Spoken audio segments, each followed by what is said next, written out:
Hormat, senjata! Gerak!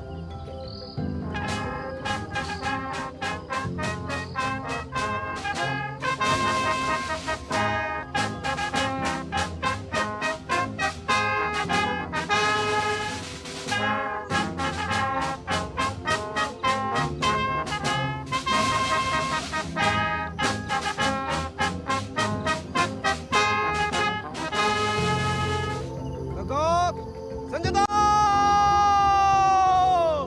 Gerak! Istirahat di tempat. Gerak!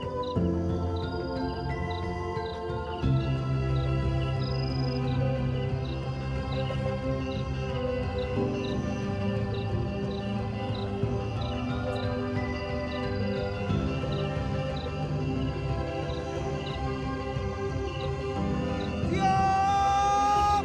Gerak!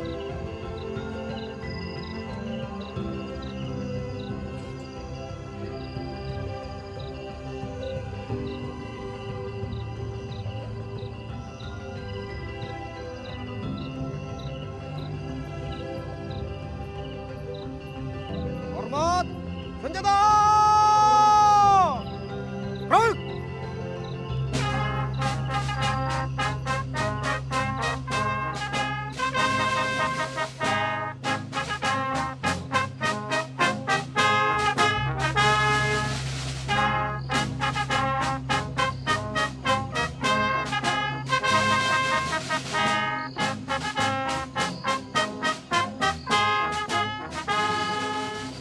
Tegak, senjata! Gerak! Istirahat di tempat. Gerak!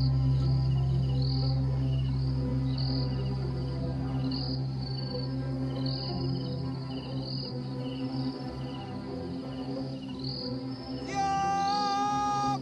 Gerak!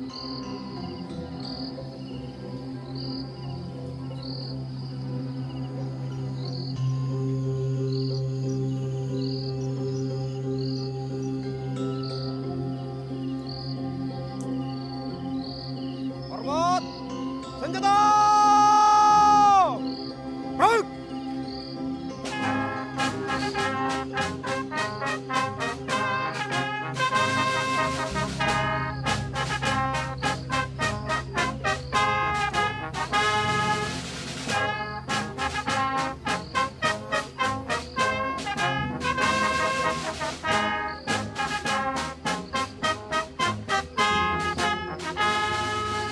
Tegak, senjata! Gerak! Istirahat di tempat. Gerak!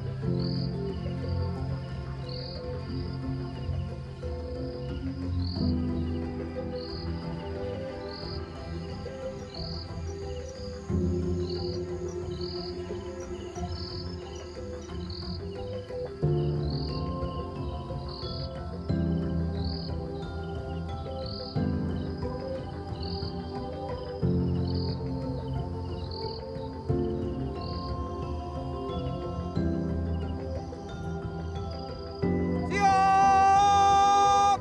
Gerak!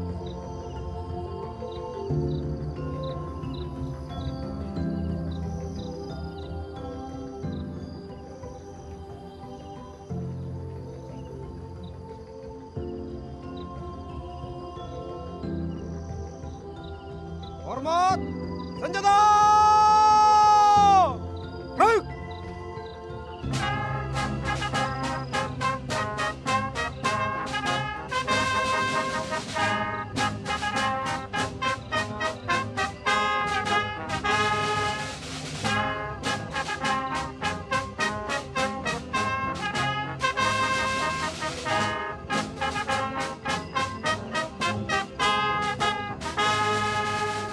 Tegak, senjata!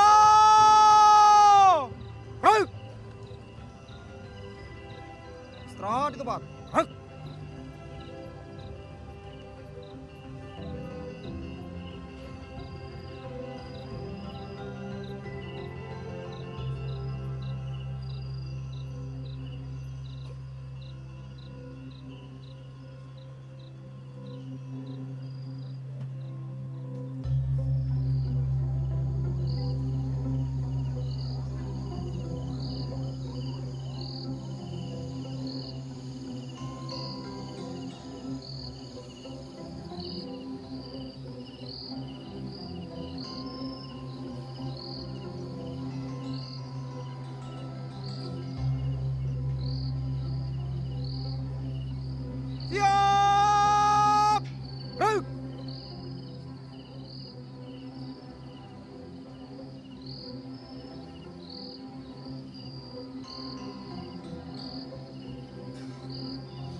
Hormat! Senjata! Baik!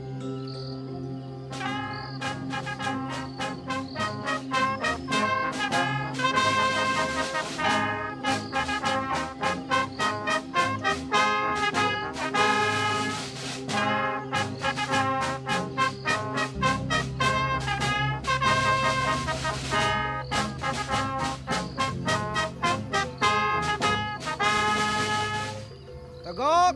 Senjata! Baik! Serah tempat. Baik!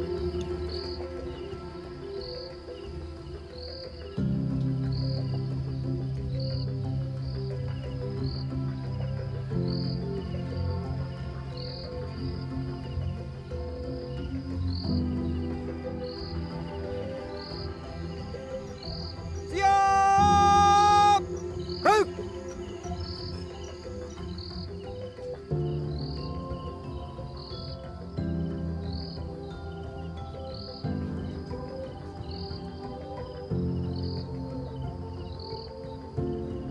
Hormat! Senjata! Baik!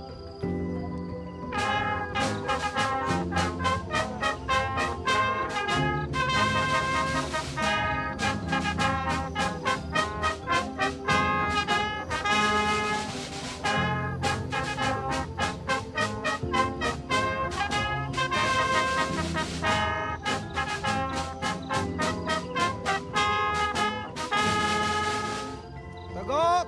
Senjata! Baik! Istirahat di tempat. Baik!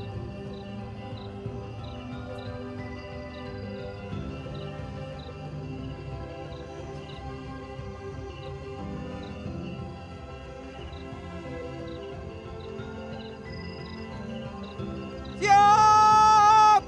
Baik!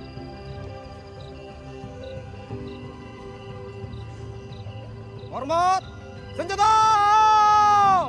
Baik!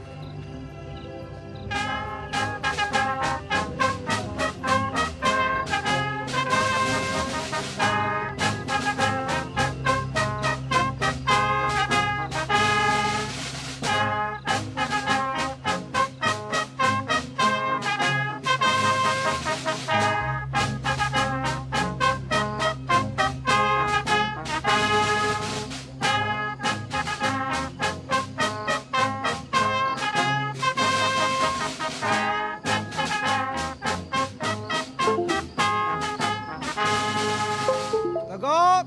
Senjata! Baik! Istirahat di tempat. Baik!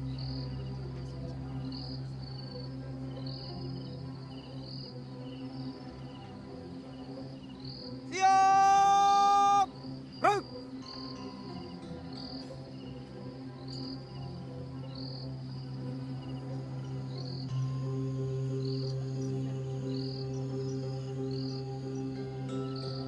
Hormat! Senjata! Baik!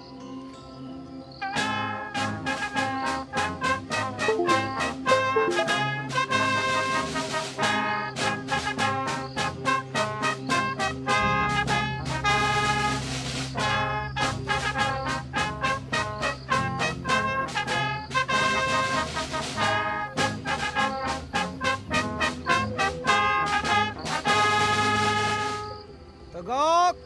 Senjata!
senjata,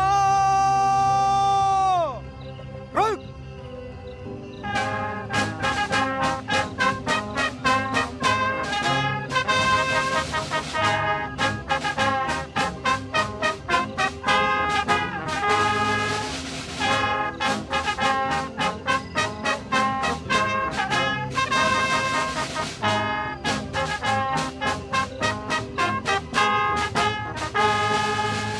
Tegak, senjata,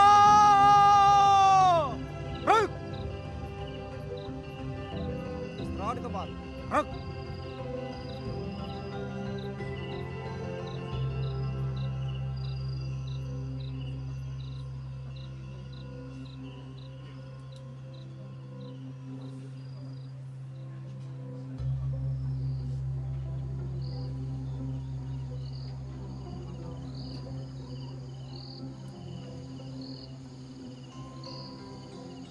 Siap, gerak.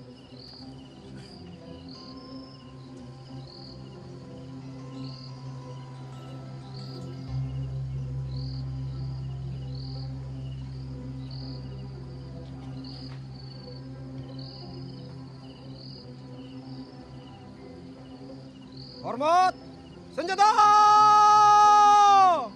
gerak.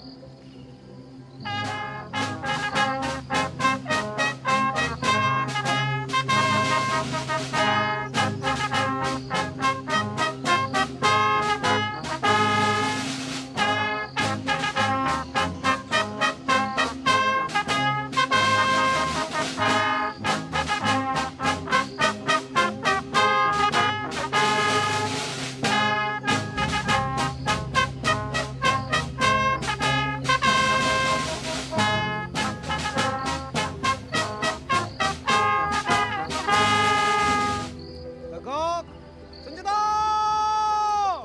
gerak. Istirahat di tempat, gerak.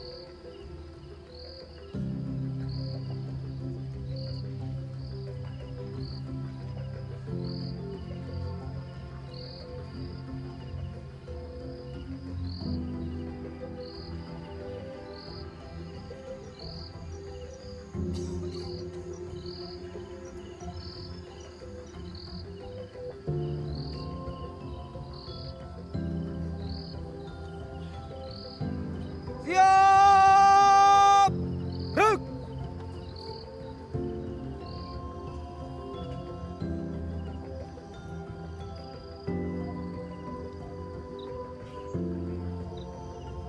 Hormat, senjata, gerak.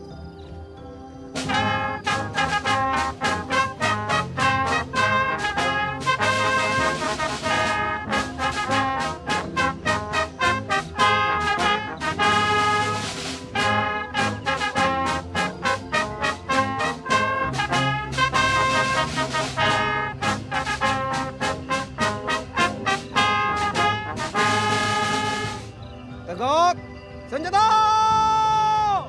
gerak. Istirahat di tempat, gerak.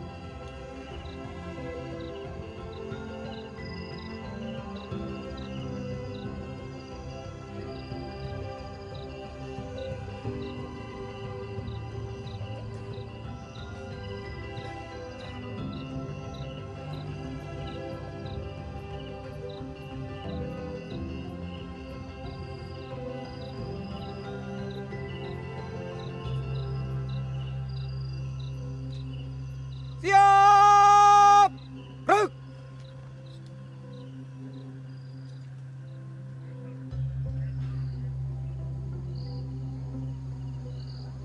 Hormat, senjata, gerak.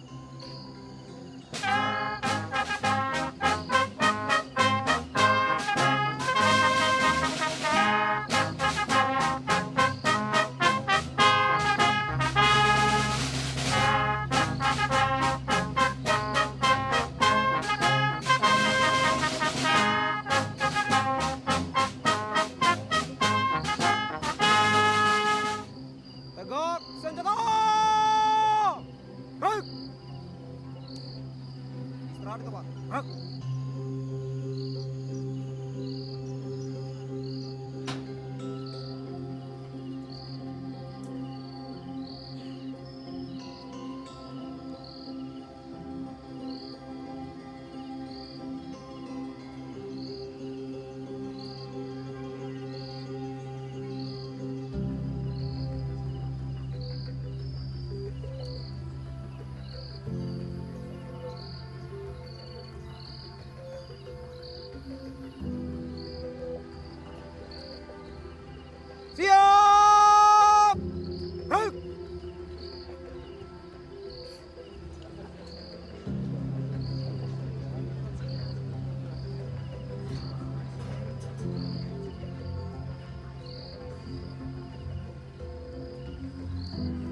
Hormat, senjata!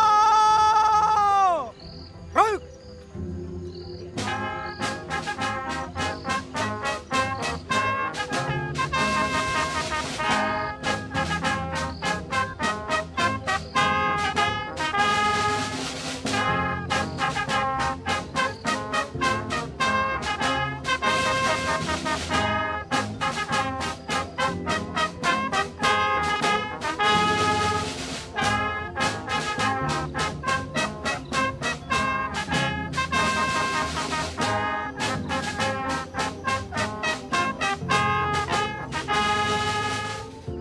Tegak, senjata!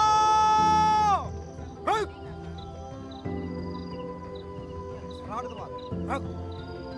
Your Majesty, Excellencies, State Leaders, distinguished guests, ladies and gentlemen, good evening and welcome to Hutan Kota Gelora Bung Karno, Jakarta, the venue for gala dinner of the 43rd ASEAN Summit and related summits.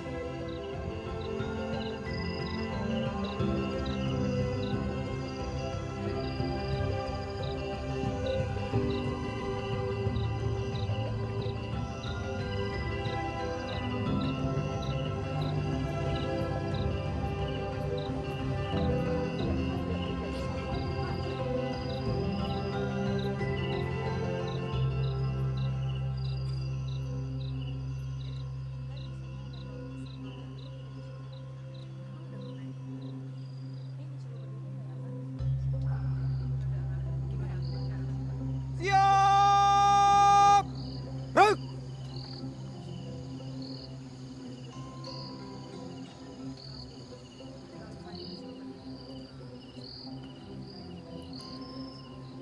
Ladies and gentlemen, please rise as we welcome the ASEAN state leaders. Ruk!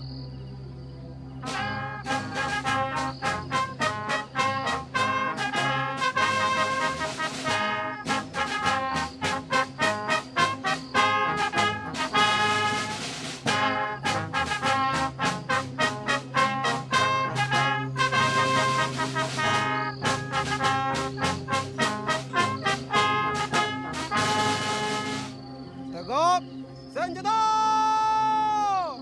Ruk! Serah di tempat. Ruk!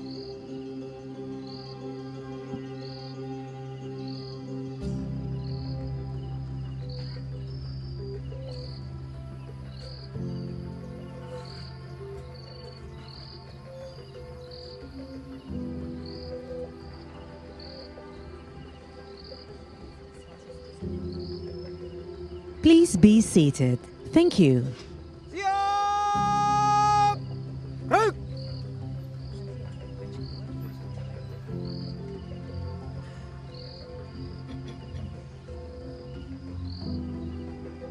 Hormat, senjata!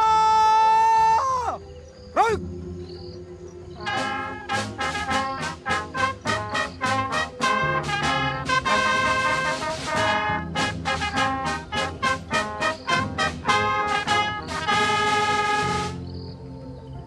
Tegak, senjata!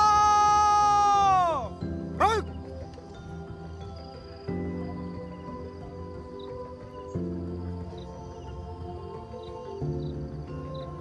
Serah di tempat. Ruk!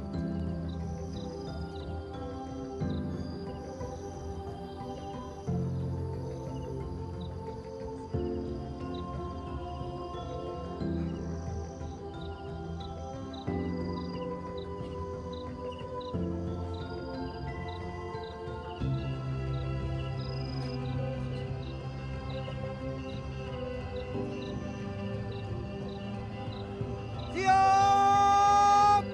Ruk!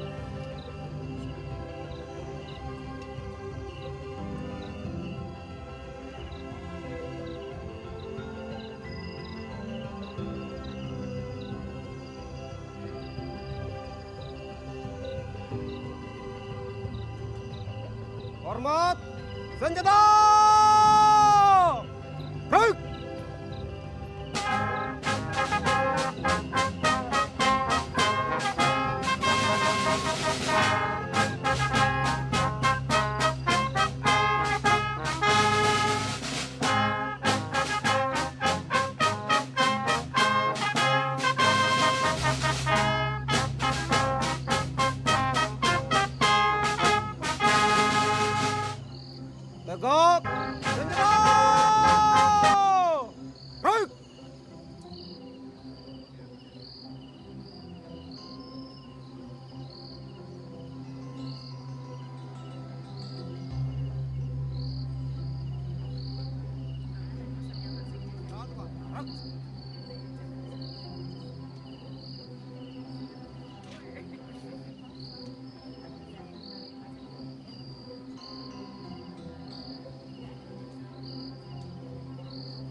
Your Majesty, Excellencies, State Leaders, distinguished guests, ladies and gentlemen, good evening and welcome to Hutan Kota Gelora Bung Karno, Jakarta, the venue for the gala dinner of the 43rd ASEAN Summit and related summit. Ladies and gentlemen, please rise as we welcome all the state leaders. And make a big round of applause for them. Thank you.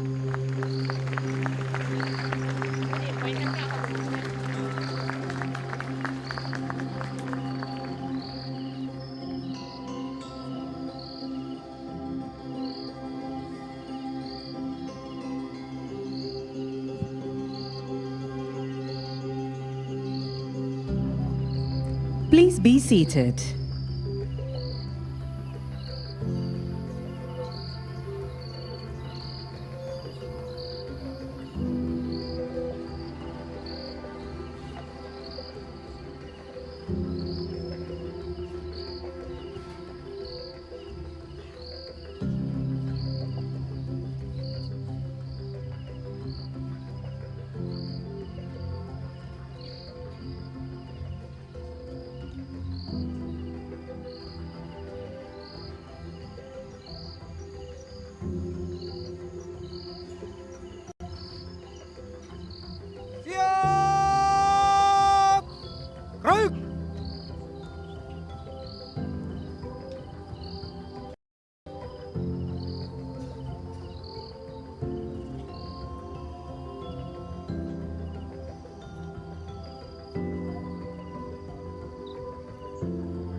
Hormat, senjata!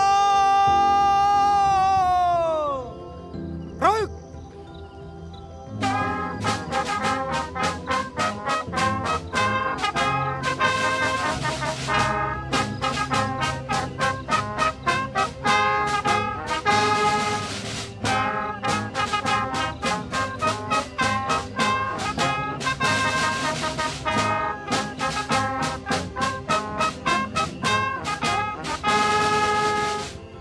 Tegak, senjata!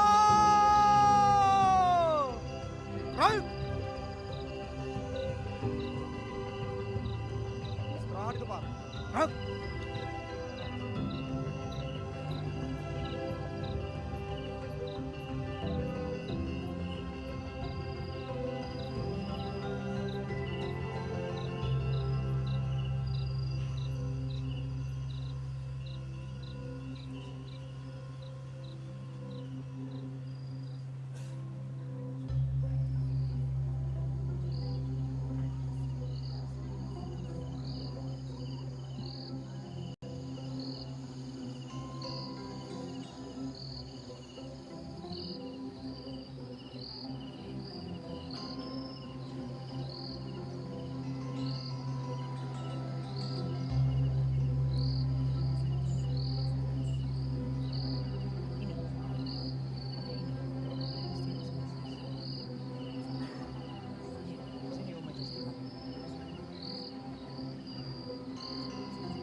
Distinguished guests, ladies and gentlemen, kindly be seated as we'll proceed with our event tonight shortly. Once again, would like to invite everyone to be seated, make yourself comfortable as we'll start our event this evening shortly.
to his grind and came up with some gold. He said we need a Hormat, senjata! Gerak!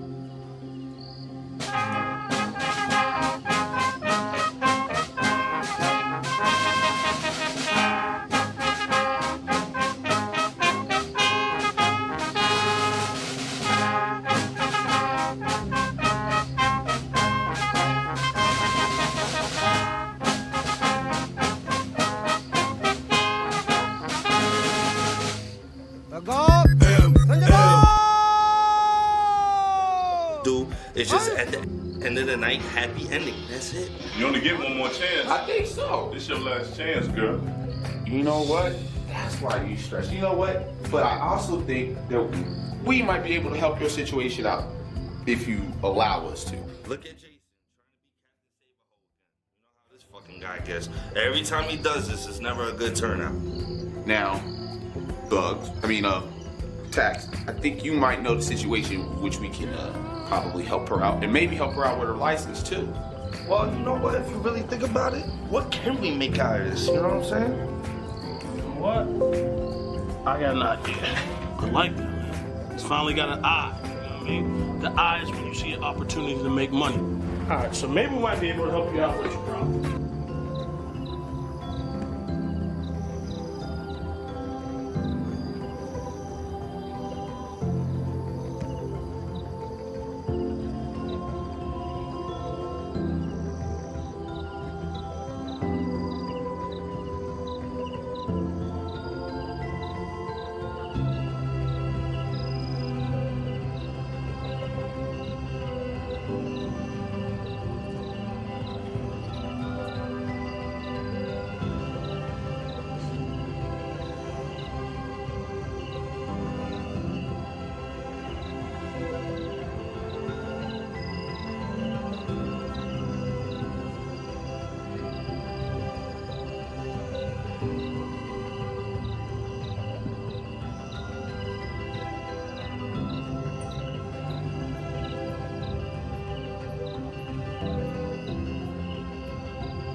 Ladies and gentlemen, please rise and give a big round of applause as we welcome the President of the Republic of Indonesia, His Excellency Mr. Joko Widodo.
Please be seated.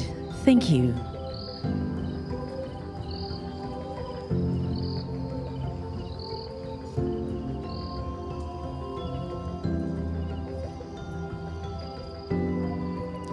Your Majesty, Excellencies, State Leaders, distinguished guests, ladies and gentlemen, good evening and welcome to Hutan Kota Gelora Bung Karno, Jakarta, the venue for gala dinner of the 43rd ASEAN Summit and related summit.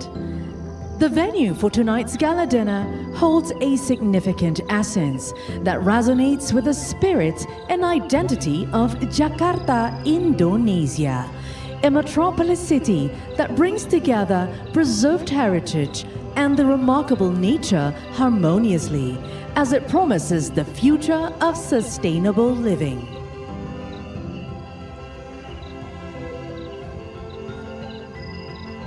Your Majesty, Excellencies, distinguished guests, ladies and gentlemen, we cordially invite you to savor the delight of assorted Indonesian cuisines which have been carefully selected.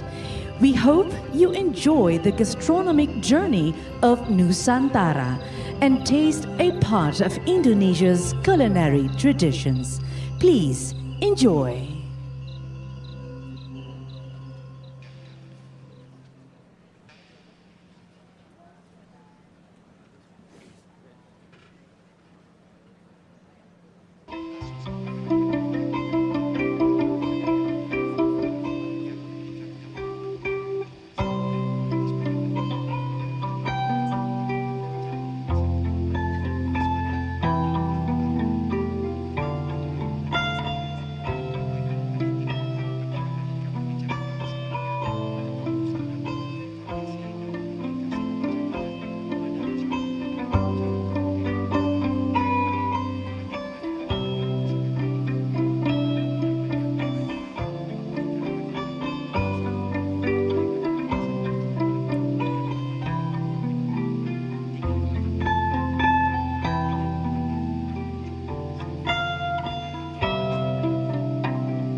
Your Majesty, Excellencies, distinguished guests, ladies and gentlemen, to commemorate the gala dinner of the 43rd ASEAN Summit and related summits, we have the honor to kindly invite the President of the Republic of Indonesia, Your Excellency, Mr. Joko Widodo, to deliver his welcoming remarks.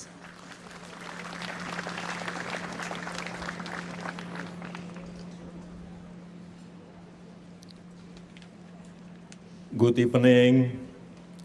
Welcome to the 43rd ASEAN Summit Gala Dinner.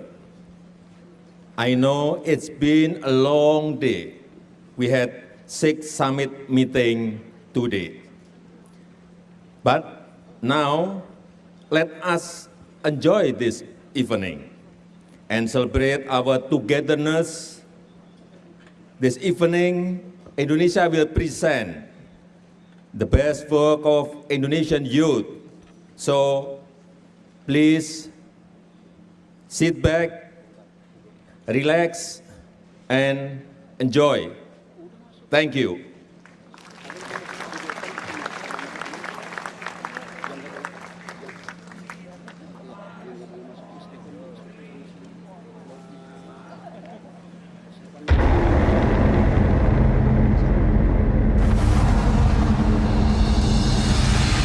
Welcome to Indonesia,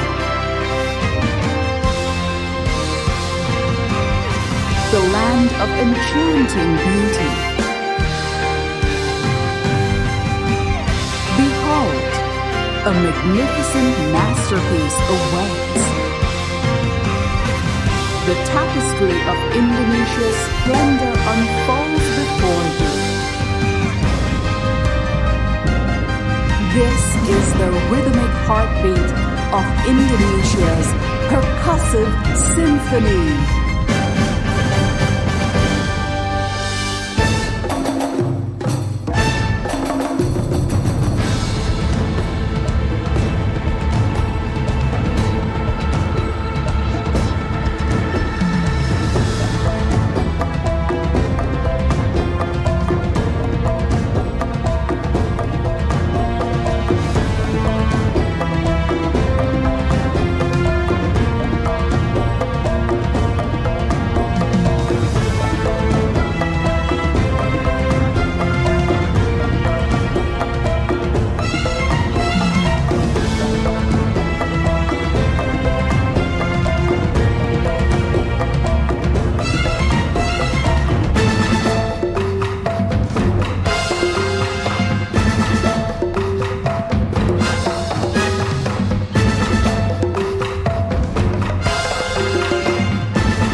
cinta kasih di dunia.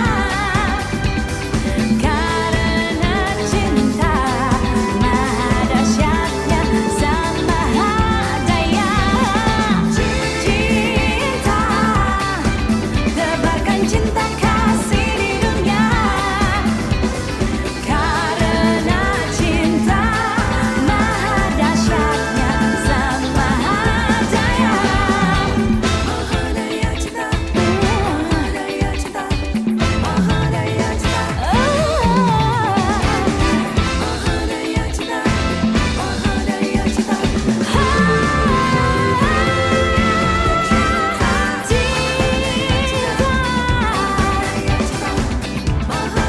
cinta, maha daya cinta.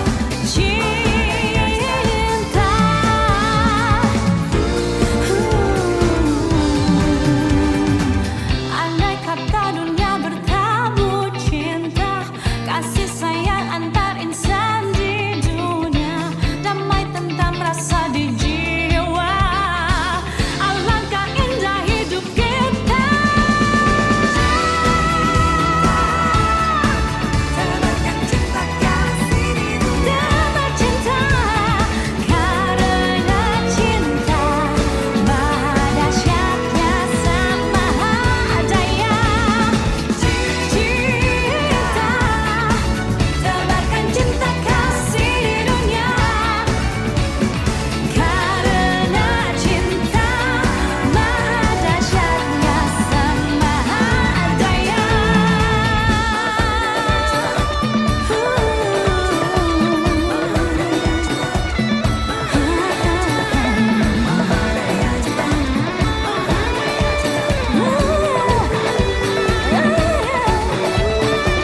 Andai kata insan cinta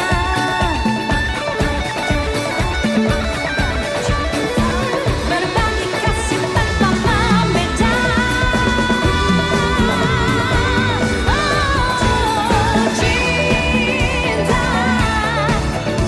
Cinta kasih dunia. Maha dahsyatnya cinta. Andai kata dunia bertabur cinta, kasih sayang antar insan di dunia. Maha daya cinta.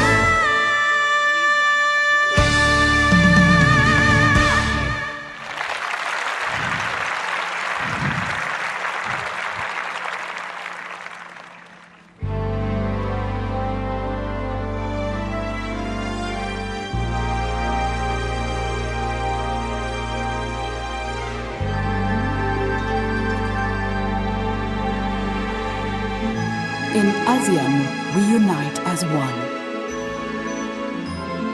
From the majestic mountains that touch the sky to wide oceans with dancing waves under the sun. Come and join our upcoming journey along with this ASEAN family. Brunei, abode of peace, kingdom of unexpected treasures.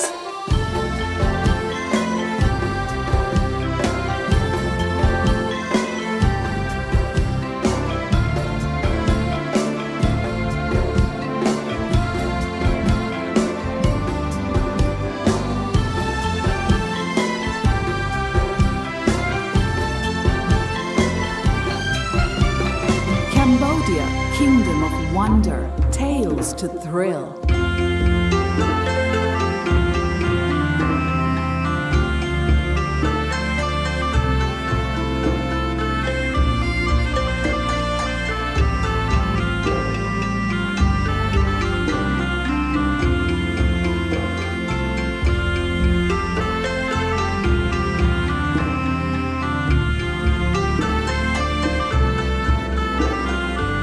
Lao People's Democratic Republic, the land of million elephants.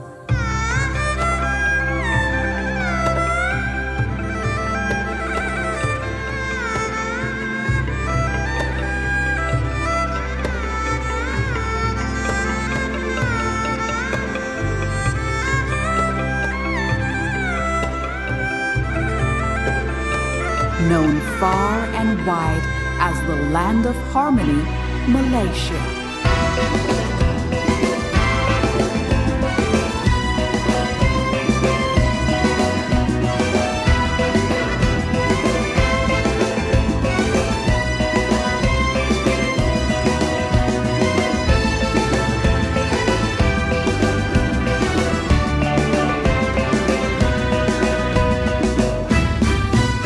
Let's head over to Myanmar, the Golden Land.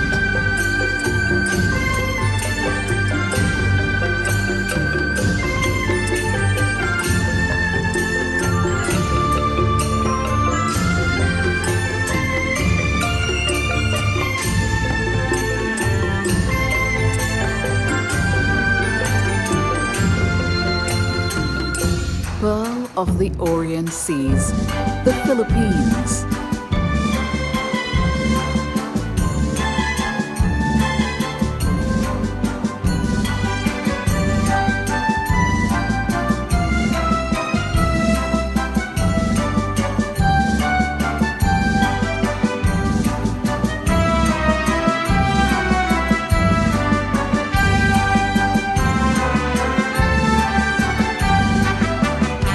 Singapore, the city in nature.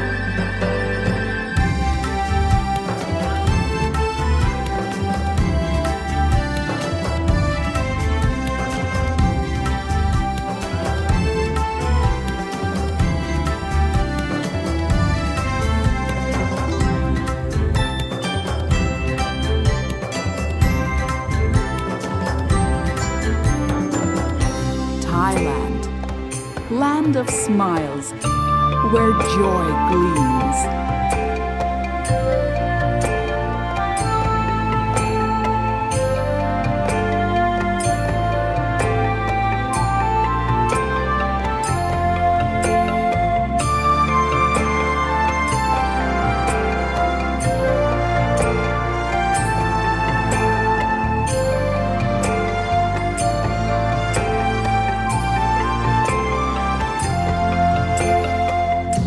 Vietnam, land of the ascending dragon.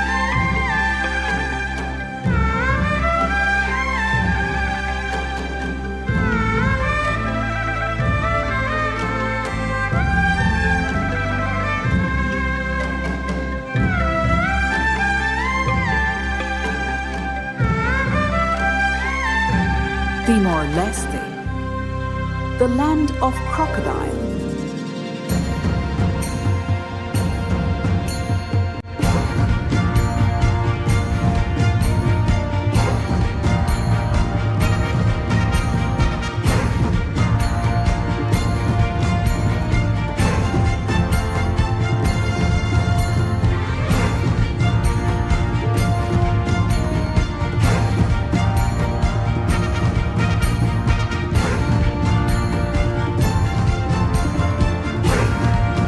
Welcome to Indonesia, the land of unity in diversity.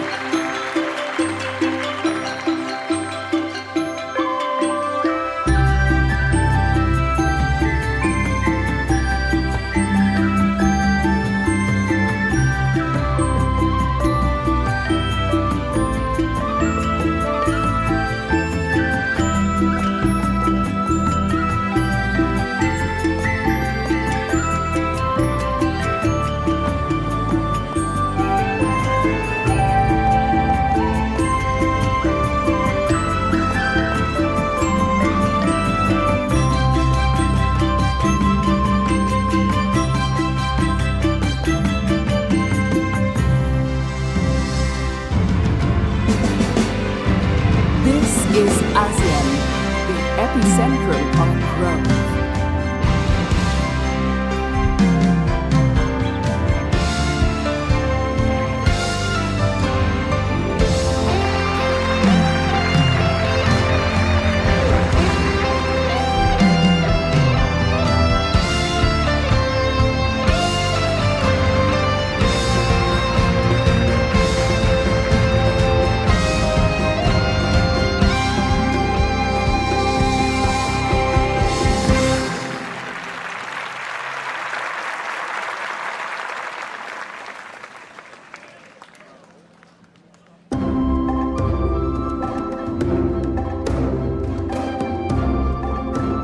we flourish a potential youth performers, embodying the hopes and unstoppable future.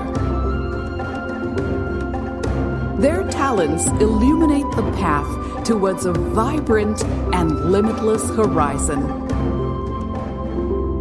This is the celebration of the wave of tomorrow.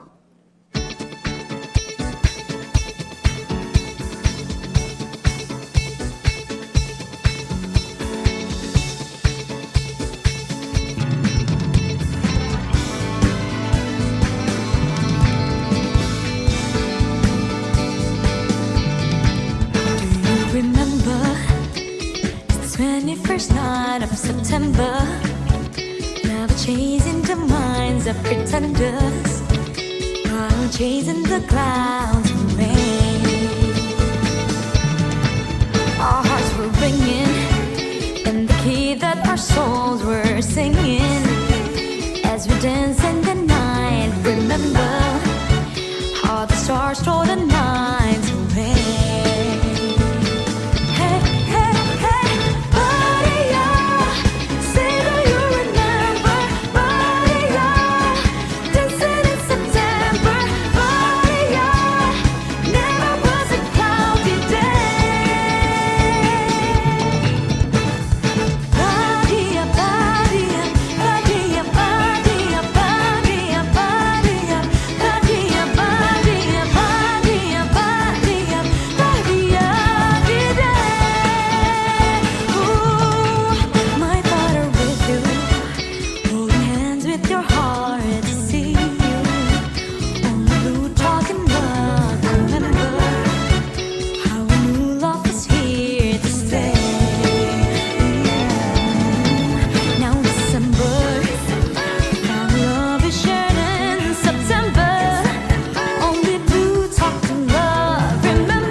Good evening, Excellencies, distinguished ladies and gentlemen.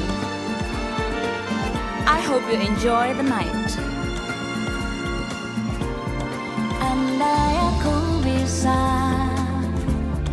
menjadi seperti yang kau minta, ku jadi juwita.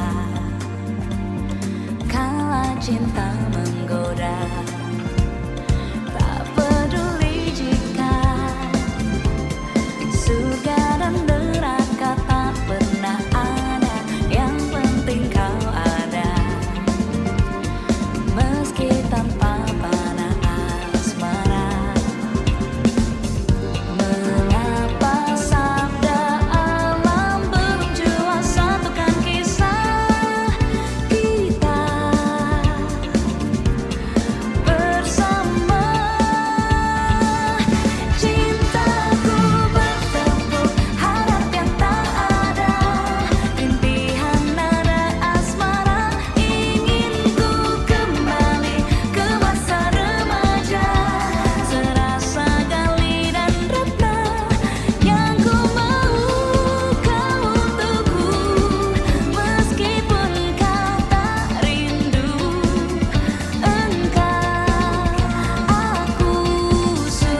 I hope tomorrow will bring better you, better me. I know that we'll show this world we got more we could be. So you should never give up on your hopes and your dreams. You gotta get up, get into it, get it on to be strong. If we try, we can fly to a whole nother place. All we need is belief and a smile on our face. We can go anywhere we want, any road we decide to take, and we're never, never, never too far from tomorrow today. If tomorrow is high in a place where there's none, know that now is the time to have faith in us all. You know we're all in this world, and we all can belong. We gotta get up, get out, get over it, get it on to be strong. If we try, we can fly to a place in the sun. All we need is precious dreams and a friend we can trust.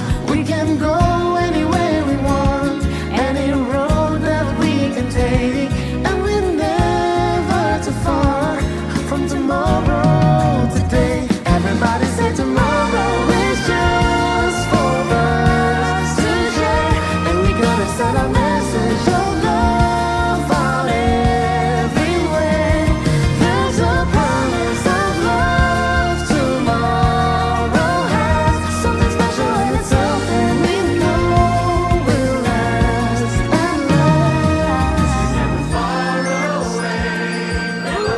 One thing I can always be sure of, far away, no, never. The promise of today.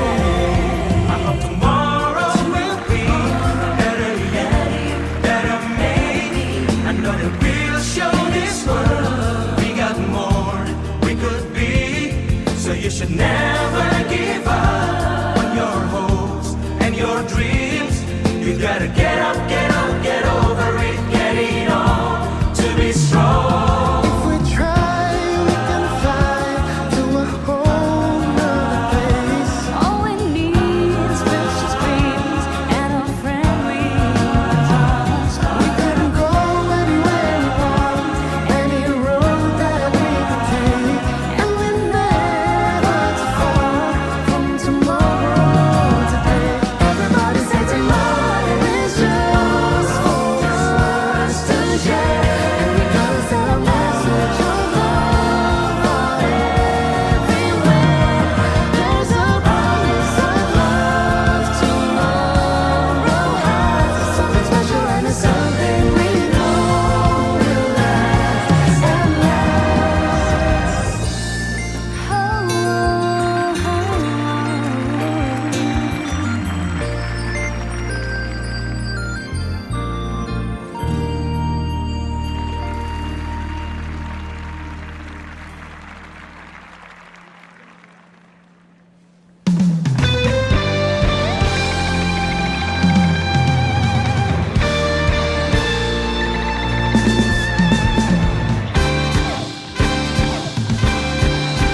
Rasa sayangnya,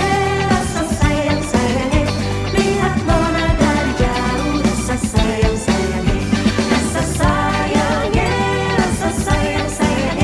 lihat nona dari jauh. Rasa sayangnya. Anggrek bunga rafflesia, jangan lupa bunga kenanga. Selamat datang di Indonesia, wahai para pemimpin dunia. Kain songket, baju kebaya, ada juga ulos dan batik. Ada para ibu negara, semuanya cantik-cantik. Rasa sayangnya, lihat nona dari jauh. Rasa sayangnya,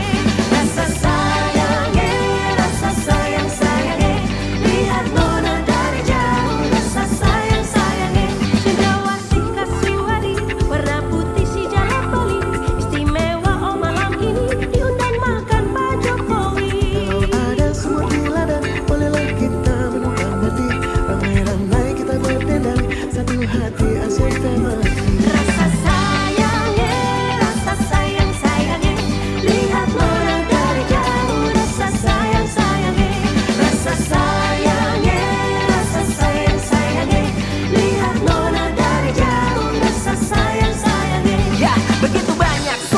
berbeda. Rupa tak serupa macam warna bendera. Di era kolaborasi kita mereka, tanda maju berpikir sudah merdeka. Friends across region with the same vision, united excel together is the mission. Brothers and sisters all in the same zone, we welcome all of you, yes enjoy our home. Time to chill, keep it real. See the smiles, that'll seal the deal. I know you feel the hype, the music's tight. The time is now, the timing's right. See the head move, bergoyang serasi. Semakin makin kompak bersama beraksi. Bila ada sumur boleh kita numpang mandi. Bila berakhir pasti nanti kita bertemu lagi. Sayangi, rasa sayang sayangi, lihat nona dari jauh. Rasa sayang sayangi, rasa sayangi, rasa sayang sayangi, lihat nona dari jauh. Rasa sayang sayangi,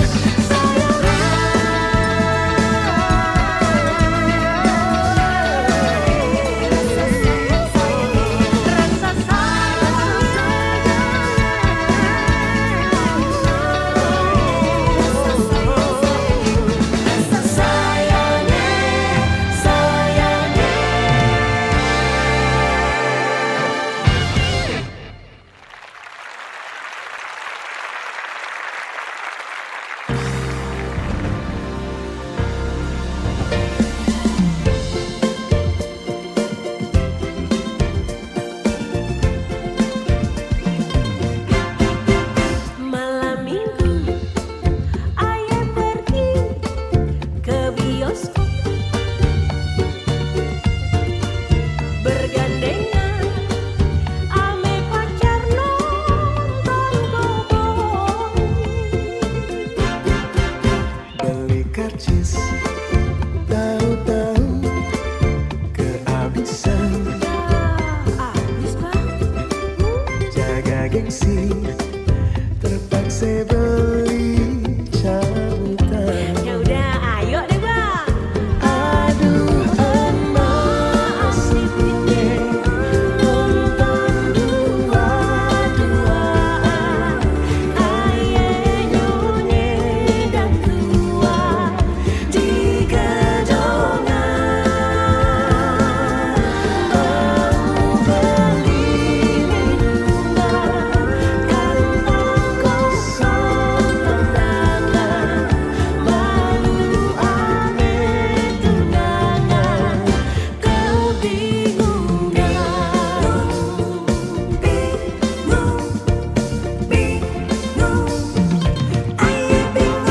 Film habis, terpaksa ayah nganterin. Baik deh abang.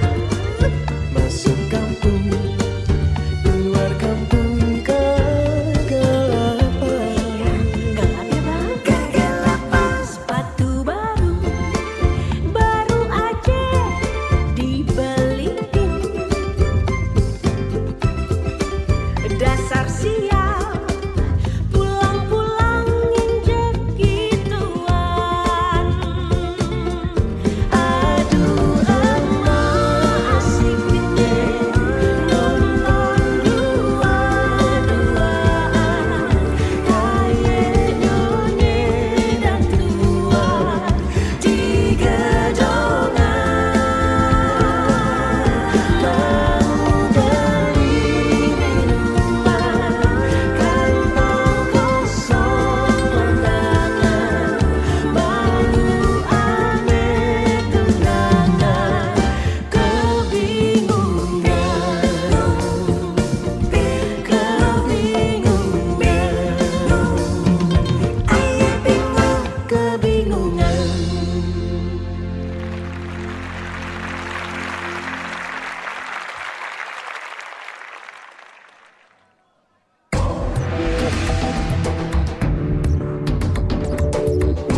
Through shared dreams and uplifted aspirations, we forge a bond that elevates us to new heights. Strength lies in our collective togetherness and unwavering spirit to empower one another.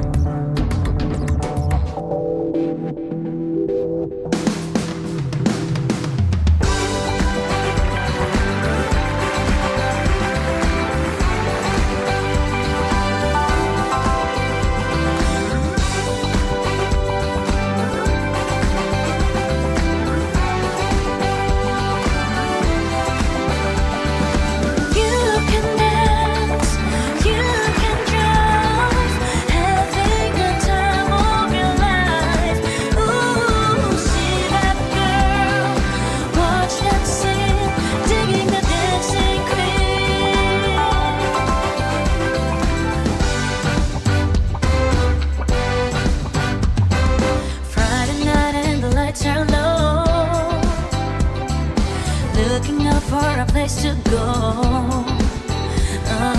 where to play the right music, getting in the swing. You come to look for a kid.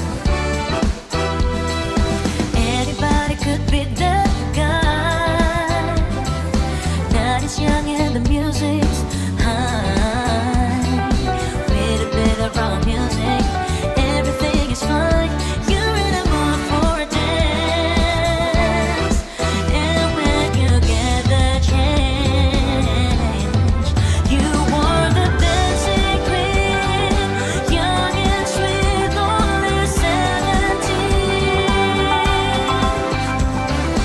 Dancing queen, feel the beat from the tambourine. Oh yeah, you can dance, you can just having the time of your life. Ooh, see that girl, watch that scene, digging the dancing queen.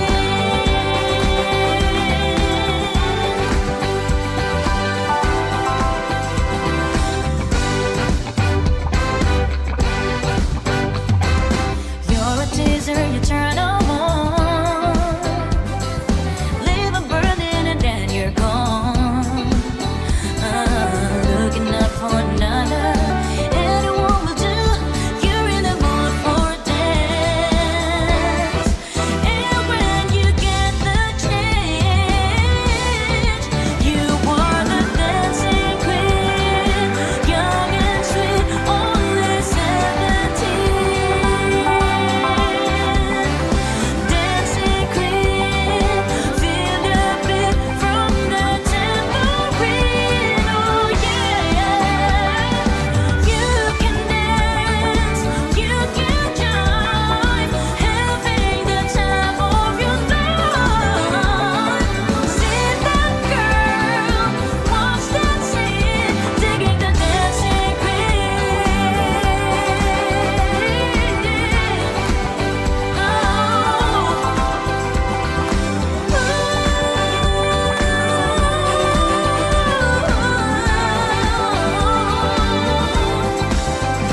digging the dancing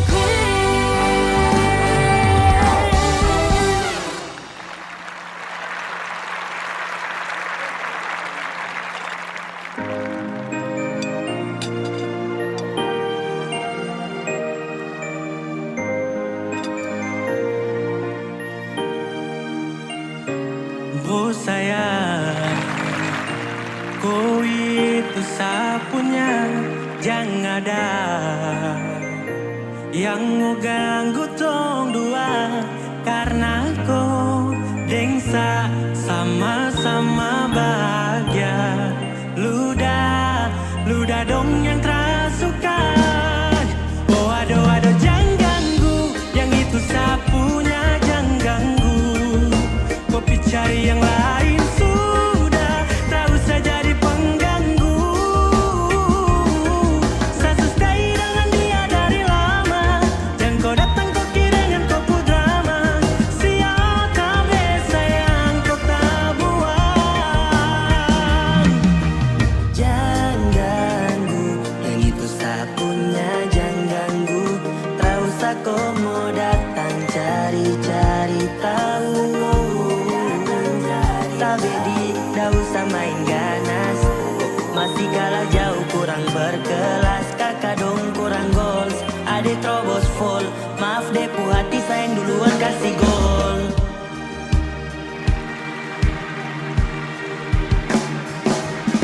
Seisu daripada masalah, lebih baik jangan ganggu itu sayang punya.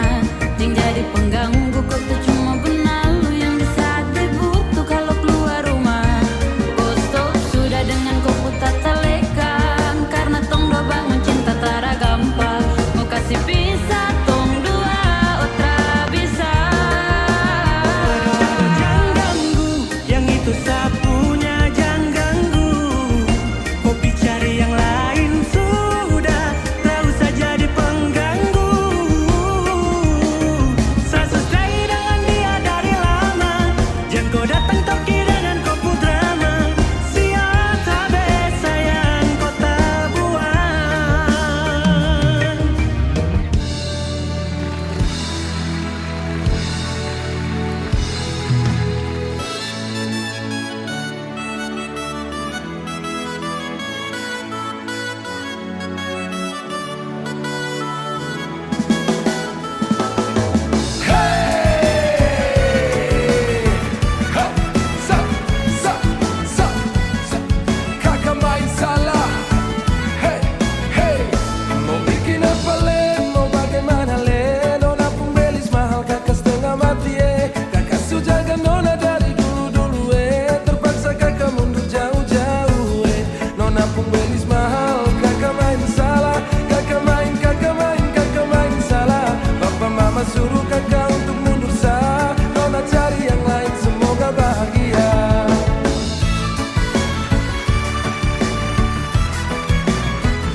Tapi apa mau dibilang, mundur lebih baik daripada terus bimbang. Saya ikhlas kau cari lain, biar kau hidup lebih baik. Mau bikin apa len, mau bagaimana len, nona pun belis mahal kakak setengah mati kakak sujaga nona dari dulu-dulu terpaksa kakak mundur jauh-jauh nona pun belis mahal kakak main salah, kakak main salah. Papa mama suruh kakak untuk mundur sah, nona cari yang lain semoga bahagia.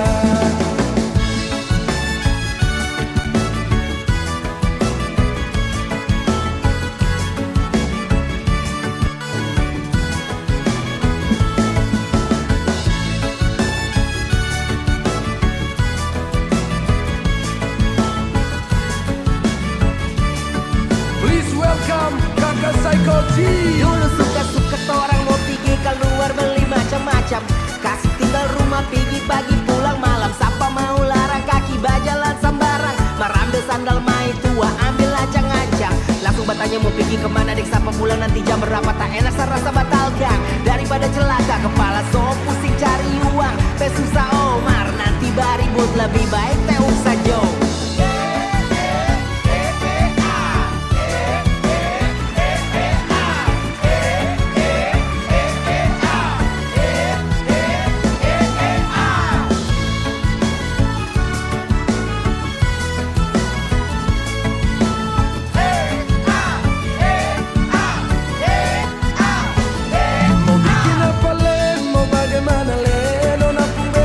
Kakak setengah mati kakak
There's a place in your heart, and I know that it is love.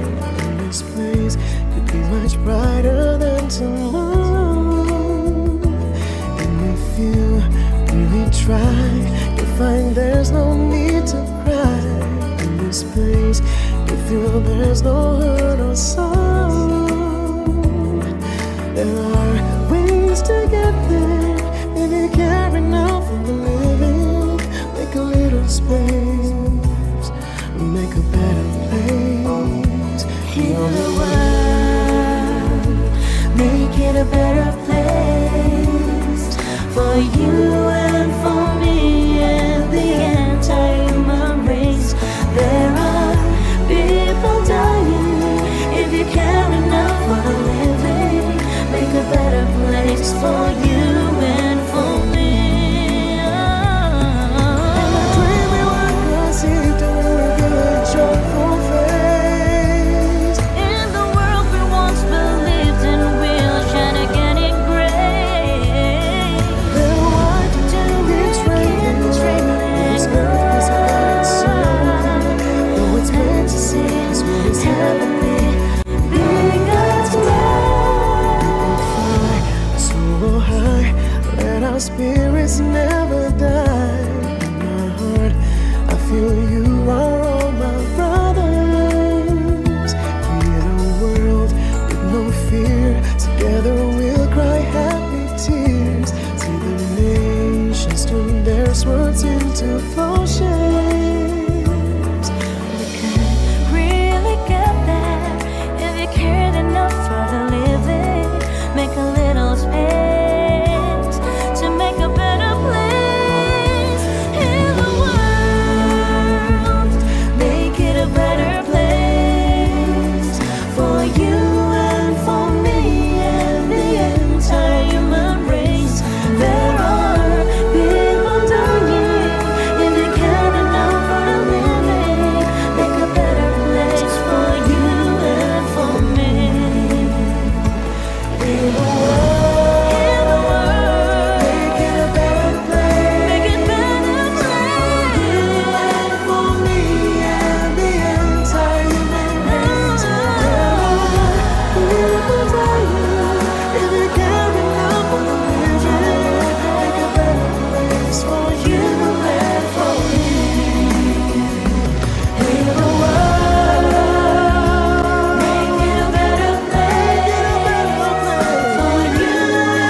Joining us on this enchanted evening.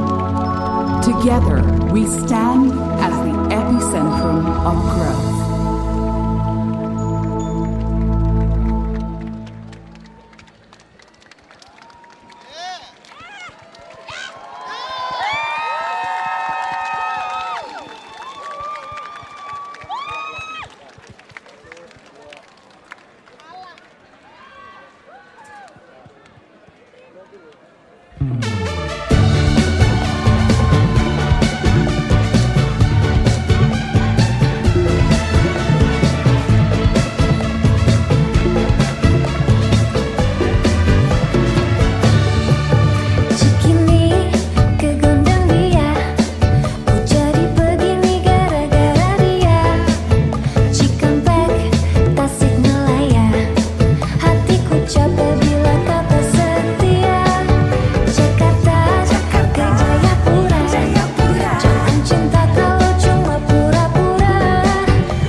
shared dreams and uplifted aspirations. We forge a bond that elevates us to new heights.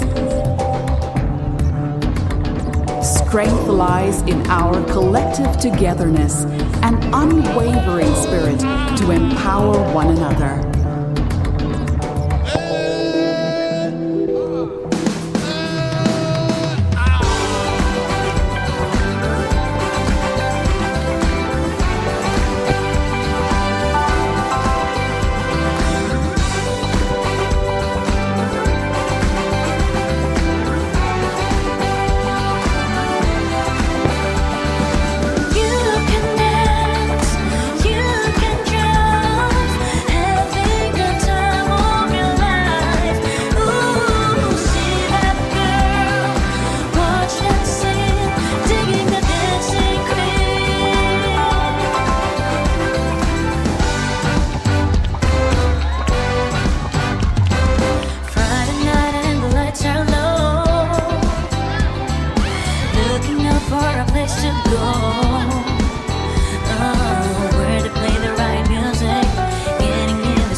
Assalamualaikum warahmatullahi wabarakatuh. Shalom, Om Swastiastu, Namo Buddhaya, Salam Kebajikan. Very good afternoon, Her Excellency Bu Sri Mulyani Indrawati, Minister of Finance of Republic of Indonesia and all Minister of Finance of the ASEAN member countries, the Honorable Bapak Suminto, Director General of Budget, Financing and Risk Management of Indonesia, our prominent speakers, moderators, distinguished guests, ladies and gentlemen. It's a pleasure for me to welcome all of you in Jakarta on high-level dialogue on promoting sustainable infrastructure development by enhancing collaborative effort between government and private sectors.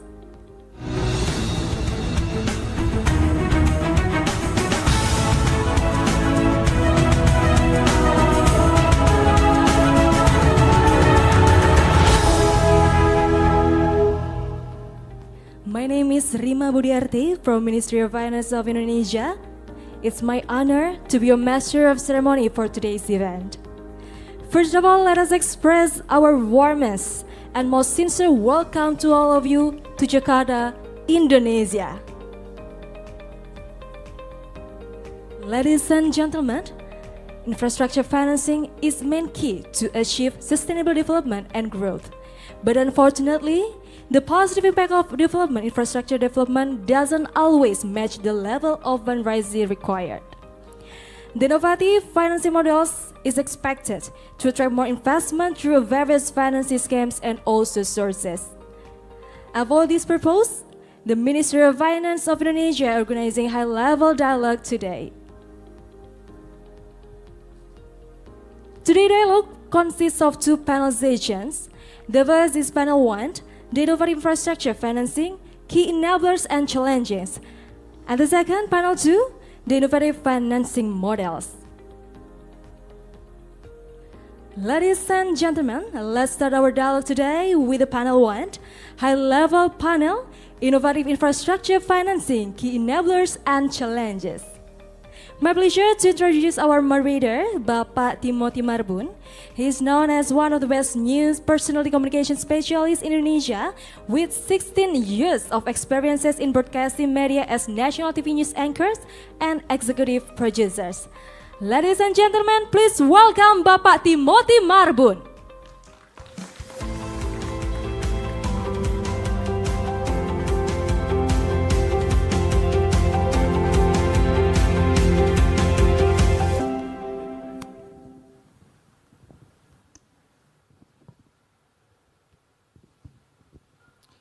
Good afternoon, ladies and gentlemen, esteemed guests, distinguished panelists. Thank you very much for joining with us today. I am very honored to be sitting here today with our panelists, and I guess therefore let's just invite our speakers who will be joining us today here live. Thank you very much for everyone for your time here in Jakarta, Indonesia, in Hotel Mulia. I would just like to invite on stage the speakers before we start our talk. Let's invite on stage Her Excellency Sri Mulyani Indrawati, the Minister of Finance of the Republic of Indonesia.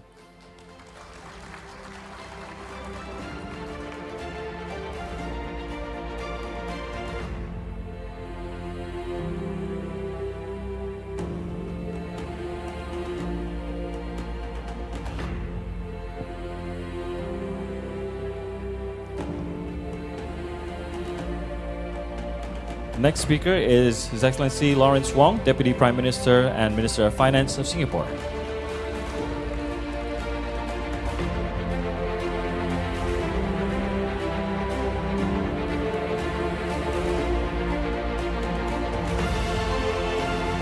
Next is the Minister of Finance from Lao PDR, His Excellency Hatipap Pomvihan.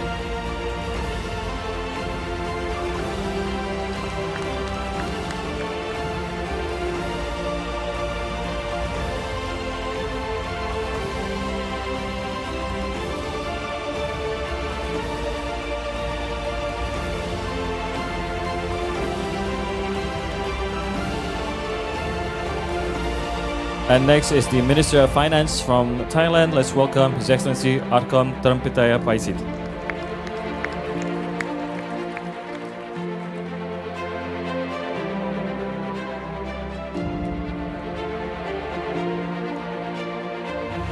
And the next is His Excellency Benjamin Diokno, Secretary of the Department of Finance from Philippines.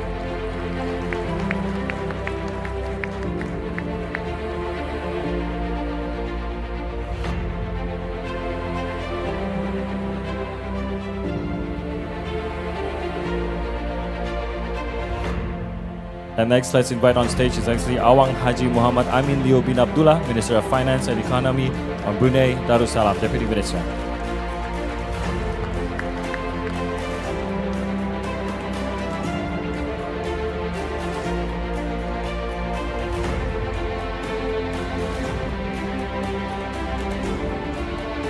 And last but not least, let's invite the Deputy Finance Minister of Malaysia, His Excellency Stephen Sim Chee Kong.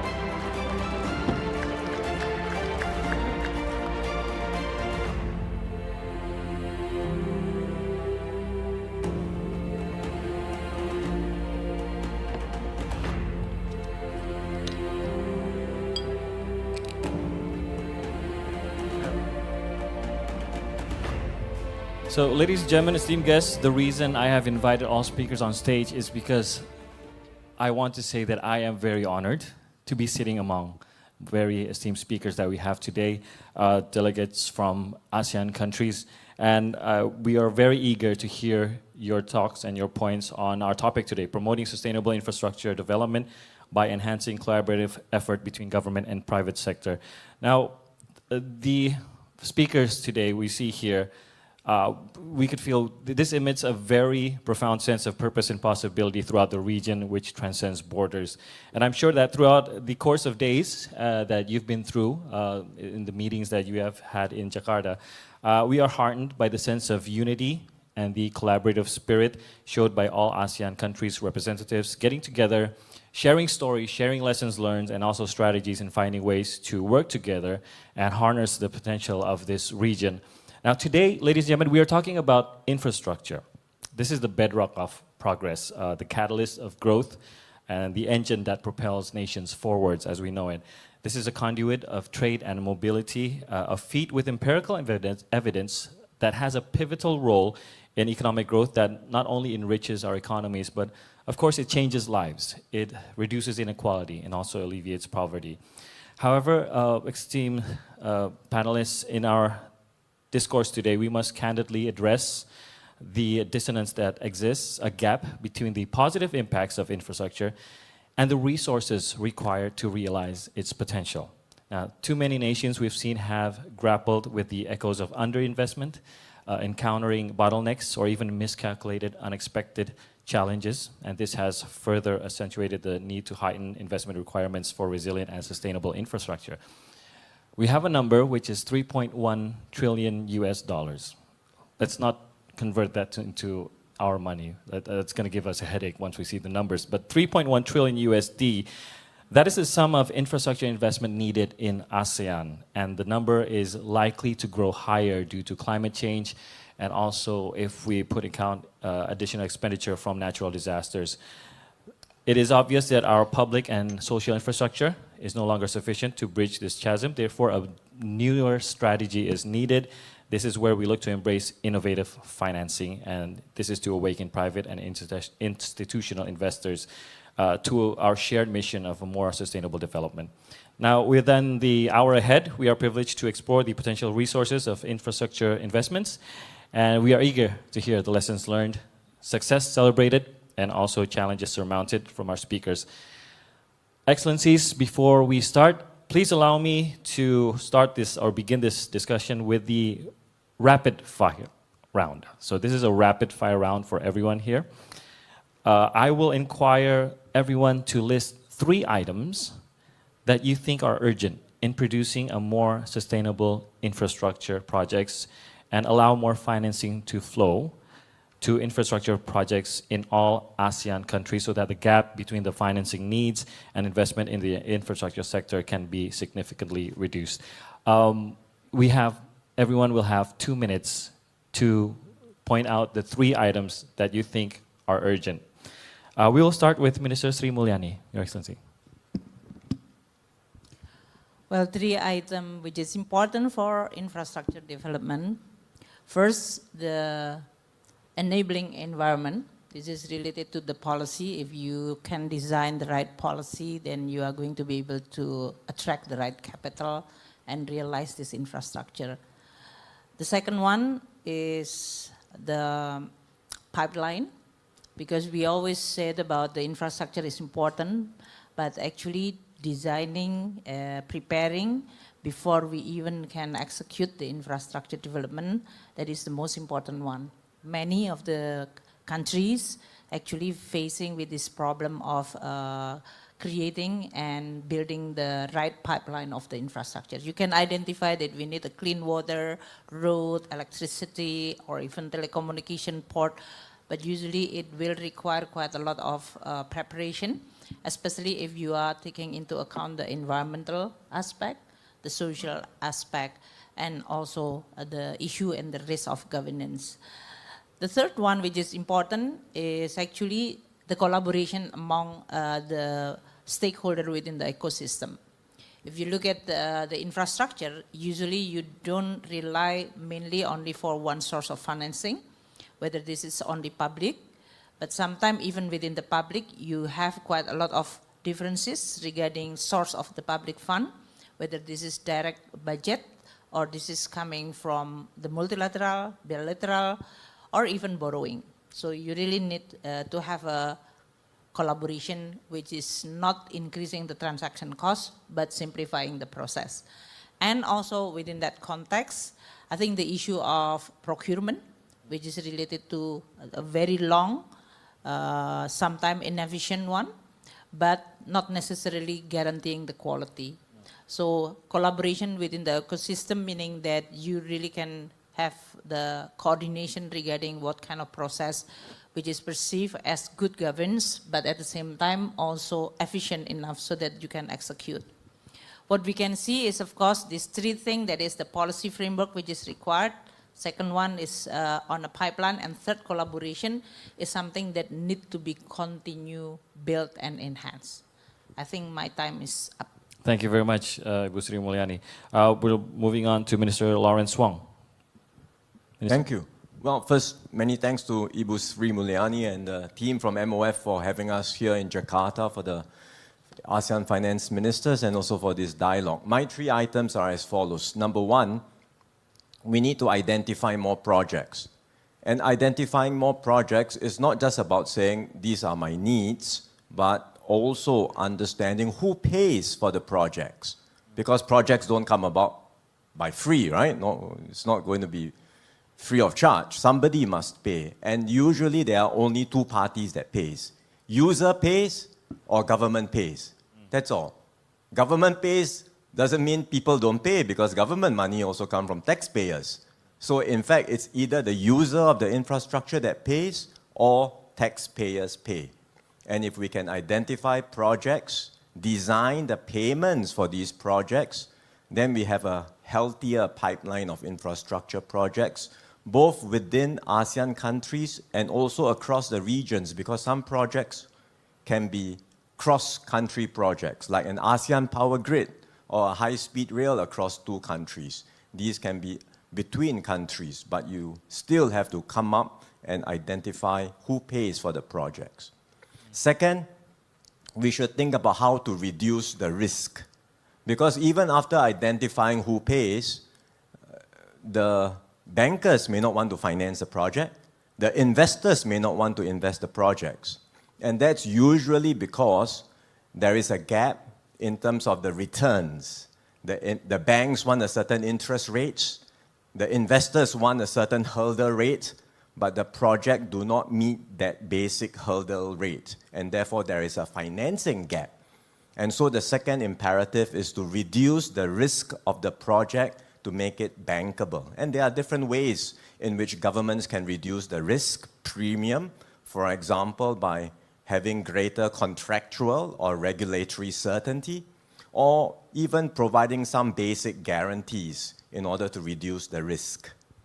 Then the third and final, I think, wish list from me is to look at financing and how we can have more innovative financing.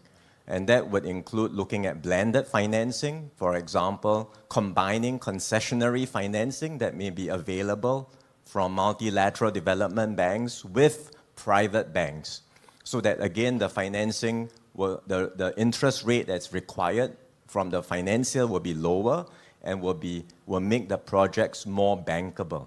And I think if we can unlock more of such blended financing solutions, we can make many more infrastructure projects in ASEAN bankable as well. All right, thank you very much, Minister. 3 points from Minister Pongvian. Minister Pongvian? From Lao, yeah. Yeah. Okay, here's my 3 lists. First, attracting private sector capital, such as through public-private partnership, to boost infrastructure development without sacrificing fiscal space. Second, exploring other financing solutions, such as tapping the domestic and international capital markets. And third, improving the mainstreaming of sustainable finance.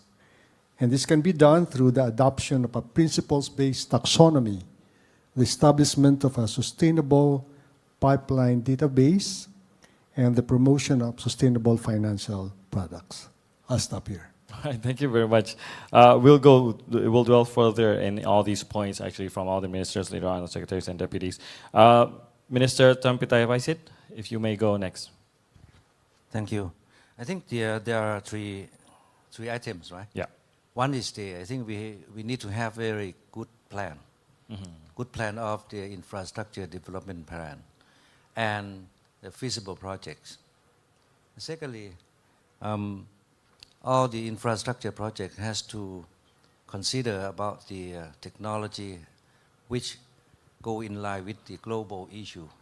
For example, right now we're talking about the climate change, so design and the feasibility of project must be looking at what kind of technology that we're going to use. And we have to have the future vision as well about technology, because sometimes when you decide the project and then the issue has changed, then you have to quickly adjust yourself, like for example, the energy transition, for example. And the third item is the financing. I'm not going to go into detail because there are lots of things to look at the financing, whether you finance by yourself, by the government budget, or you just borrow, or you just finance by your revenue yourself, or even the assistance, the collaboration with the MDBs or the bilateral basis. Thank you very much. So, very interesting, at least so far, that we could find. There are some similarities in the answers, but I'm very much enjoying the differences, actually. This kind of shows that how much needs to be tackled when we're talking about increasing the investments, especially in tackling the investment needs of infrastructure in ASEAN. Moving on to Secretary Deputy Diokno, your answer? Oh, I went here. Oh, okay. Minister, if you may answer first, Minister.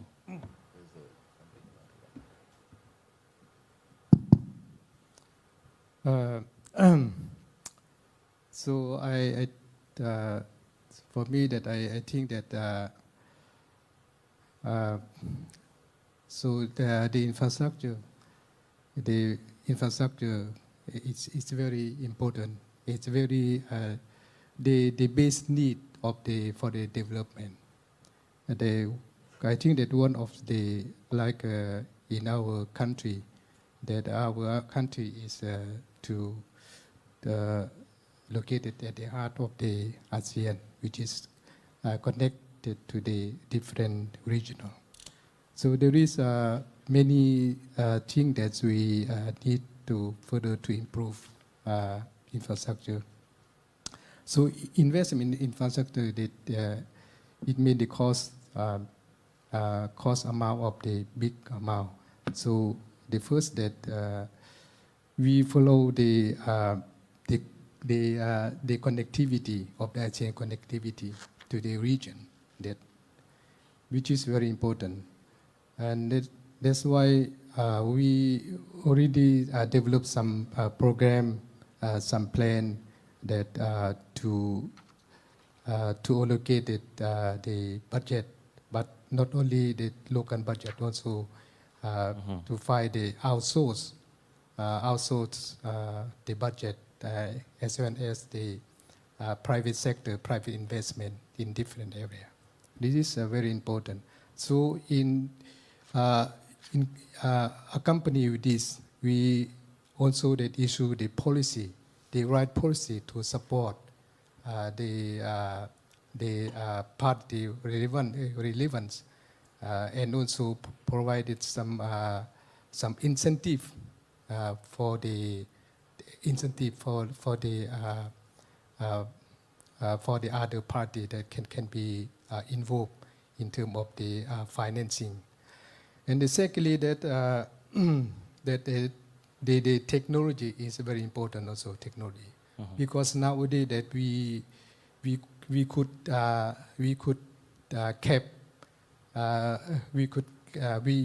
cap the latest technology in terms of the how we can to reduce and reduce some certain of some we cannot foresee about it. This is very important for us. And the secondly that the communication like infrastructure to the digitalization to facilitate some smooth movement of the trade and service to provide environment and smart and city for in the future. So this is a thing that we for an ASEAN and for our country also that we some of the change the comment of view to this meeting. Thank you very much, Mr. Jokno. Challenges are changing as well, so a very interesting point there, and we'll address that as well. Moving on to Brunei Darussalam, Excellency Muhammad Amin Liu. Yeah, thank you. I think as finance ministers, I think we are all faced with the common challenge of finding enough funding for all the projects that we are wanting to do. So we need to rely on private capital. But I think to make investment projects sustainable, I think in my view, I think it has to, down to a proper execution of the project and also the project post-completion operation of the projects. So whatever investment project that we identify, we must make sure that there is right skill sets to execute the projects and the ability to understand the risk and reward of the project and the ability to attract private capital. So I think the three items that I would like to share would be to encourage more PPP for many of these projects. And secondly, the adoption of technology. And the last, if you look at many of the projects that we may be looking going forward, it requires the ASEAN countries to come in together. I think Lawrence mentioned about this ASEAN grid, for example. How could we actually make use of everybody's renewable energy and create a grid among the ASEAN countries? And so this would require all of us to come together and work on this project. And therefore, harmonization of standards will be important so that when private capital were to come in, it would not have to deal with all the different standards across all the different countries, but we are under one single standard. So these are the 3 points I thought I would share. Thank you. So the base could be an ASEAN, in this ASEAN grid, we will have an ASEAN standard, ASEAN base, and therefore it would easily move among ASEAN countries altogether. Yeah, some projects maybe individual countries will do on their own, but there are other projects, I think we will see more and more of that we probably have to come in together and do it together. So the harmonization of standards, I think, is one important aspect that we should consider. Okay, I could only imagine the possibilities when we get there, so that would be very interesting. Moving on, Excellency Stevenson. The problem with 3 point, when you reach the 7 guy, you're at point 33 right now. Point mentioned. But perhaps I think maybe we can start with the beginning. My first point would be, the ASEAN member states have to recognize and capitalize on our natural advantage.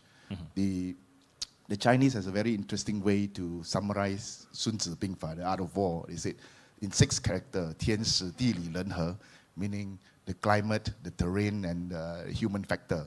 I think we have this in terms of vis-a-vis sustainable development here in ASEAN. We have got the climate, we have sun and wind all year long. We've got a very rich biodiversity, and then we have got a society deeply connected to the earth because of our historical agrarian and seafaring history. So I think this is something that we have to recognize and capitalize on. I'll just give you a simple example, a recent example in Malaysia. Because of our culture, because of our climate, just a few days ago, the government announced that civil servants now can wear batik every day of the week. Previously, only on Thursday. So every day of the week. And then at the same time, we tie into climate change. You have to increase the air condition to 24 to 25 degrees Celsius. That's one. Second point would be, I think, the elephant in the room. At times, we have to recognize that there are fierce competition between member states, especially in terms of high-tech development, high-tech investment, sustainable green energy investment. I think in this area, it need not be zero-sum, in the sense that perhaps, I like to think about the Airbus model, where the European governments came together to facilitate a European aircraft industry way back in the 70s. So I think in this aspect, we can tighten our collaboration within ASEAN member states so that the fierce competition need not be zero-sum. Finally, I agree with my colleagues about the ensuring the sustainability of sustainable development in terms of financing. In that sense, I think we should expand PPP so that we can capitalize on private capitals, especially SMEs across the ASEAN member states, facilitate greater investment intra-ASEAN. Thank you. Thank you very much. Very interesting. Let's give a first round of applause to our speakers. Thank you for joining that rapid fire question session. Now, very interesting. We're talking about collaborations, and that's a word that we've been going on and on in many meetings before this one as well. But there are many forums, as our speakers have mentioned, that we have to realize the competition as well. But that's not about that's not a zero-sum game. That competition should be a healthy competition and should actually give more room to collaboration as well from the same industries and governments with the same interests in sustainable infrastructure. Now, I have questions for all the speakers here. My first question is for Ibu Sri Mulyani. We'd like to know the strategy and the role of the Indonesian government to narrow the infrastructure gap that is here in Indonesia, and also probably if you would like to go further in ASEAN as well, what your thoughts on that, Ibu Sri Mulyani? Thank you, Tim. You mentioned earlier on the opening that the need for the ASEAN is around $3 trillion US dollar. That's really a big money for 2016 to 2030. That's maybe around 200 billion per year. For many of us, especially Indonesia as a big country, the infrastructure gap have the implication in terms of our competitiveness and productivity. So yes, when we identify there is an infrastructure gap, we have to address. The problem is resources, as Lawrence mentioned.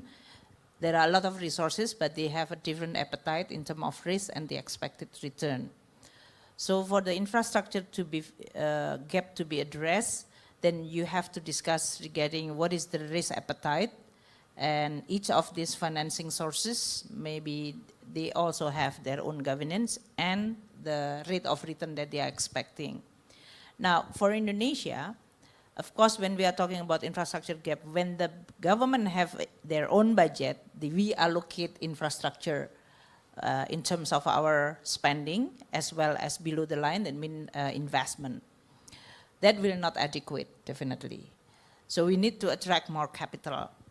And that means, and when I said government, it's not only central government, but also local government. Local government in Indonesia maybe not as Lawrence, which is one country, one city. We have a huge lot of local government, so we have the capacity, which is different. You also have different fiscal space for the local government. So this will require also another intervention of what kind of policy that can support the local government participation. The second one, when we are talking about the pipeline as well as the private sector participation, we built this pipeline including preparing for the structure on the financing. So it's not just, oh, I'm going to build this kind of railways or railroad, or we are going talking about the toll road, but we are talking also about who will be financing this, and that's really depend on how attractive this infrastructure. So when we deal the private sector, then the appetite of risk is going to be different. First, they love to participate, but certainly they are expecting return. Risk is the biggest hurdle, as others also talking about. So usually the government will intervene not in terms of the spending, but how we can provide project pipeline development. So we have PDF in Indonesia, Project Development Facility. You also can guarantee some of the risks so that this project is going to attract private sector. The risk can be in the form of political risk, can be natural disaster risk, can be in the form of policy risk. Because when dealing with whether this is electricity or talking about toll road, is the government willing to adjust the tariff so that they are going to generate revenue, or even water? So this is related to the policy-related risk. The third one is, of course, when I'm talking about the ecosystem, for the Indonesia, we really have to come up with some instrument that need to be developed. So whether this is financing, private sector will only participate, but we want to just lending to the government. So this is like the debt instrument. So we issue like green bond, sukuk. These are all the instruments in which the participation of the private sector in the form of lending. So we borrow from them. But if the private sector would like to have a higher appetite that is equity financing, they may also have expectation of higher return. And within this equity financing, then you are dealing with this kind of risk framework that need to be addressed. And that's why the instrument regarding guarantee risk management is going to be come into picture. For Indonesia, we also establishing special mission vehicle. So we have PTSMI, we have also the IIF, we also have the guarantee, PTPII. We also have Indonesia Infrastructure, Indonesia Sovereign Wealth Fund. These are all actually created in order for us to be able to provide direct engagement with the private sector with a different appetite and different sophistication. So these are all the Indonesia experience in dealing with this infrastructure gap. We continue improving the policy. We created instrument from the borrowing up to the equity financing. We address the issue of the risk, and we also preparing for the local government the ability for them to be able to develop the pipeline as well as executing the project. These are all many of the government of Indonesia trying to build what you call it public-private partnership in a more sustainable and transparent. Just a follow-up, Ibu Sri Mulyani, to increase it further in the equity financing, can you do that through regulations? Because it's not really in the government's control for that. Again, it's the appetite of the investor. Well, it is also the appetite of the investors to be partnered with the government or even investing by themselves. In the electricity or power sector, they actually much more straightforward. They can become the builder of the power generation and then they contracting. So they put all their equity on the power production and then they contracting the off-taker to the government. Or in a toll road, they can co-finance or they are bidding for a chunk of road, which is then they build using their own money and they have the ownership of this road and then they will expect generation. On the water sector, they actually can partnering with the local government water company. So these are all, it is not a problem of regulation. It is more the appetite and how complex and the ability for them to actually invest and compete in this kind of infrastructure development. Usually, unintentionally also, the role of the state-owned enterprise can become also a facilitator or catalytic, or become an obstacle for the private sector to participate. So these are all need to be addressed depending on what sector and what project that we are talking about. Thank you, Mr. Mulyani. I have a question for Mr. Lawrence Wong. We'd like to know what actions have been taken by the government of Singapore to facilitate sustainable infrastructure. Our approach really is to look at how we can advance infrastructure, both green as well as traditional infrastructure, not just for Singapore, but for the entire Southeast Asian region. Because when you look ahead at a world that is full of geopolitical tensions and where competition is becoming more intense, the reality is that the competition we face is not within ASEAN, but is outside of ASEAN. You will have economies like US, China, even India now coming up, EU. These are large economies, all competing for influence, competing for investments. And no single ASEAN country can compete on our own. But ASEAN combined, if we are stronger and more united, then we stand a chance of competing against these big countries and navigating our way forward in a very uncertain and turbulent world. And the way to unlock ASEAN's potential is through infrastructure. And that's why from Singapore's point of view, helping ASEAN unlock more infrastructure is win-win. It's not a competition, it's a plus for Singapore, it's a plus for all of ASEAN.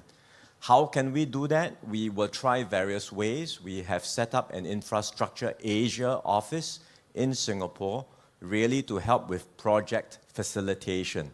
So we offer project advisory and structuring solutions, and we connect countries or governments with partners.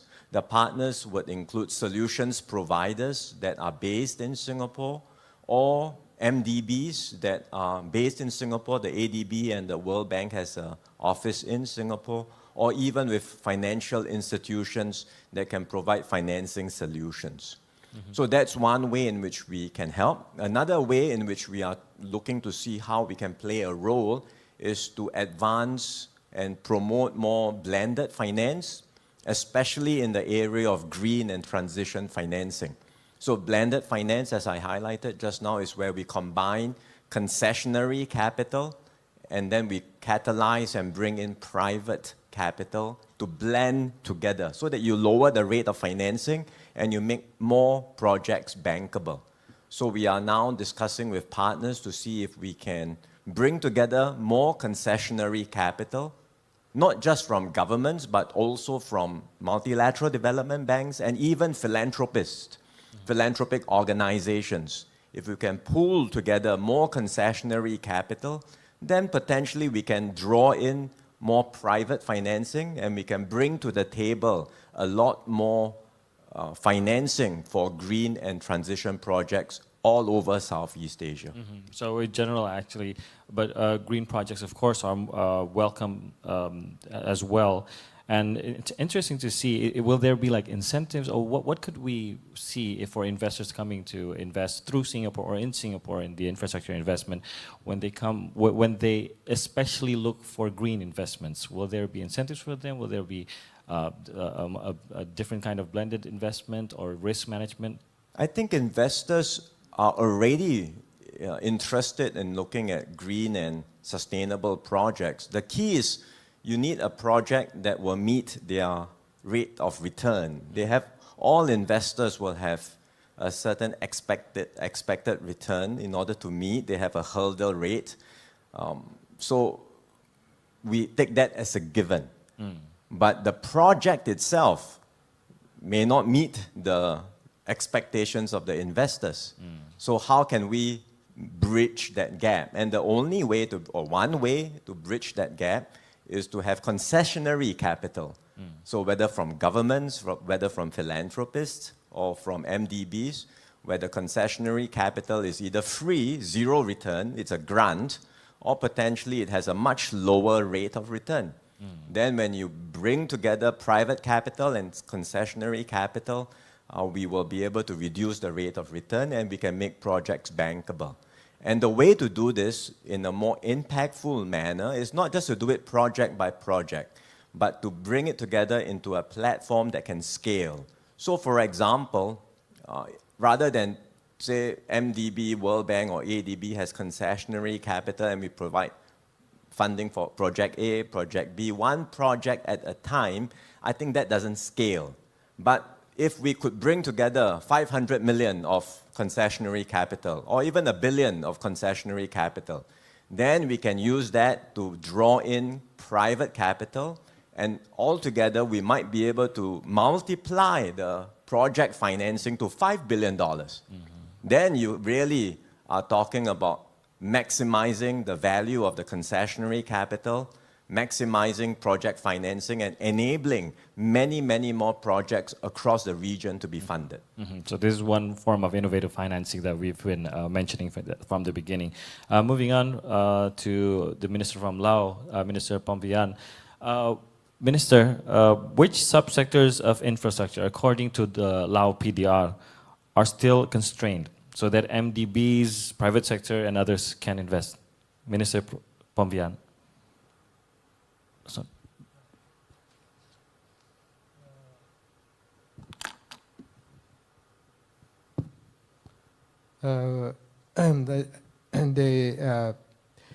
The most still the constraint that for our country that in terms of infrastructure that the mostly that when we affecting some climate change and the and the pandemic so on, that it is very constrained on how we can the first one is about how we can they get financing. This is very important because the finance is very important for us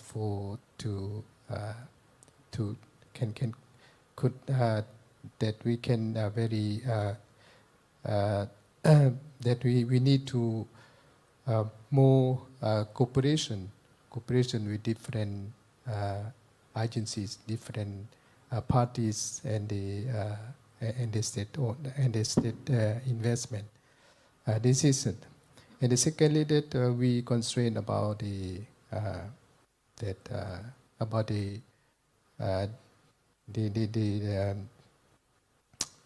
quality in terms of the quality of how we can give the infrastructure in the good quality, but we still needed some technical, some who can be comply with the international standard that we can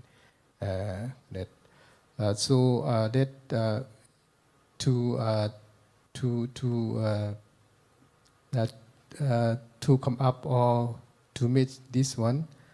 So there's that need further more cooperation with the different or MDBs, something like this, and also work with other line ministries bodies in the country, in the other ASEAN country, and also in the region.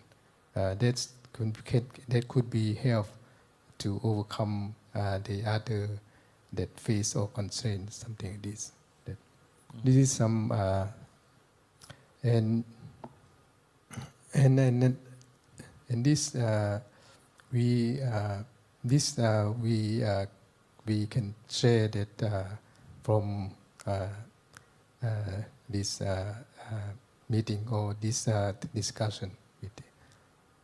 Thank you. First of all, I'd like to apologize. I keep on looking for you, but it's such a big panel. I keep imagining Minister Pompian is there, and you're right in front of me. I'm very sorry for that. Very interesting to see that international standard. And we talked about the ASEAN standard and creating that ASEAN standard. should that meet an international standard as well to make ASEAN the region easier to approach more larger, wider investor base? Yeah, we think that in ASEAN and in ASEAN that when we are in a globalization era, in a globalization era, so we how we can approach to the regional from different just among the ASEAN country, but also they are apart from ASEAN also. This is we need some cooperation between an ASEAN the country that to how to say to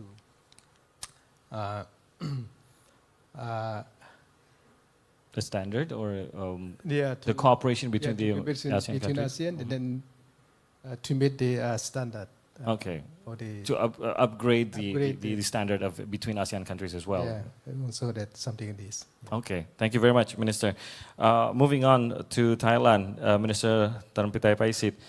What are the policies that we would like to know? The policies and the programs from the government of Thailand to attract MDBs, the private sector, and also others to invest in the infrastructure sector in Thailand. Well, actually, as I said at the beginning, we need to have the very good planning for infrastructure, facing priority, and then we look at the when we are working with the MDBs, what the MDB interest, and whether the project has go in line with the global issue, or maybe some of the project maybe it's projects that self-interest, not attractive for the foreign investor or even the MDB. This is the same point with Minister Lawrence, that it has to, meet their appetite as well. That's right. That's right. And then, and MDB, I'm talking about the MDB as a financial institution, international financial institution, as well as the advanced country who have been working with our country. Non-financial institution, basically they're interested in the technology. They want to sell the technology. They want to help the project design.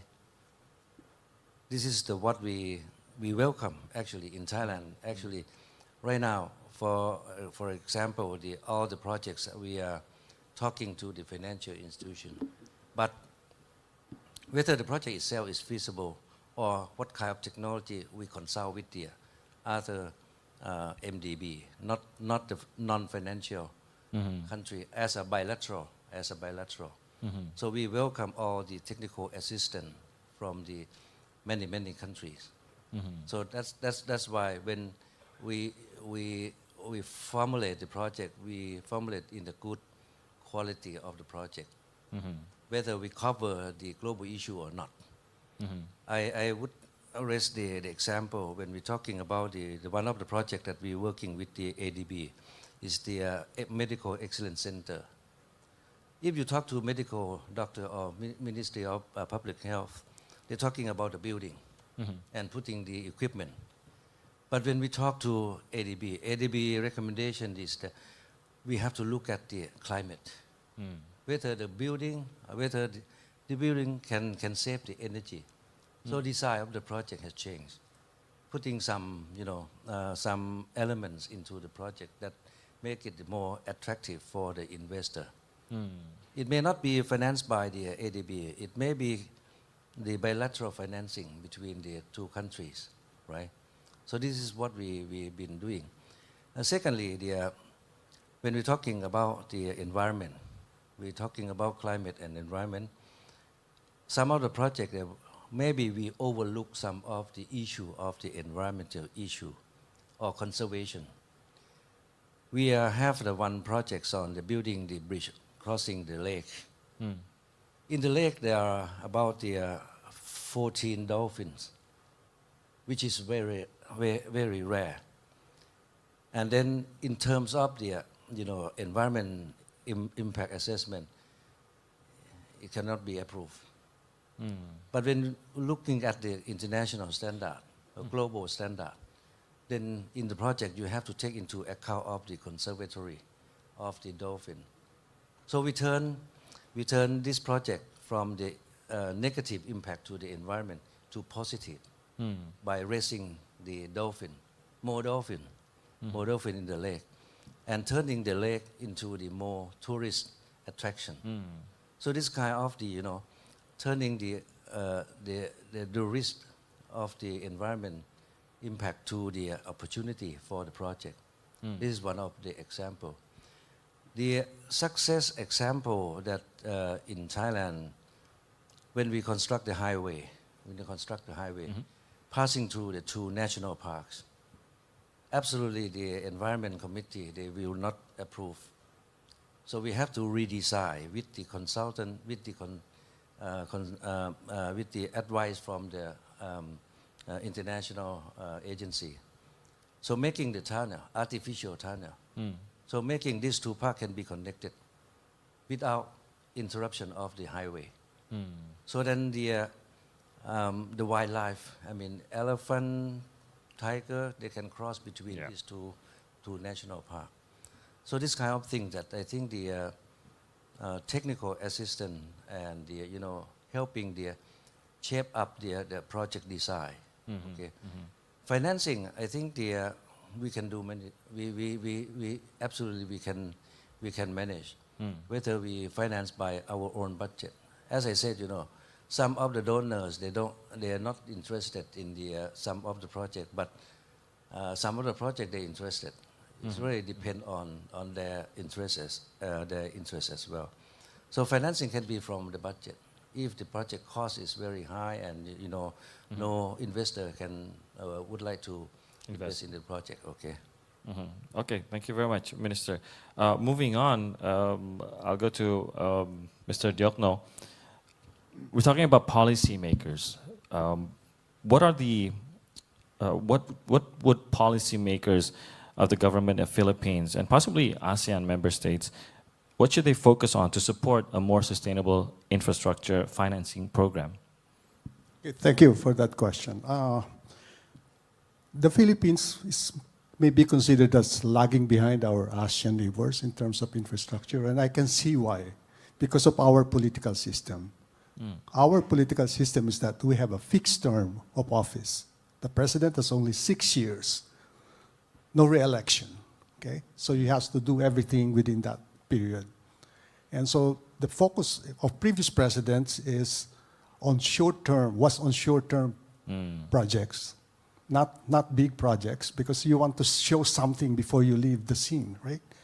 So when I served President Duterte, the previous president, when we came in, there was no ready to implement long-term projects. Okay, no ready. So we have to rely heavily on official development assistance, World Bank, ADB, our partners, bilateral partners, China, Japan, South Korea. There was no ready to implement projects. And for the last 50 years, I look at the last 50 years, our infrastructure as a percent of GDP was only 2%. And I said, this is not sustainable. So that gave birth to what I call the golden age of infrastructure, starting with President Duterte. And so we, on an annual basis, we allocate around 5 to 6% of our budget for 5 to 6% of GDP for our infrastructure projects. And this is continued by the current president. All right? So now we have large projects, and this administration is lucky because President Duterte prepared some 197 large projects, priority projects. And so we can implement those now. Some of the projects started by President Duterte, like a subway, that will be finished by the end of this president's term. So it really matters whether the kind of system that you have. And the Philippines also is, like Indonesia, we have 7,200 islands. Okay? So we have to interconnect some of the provinces to link the lagging regions to the center, and so we need a lot of those projects. And out of the 197 priority projects, around 98 of the 197 are ongoing projects right now. So, so that is very important, that by the time you start your administration, you already have ready to implement projects, and you're willing to implement projects prepared by the previous administration. Because sometimes, with the change in administration, you stop and say, I want to have my own projects. That doesn't work like that. So, so that takes care of the infrastructure projects. We have 197, as I said, and worth $155 billion, okay, worth. And I see around half of that to be funded by official development assistance, and about 10% through the budget, and around 30% through public-private partnership. We have to tap the public-private partnership. We changed the rules of the game, so now public-private partnership is very attractive, and we have successfully approved already a lot of projects, including the rehabilitation of our main airport, okay, and several airports. And in the meantime, during the pandemic, we didn't sit idly by and wait for the virus to subside. Okay? We reformed our economy, and we opened our economy. We passed laws that would allow 100% ownership of many sectors: telco, airports, toll roads, shipping.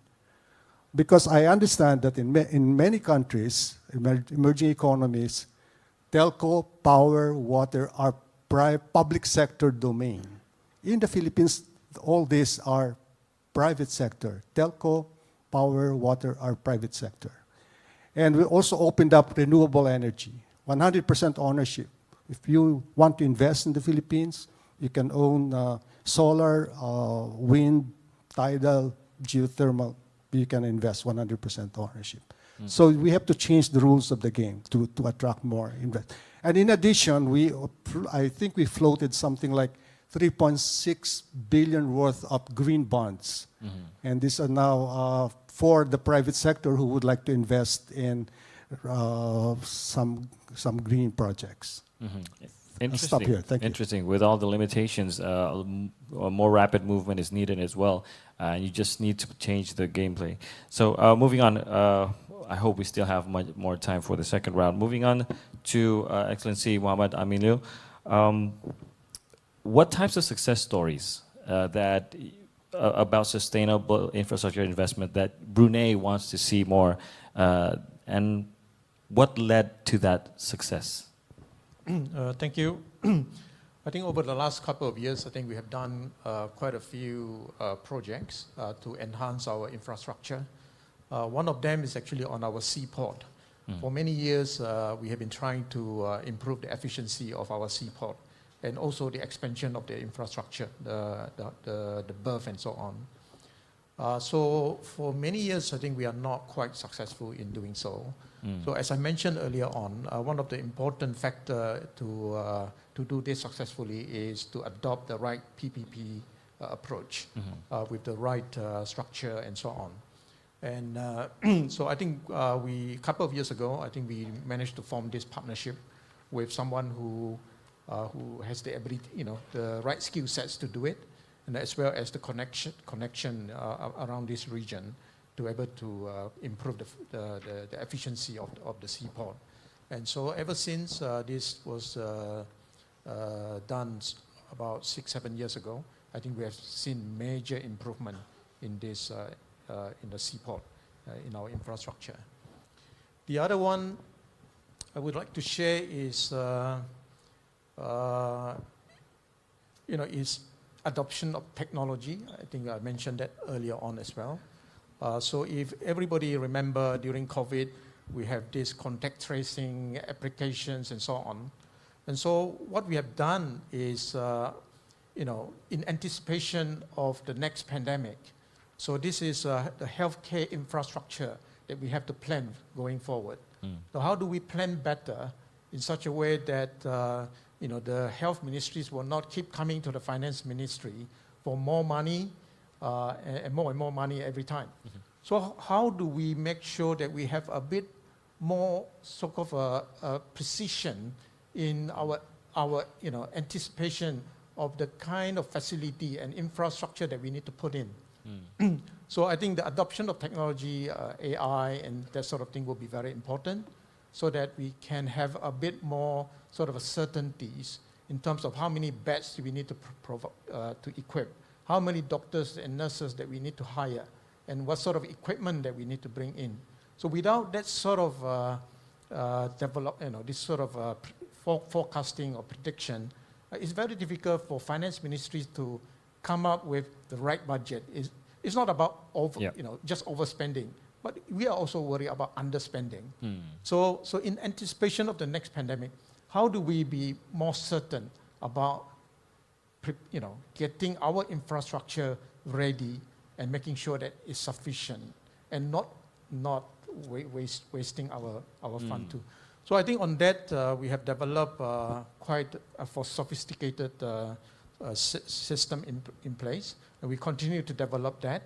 And once we get there, I think it will actually save the government a lot of money. Even today, patients can do online consultation, make their own appointment. If they go overseas, if they fall ill, they can open up their own medical record when they see a doctor overseas country. So all these are all facilities that we continue to build on, develop on from our so-called contact tracing application, because otherwise I can see many countries are actually abandoning, whatever that was invested in the contact tracing, they just threw it away. But we continue to develop that. I think these are some of the success stories that I thought I'd just share. Thank you. COVID did really open our eyes, and being finance ministers during the COVID era, even Ibu Sri Mulyani also smiled when we wanted a more better budget planning for health. Of course, that would help us a lot in the future, and we don't know what challenges we will face in the future. Moving on to Excellency Stephen Sim, what would you say, how can international organizations, MDBs, and private sectors, and also other investors support more sustainable infrastructure investment in Malaysia? Thank you. The early years of independence, perhaps the first 2 decades of our independence, a lot of focus was on developing rural economy. And it was at that time where Malaysia was highly dependent on external financing. For example, we had assistance from IBRD to build our national infrastructure, the hydroelectric, irrigation system, water supply system, etc. So it was the first 2 decades of our country. By the time we moved into the industrialized 80s and 90s, Malaysia has developed quite a robust local capital market, and almost 90% of our infrastructure development are funded locally. Today, the bond market size in Malaysia is about 2 trillion ringgit. So, as we move into the 21st century, I think in terms of external organizations and external assistance, Malaysia would appreciate, as we are embarking on a cleaner and greener economy, high-tech economy, we will appreciate perhaps assistance in terms of technological transfer, technical advisory, PPP. Perhaps one example would be, again, a recent example. The government just recently launched the National Energy Transition Roadmap, NETR, with an investment opportunity of up to 1.85 trillion ringgit. So there are 10 catalytic projects within this NETR. I think we will appreciate when it comes to investment in terms of technological transfer, in terms of advisory, in terms of perhaps even PPP in this aspect. All right, interesting. Now, we still have time for a second round. Probably we won't have that much time to answer, so probably we have 3 minutes for each speaker to answer the next round of questions. Just going straight, moving on to Ibu Sri Mulyani, Indonesia has been very much focusing under Pak Jokowi on infrastructure. Now, if you would share with us the success story that you think needs to be highlighted in Indonesia, and what led to that success? Well, the emphasis of President Jokowi to catch up with this infrastructure gap as a very important consequence in terms of pushing many of the effort by the ministries and local government, and also inviting private sector. I think the first success story is when the government announcing there is a priority of the project, we call it a strategic national priority, then it will move, this is what you call it, mobilizing all the forces, especially at the central government level, because it will require a lot of collaboration, as I mentioned on my first intervention.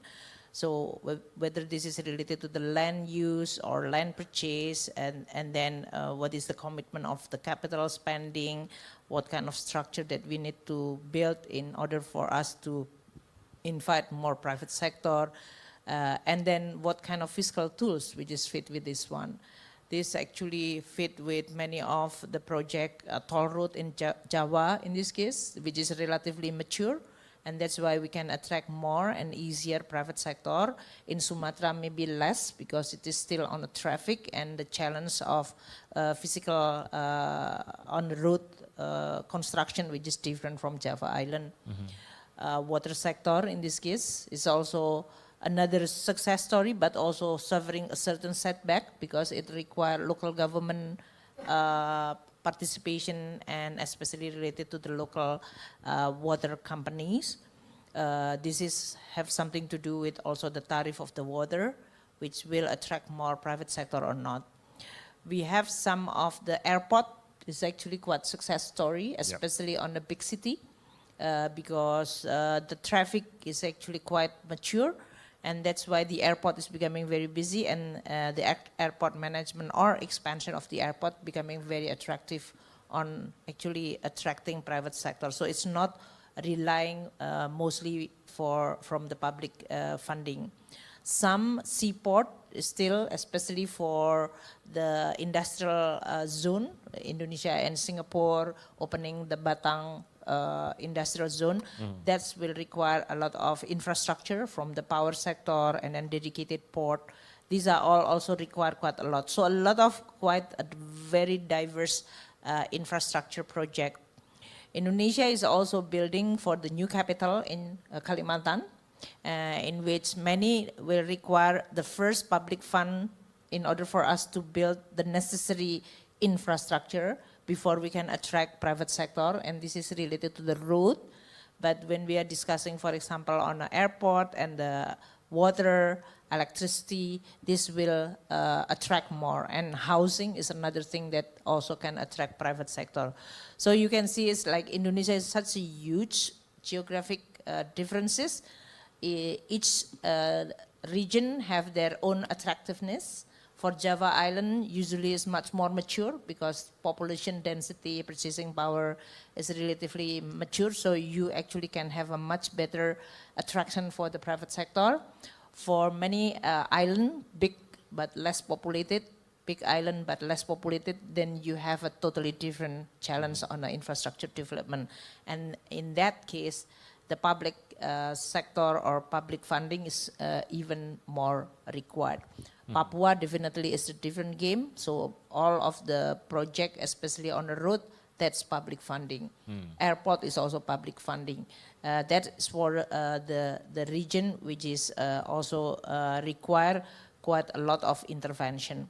Local government is another thing that is need to be empowered and equipped, capacity, as well as on financing and risk management. So these are all maybe some of what we call it the progress or achievement, but we also can identify through this progress still a lack of or continued support both in terms of policy, instrument, financing scheme, as well as risk management. Actually, if we had time, I'd like to go further into the new capital. That would be a very interesting investment point there for Indonesia. But I'll have to move on to Singapore. Minister Lawrence, we're talking back about policymakers. What would you say should be the focus for policymakers to support a sustainable infrastructure financing program? I think often when we talk about financing of infrastructure, governments everywhere tend to focus on the financing solutions as a priority. And I can understand why, because that's where the gap is the greatest. But my sort of, or Singapore's experience has been, the starting point is not financing. Because sometimes when you start with financing and you're stuck with the person providing the financing may also impose conditions on governments. You must use certain solutions, you must use certain contractors, and it may not always be the best for the country.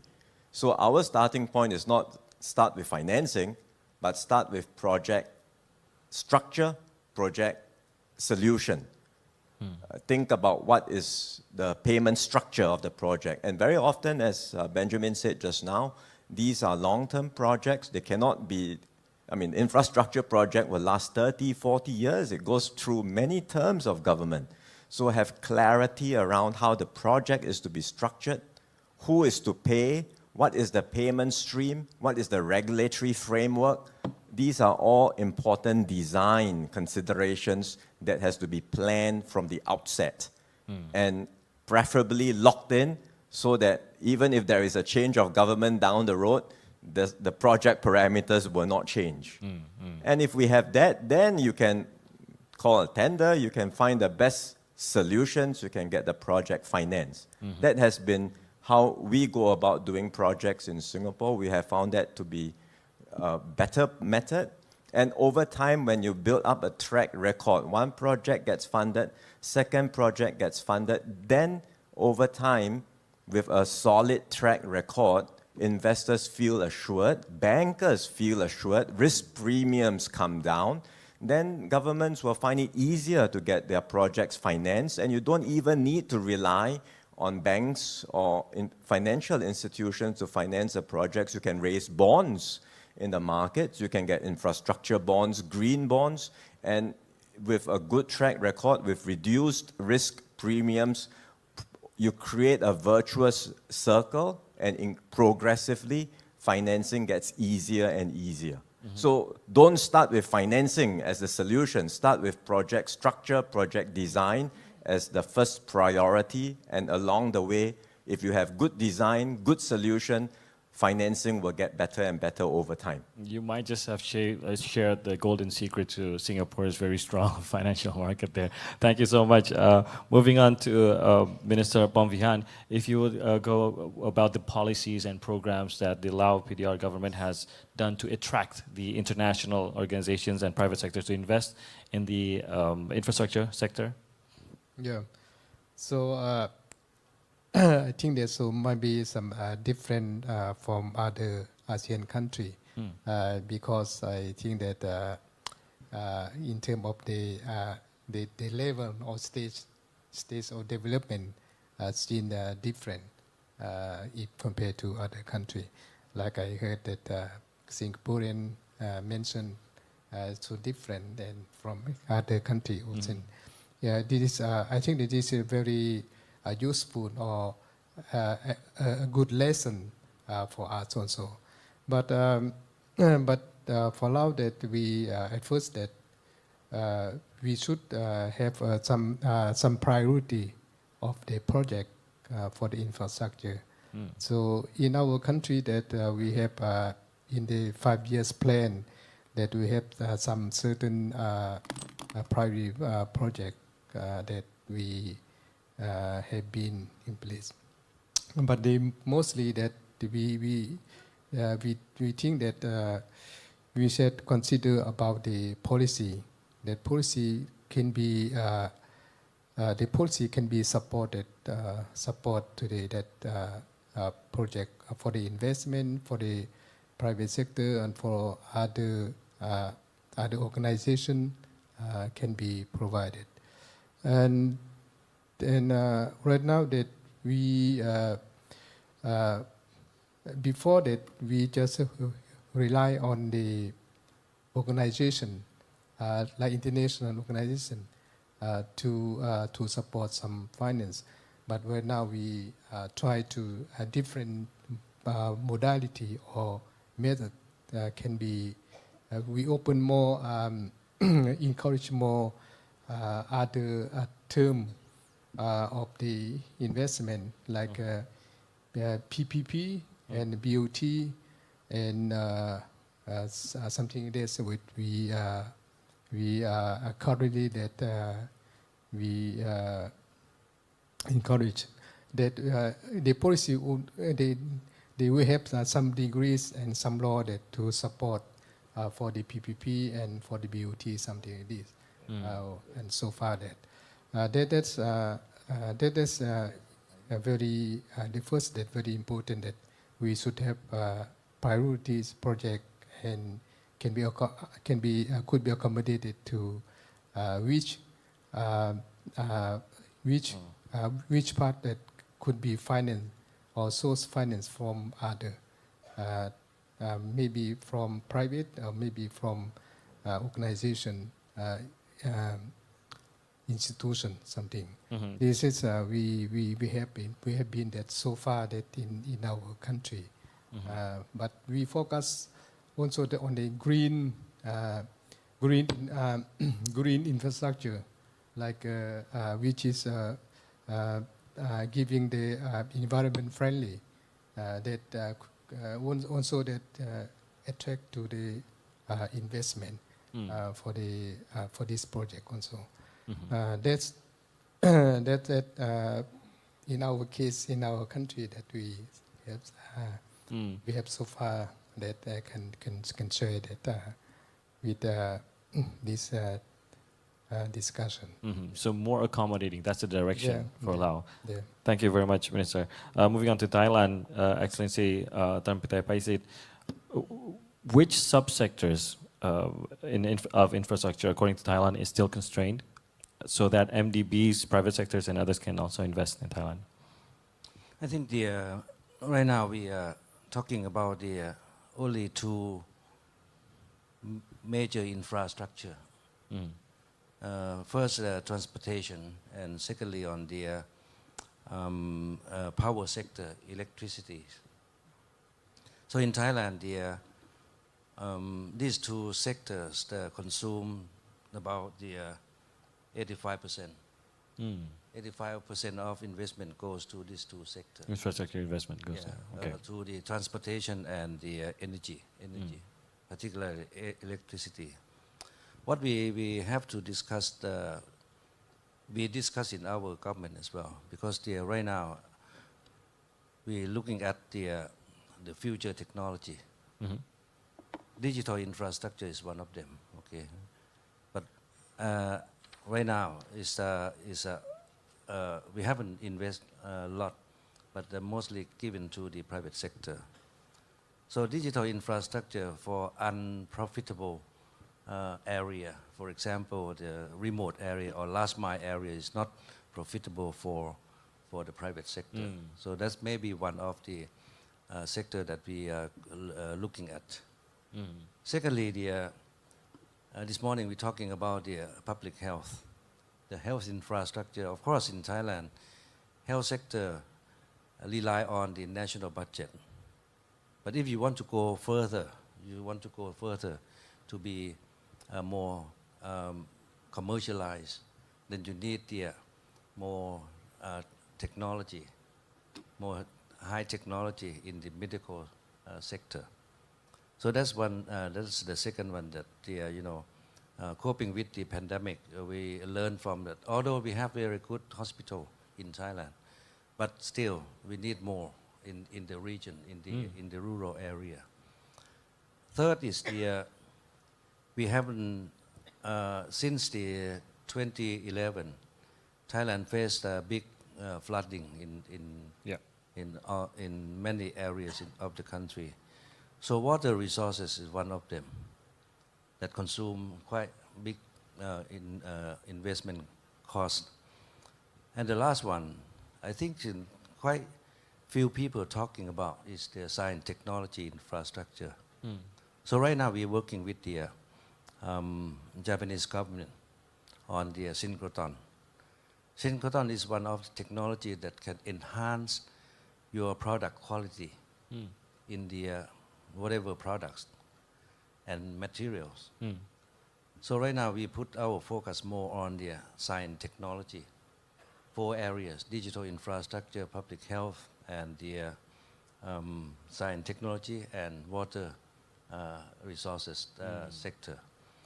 But again, I think we, as Lawrence just mentioned, that about the project design. I think the collaboration must be between the project owner and the financier. We don't just receive the project proposal and we signing the cashier check or whatever. But you need to discuss from the beginning whether the project is feasible, this project is sexy or not. So you have to collaborate earlier. So that's why we need the technical assistance from the MDB or financial institution. Once that you decide in the beginning, you decide correctly, and then I think I'm sure that the private sector will be interested in the investing in this. And thirdly, the PPP. I think many countries facing about the debt ceiling. Of course, the financing from the budget, many countries facing the deficit budget. But deficit budget is create the public debt in your account, in your finance account. But how we release, how we cash up all the projects, PPP is one of them. In Thailand, actually right now the 60% is the borrowing to finance the infrastructure. Of course, the state-owned enterprise, they have their own revenue. They can charge from the people. But only 18% does go to PPP. And now more and more, particularly on the transportation in the mass transit system in Thailand. So we will do more on the PPP. So that's a focus there in Thailand. This is the area that we need to know. Moving on from Thailand, we are moving on to Excellency Benjamin Diokno. Excellency, how can international organizations, MDBs and private sector and others support more sustainable infrastructure investments, especially in the Philippines? They've been very helpful in the design of sustainability framework. And so we use them, except that I think the ASEAN as a group should have their own taxonomy on what is green, so we can move forward, have a standard, things like that. Now let me answer the previous question. What are the priority areas? Where are we lacking? I think number one is power. Okay. If you ask investors in the Philippines, why are you not coming? They said, we have one of the highest power costs. And it's not because of lack of power generation. It's our inefficient grid. We have surplus areas that cannot reach the deficit area. So the grid system, we need to fix that.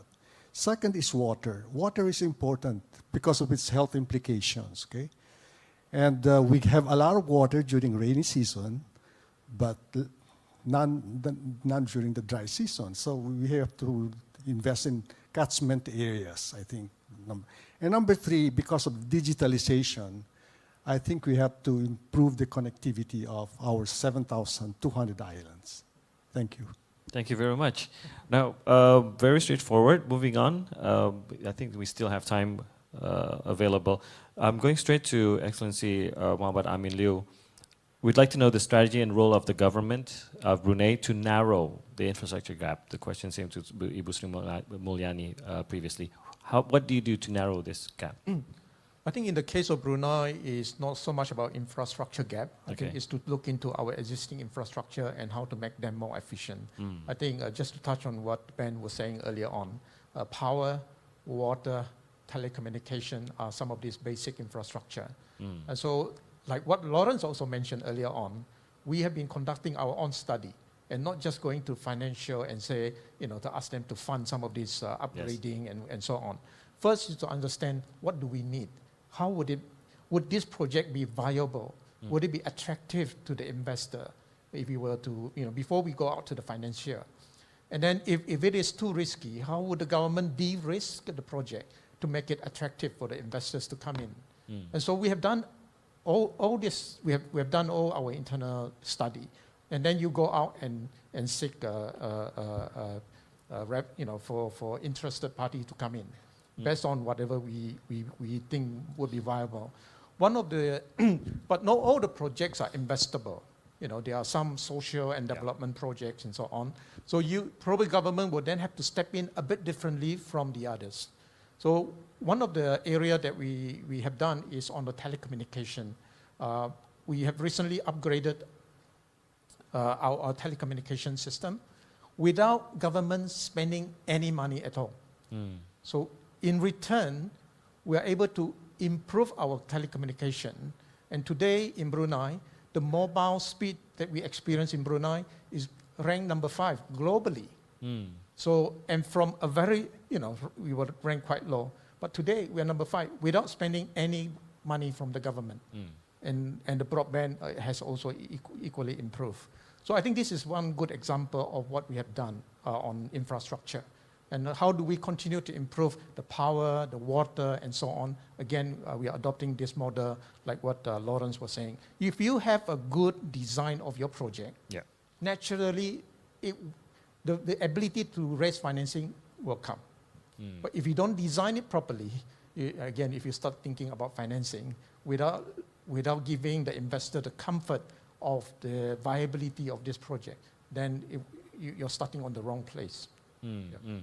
Just a short follow-up, where do we usually miss to see that in providing a good pitch, a good design for that product?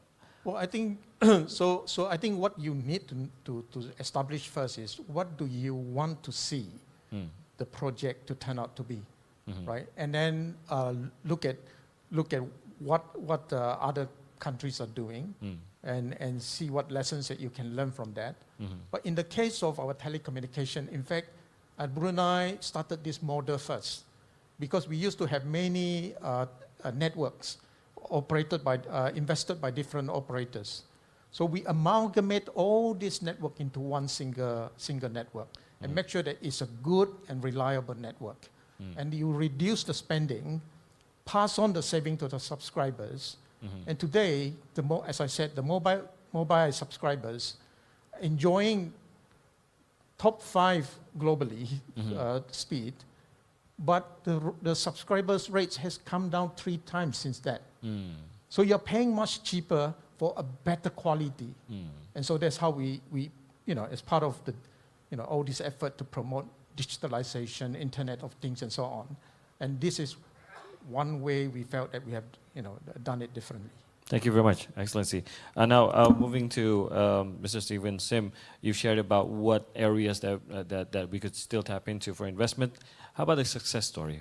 Just to give a picture of what Malaysia can provide, what can we see for the future of Malaysia when it comes to sustainable infrastructure investments? Perhaps building from what Pak Amin has shared, digitalization, because this is something that Malaysia aspire to embark on. So there is this project which was started in 2019, and again this is also an example of continuity despite the different regime, change of government in Malaysia. The project started in 2019 with about 21 billion ringgit in terms of investment for developing connectivity throughout the country. And when we began that project, we are looking at about 80% 4G connectivity, and then certain area there are disparity. For example, the Borneo state of Sabah, Sarawak, or even Kelantan in Peninsular Malaysia, we are looking at below 80% coverage. So when this project was started in 2019, and then when there's a change of government, it was expanded. It was rebranded and expanded into what we have today as Jendela. Jendela basically means a window, but it is an acronym for Jaringan Digital Negara, the National Digital Network. Jendela was expanded to 28 billion ringgit in the first phase. And today, with the new government, we have also continued that project. And by the end of 2023, we have actually met the target of connectivity. For example, you're looking at 97% in terms of 4G coverage all over the country, and over 40%, almost 50% 5G coverage in terms of population. So that is one. And one of the strengths of this project is the PPP partnership. We are looking at 60% being funded by the private sector, and then 40% funded by the government.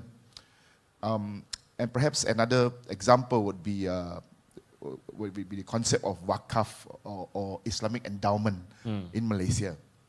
Traditionally, wakaf is perceived as physical assets such as land, buildings, or perhaps even gold being endowed for religious purposes in the Islamic religion. But more and more today in Malaysia, Islamic scholar has defined wakaf to be larger. You can use it beyond religious purposes, and it will also include money and cash.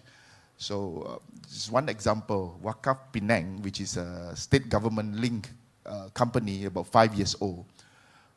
Today, despite being a very young company, they are embarking on a PPP development project on Wakaf land with a GDV of over 1 billion ringgit, just in the state of Penang alone.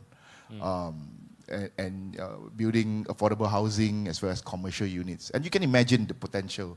We are looking at 30 hectares of Wakaf land in Malaysia, and only about 10% of it has been developed. So I think this is one way of exploring an alternative financing model, especially within the Islamic world. Interesting. Thank you very much, Mr. Stephen. I would just like to have 1 minute from each speaker, just as a closing statement as we approach the end of today's session. We would be focusing on what should be the takeaways when we're talking about how we could increase the public-private partnership here in focusing on infrastructure investment. What should be the takeaways, especially as we meet here in Jakarta, ASEAN members here, also business parties and so on. What should be the takeaway as we leave Jakarta? What should we know about the potential, about what's next for each countries and for the region? Ibu Sri Mulyani, if you may begin. I should be the last one because the host. Oh, sure. It's okay. So can I? Would you want to go last? It's okay. I'll let the guests go first. Ibu Sri Mulyani, apologies for that. So I guess we'll go to Mr. Lawrence Wong. Sure. Well, I would say infrastructure is key to unlocking ASEAN's potential. And increasingly, when we talk about infrastructure, it's not just the traditional areas of transport, utilities, but we have new areas like digital, and even more so now, green and transition infrastructure becomes more and more important.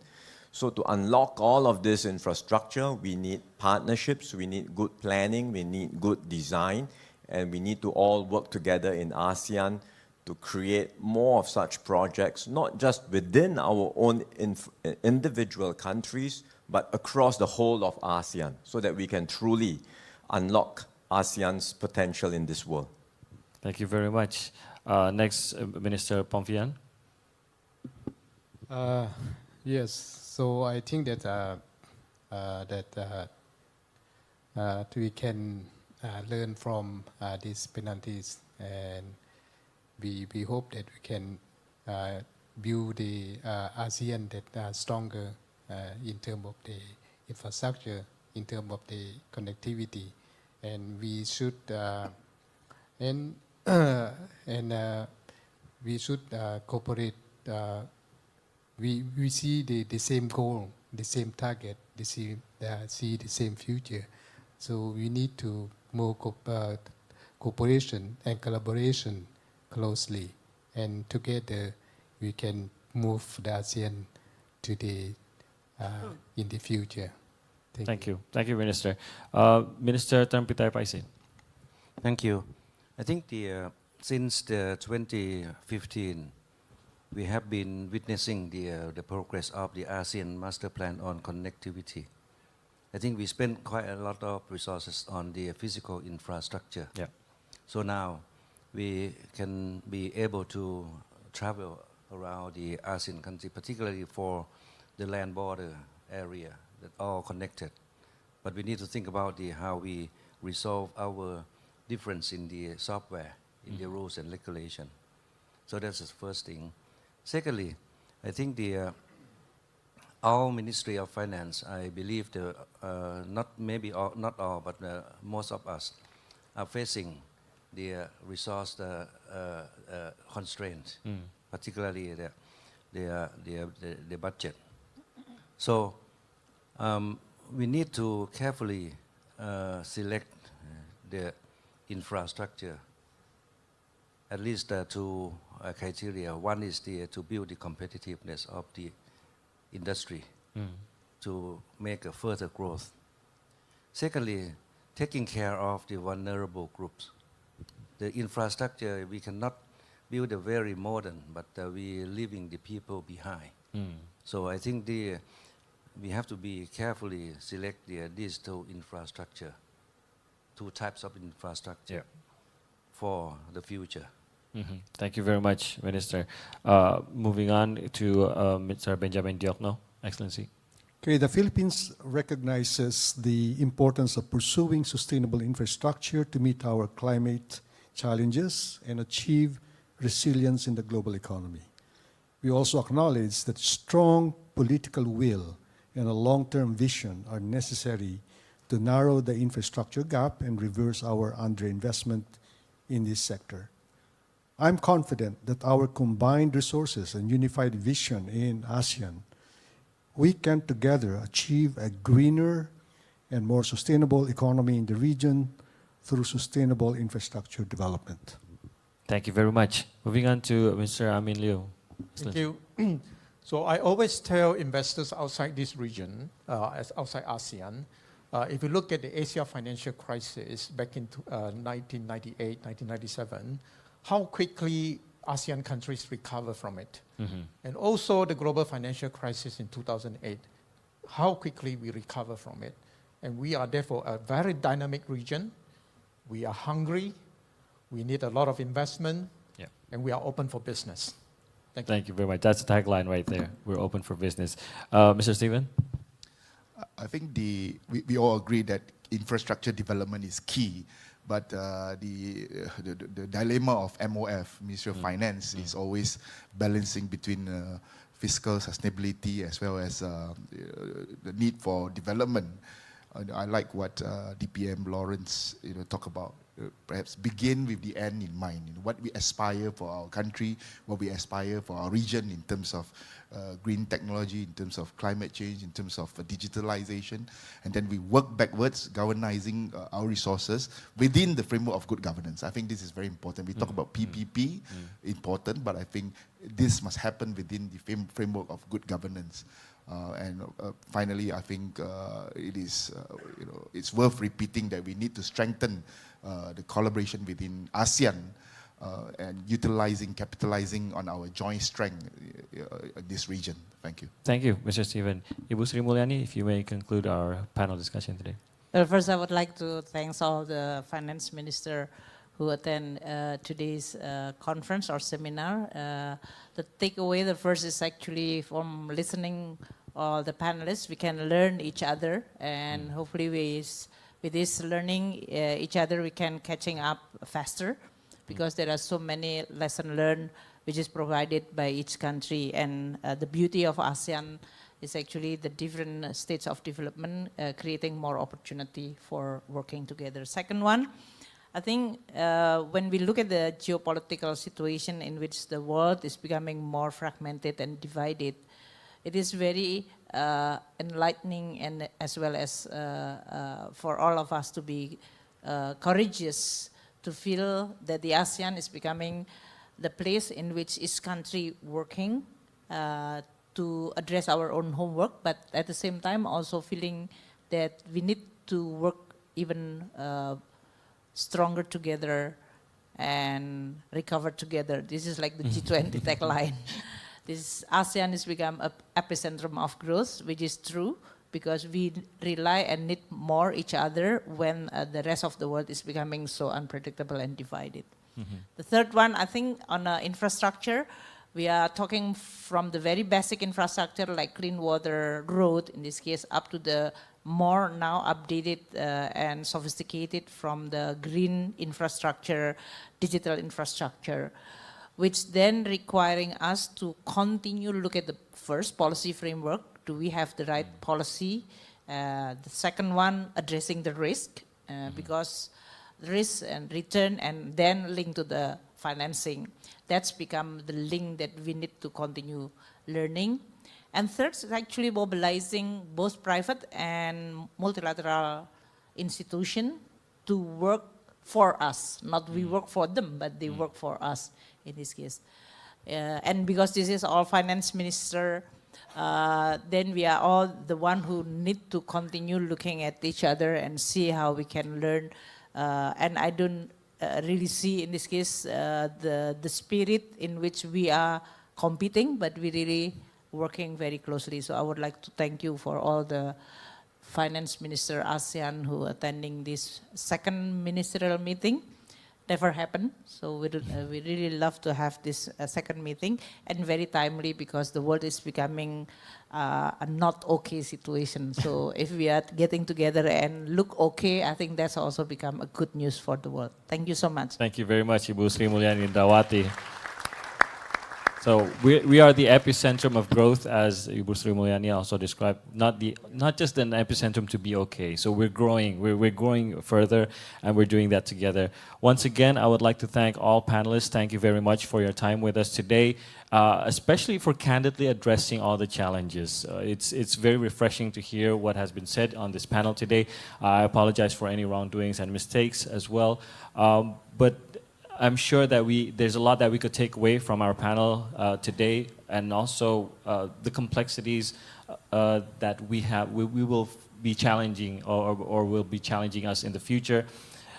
It's rife, but the challenges are not insurmountable. They stand as opportunities for innovation, cooperation, and growth. And I guess ASEAN will be the epicentrum for that. So once again, it is an honor to talk to everyone. Excellencies, thank you very much for your time.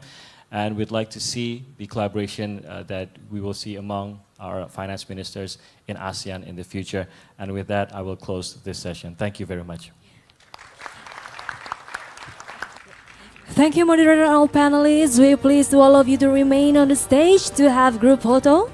We would like to invite the second moderator and also all panelists to join group photo sessions on the stage.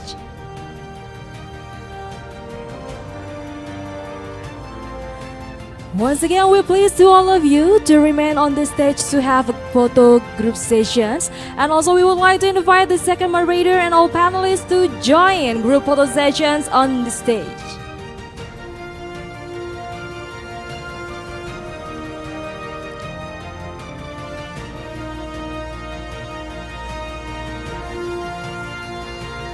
Again, we would like to invite the second moderator and all panelists to join group photo sessions together on the stage.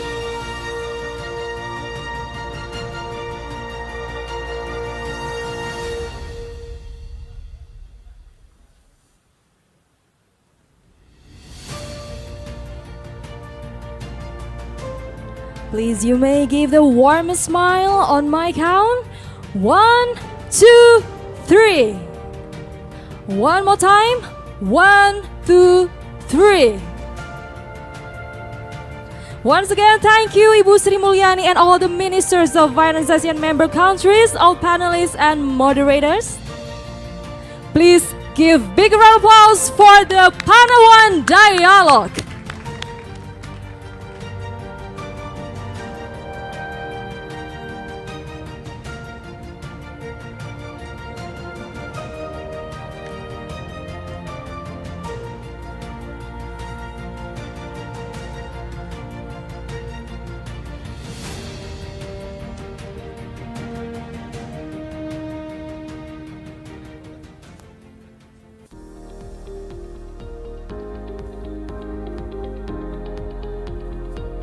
Ladies and gentlemen, we have 5 minutes to have coffee break. Before we continue to the panel 2, you may enjoy some snacks and beverages outside the ballroom, and thank you.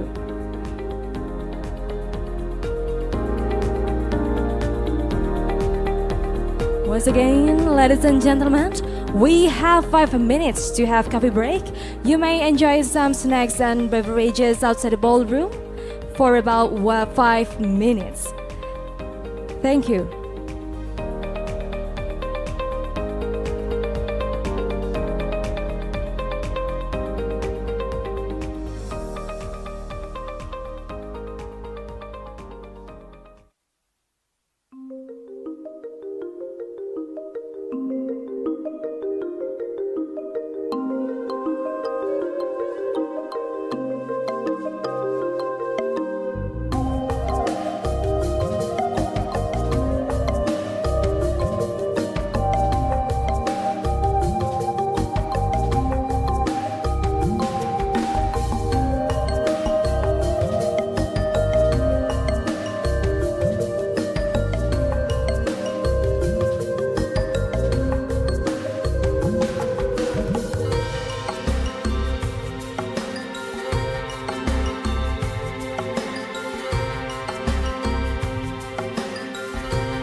Ladies and gentlemen, we cordially invite you to be seated at the seat provided since the panel 2 is about to begin. We have 4 minutes left to start panel 2.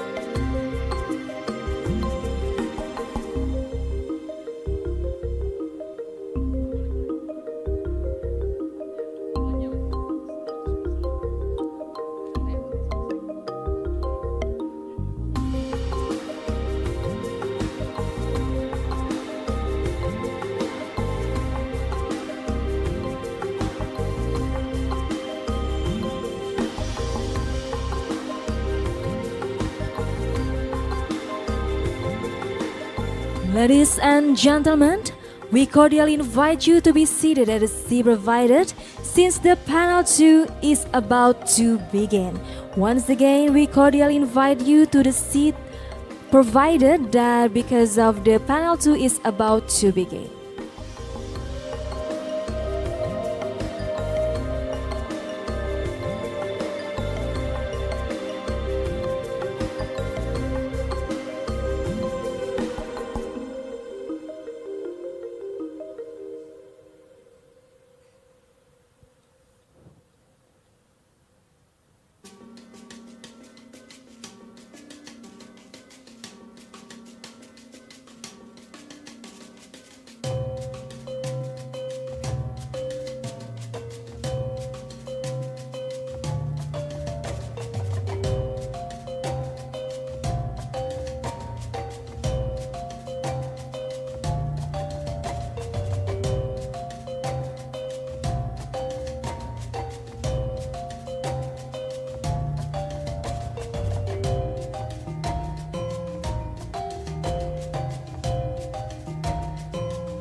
Ladies and gentlemen, we kindly invite you to be seated at the seat provided since the panel 2 is about to begin. Once again, ladies and gentlemen, we kindly invite you to be seated at the seat provided since the panel 2 is about to begin.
Ladies and gentlemen, we kindly invite you to be seated at the seat provided since the panel 2 is about to begin.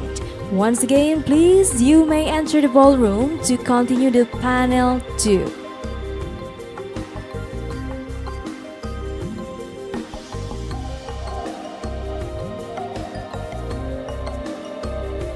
Once again, ladies and gentlemen, please we invite you to be seated at the seat provided since the panel 2 is about to begin.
Good afternoon, distinguished guests, ladies and gentlemen.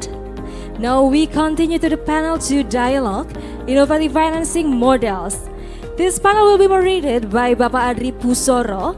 He is one of the best specialists in urban infrastructure financing, municipal finance, fiscal decentralization, disaster risk management, international money and finance, tax policy, econometric and modeling, financial and also economic forecasting. Now, ladies and gentlemen, please welcome Bapak Adri Pusoro.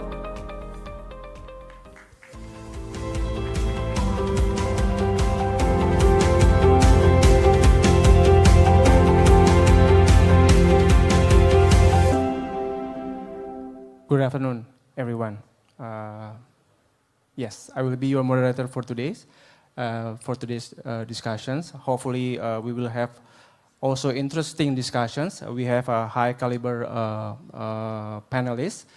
Without further ado, I will invite our panelists to the stage. Mr. Edwin Syaruzat, President Director of PT Sarana Multi Infrastructure.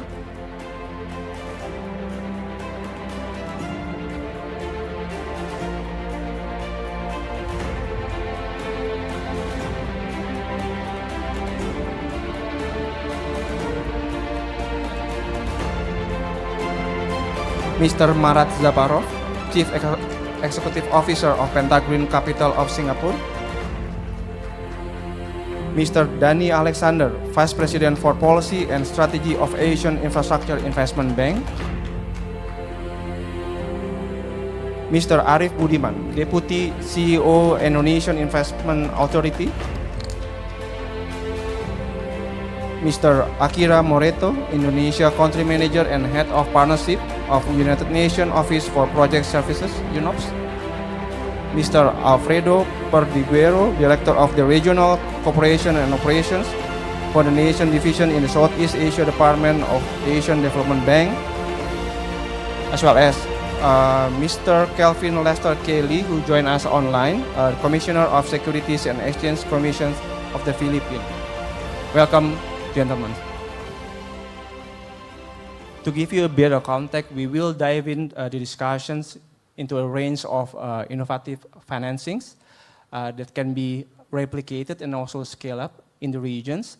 When I mentioned about the innovative financing here, basically financing that can foster the positive impact of environmentally, economically, as well as socially. So without further ado, I will let the first speaker, Bapak Edwin Sarusat, the CEO of PT Sarana Infrastructure, SOE, owned by Ministry of Finance, Government of Indonesia, that focuses on financings, advisory, as well as on project development. So the floor is yours, Pak Edwin, for your presentations. You have 8 minutes to having this discussion. Thank you. Okay, thank you, Adri. Good afternoon, ladies and gentlemen. And I think when it comes to innovative financing, let me put in the context that PTSMI involved very heavily in the public-private partnerships. And to us, I think there are 3 elements of innovative financing.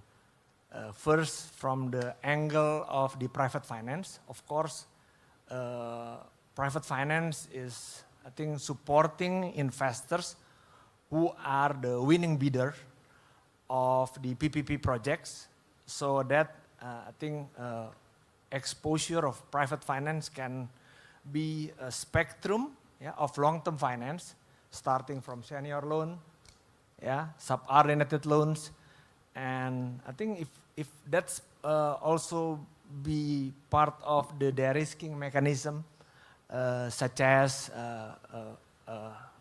cash deficiency support facilities, and many others pieces of the layer of the financing that is particularly supporting the success of the PPPs and investors. Of course, equity is also part of the important and catalytic role in the project finance, in every project finance. And when it comes to equity, aside from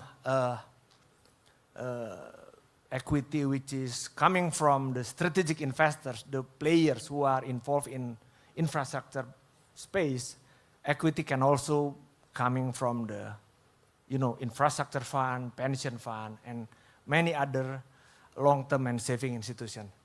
That's number one when it comes to innovative from the perspective of private finance. And second one is from the perspective of public finance, because public finance is, I think, the role of government, the role of contracting agency, because the choices to at the end of the day to the PPP is the choices between government and the private side. And I think when it comes to the government, again, it is the choices between whether it is or infrastructure is going to be delivered by public money. In this particular case, budget, whether central budget or local government budget. And of course, delegated to the private side when the project is partially or equally financed by user pay and taxpayers' money. So I think with regard to that, SMI is quite a unique institution, and we are also supporting local government. So our source of our lending instrument to the local government can also be part of the source of the public finance to deliver infrastructure development, whether it is on their authority or it is under central government. So the range of contribution can also coming from other source of financing or source of borrowing that whether local government or central government is going to tap into. So there are also opportunity that local government tap into local currency municipal bond market whenever it is existed, and central government also tap into a global bond or local currency bond. So all in all, I think the determination is about what is best cost of capital and what is best in terms of the speed of execution in such way project can be delivered.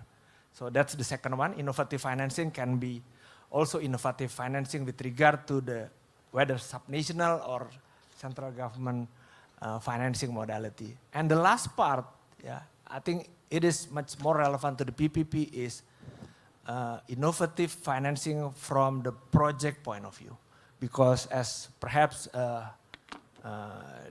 Deputy Prime Minister Lawrence has already mentioned, the project solution is also important, and within that context, yeah, whether the government or contracting agency would like to choose or would like to employ added support or instrument to the project, whether it is in the form of availability payment, yeah, viability gap funding, yeah, it is also becoming the element of the innovative finance.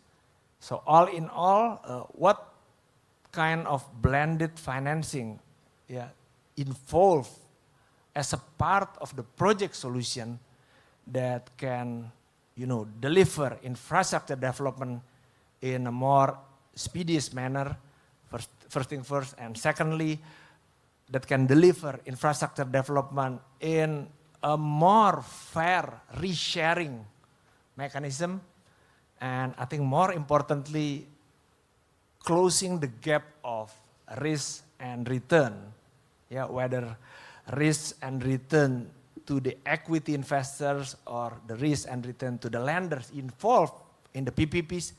I think that would be the beauty of innovative financing when it comes to the angle of the project solution.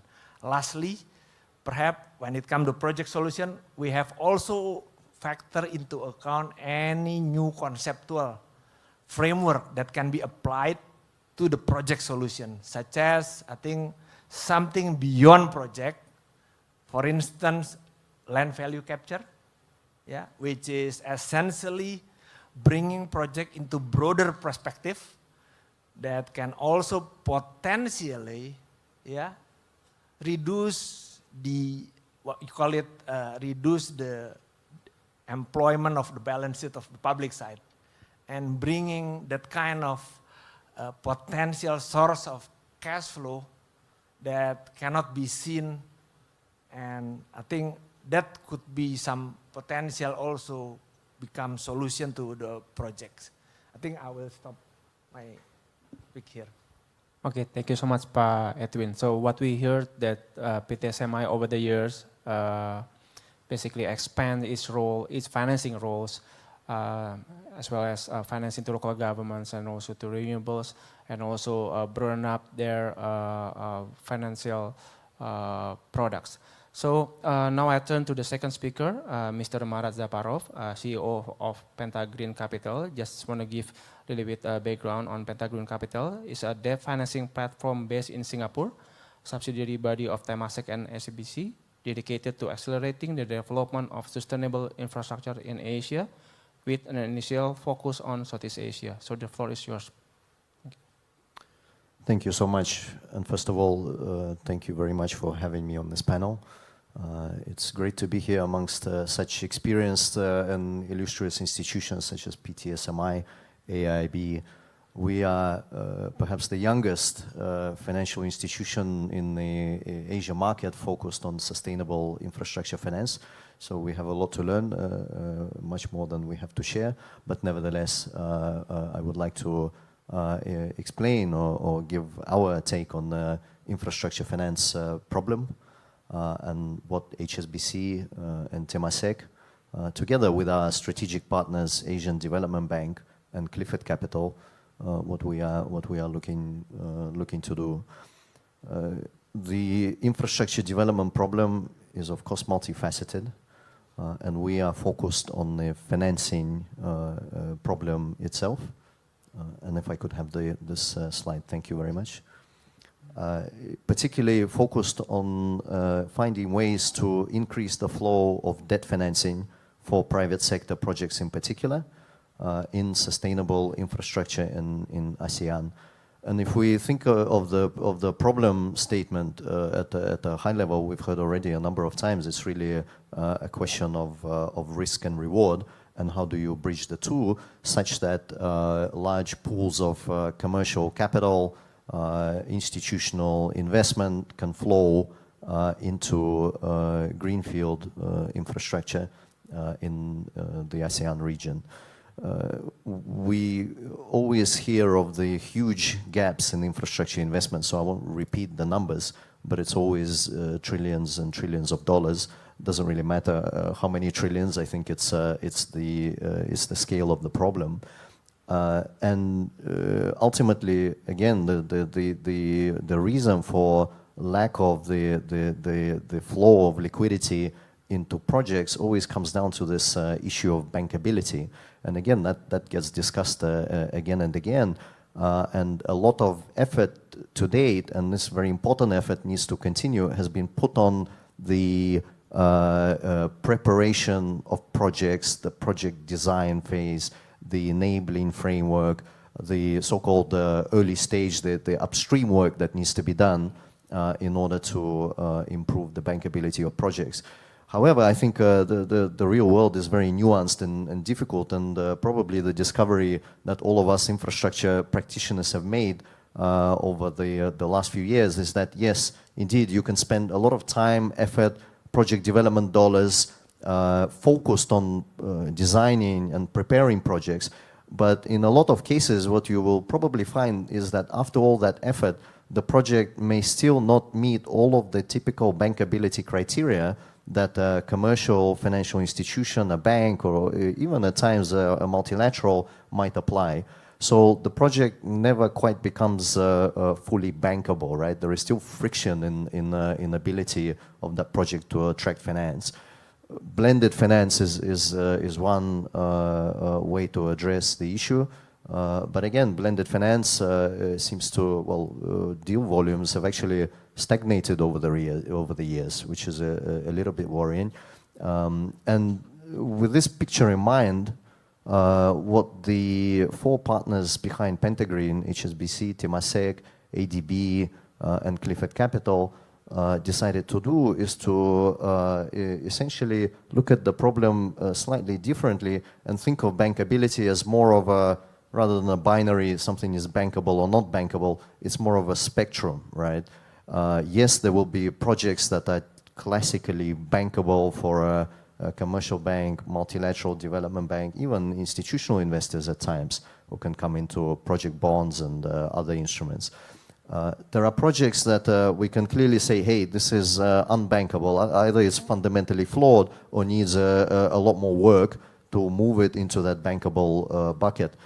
But somewhere in the middle, there are a whole range of projects, situations, assets, which are not quite typically bankable. But when you look at them with a particular mindset and with from a point of view of a particular institution with the right kind of level of risk appetite and the right kind of return requirements, there may be something that can be financed.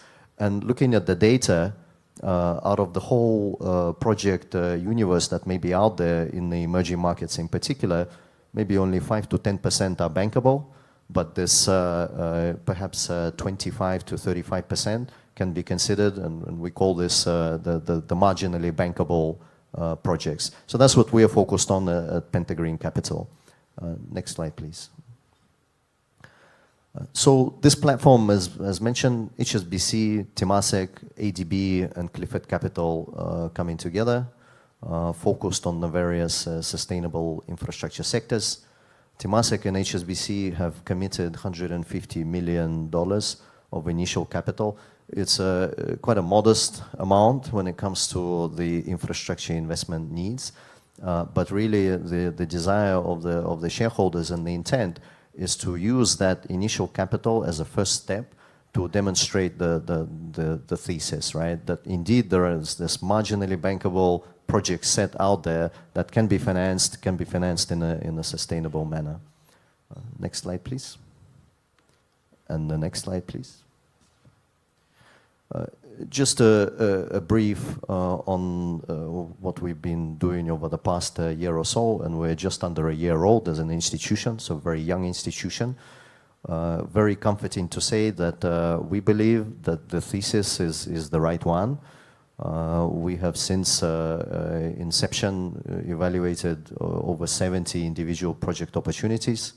We have taken on board and signed mandates with 2 of them, and we have 5 or 6 additional situations which we are in advanced evaluation on. So very comforting for us that indeed the problem that we thought we are out to address, it indeed exists. Next slide, please. And the next slide. And ultimately, with the initial $150 million from Temasek HSBC, that will, of course, only get us to a certain point. We can do, what, 5 or 6 deals with that maximum finance, 5 or 6 individual projects. And the question is, how do you scale this type of approach? How do you find a way to bring the real large volumes of commercial capital into this marginally bankable project set? And that, of course, starts to lead you down the route of blended finance, down the route of de-risking. But de-risking perhaps not only at the individual project by project level, but de-risking at some sort of an aggregated financing vehicle level by using concessionary capital in the form of junior tranches, risk-bearing tranches that will uplift the credit risk that you are able to deliver to a commercial financier or a commercial investor.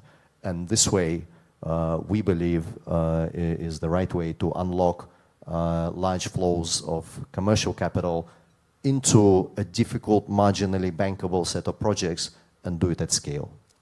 So I'll pause there and I'm out of time. Thank you. Thank you so much, Mr. Marat. Now we have a speaker from AIB, Mr. Dhani Alexander, Vice President for Policy and Strategy of Asian Infrastructure Investment Bank. He oversees AIB's operational policy and their implementation, as well as strategic directions. The floor is yours. Thank you. Good afternoon. Vice President Sir Dhani, firstly, I convey his apologies. He can't join all of you this afternoon. But again, my name is Ping. I'm with his department. And we support a lot of policy strategy work in the bank. We thank the organizers again for giving us space to speak at this very important high-level policy dialogue. The next slide, please. Yes. Next slide. So very quickly, my presentation this afternoon, I will give an overview of what the bank is doing, the challenges and solutions when it comes to infrastructure investments, at least from the portfolio that we have, the bank being a relatively new player, what we face and how we intend to solve or how we are solving, and then some of our views on regional infrastructure development. Next. Ladies and gentlemen, so the bank, we started operations in January 2016. So we have been in operations about 7 years. Our main focus is really to invest in infrastructure. So you could see financing in infrastructure is our core activity. We are a multilateral institution. We are AAA credit rated by the 3 global credit rating agencies. And we have very much a stretchable balance sheet. Next. So very quickly, what do we invest in? In all our investments that we make sure that it's aligned to at least one of the 4 thematic priorities that you see on this slide here. When we say green infrastructure, we mean climate financing. Number 2, it's about connectivity and regional cooperation. So we invest in roads, toll highways, ports, seaports, airports.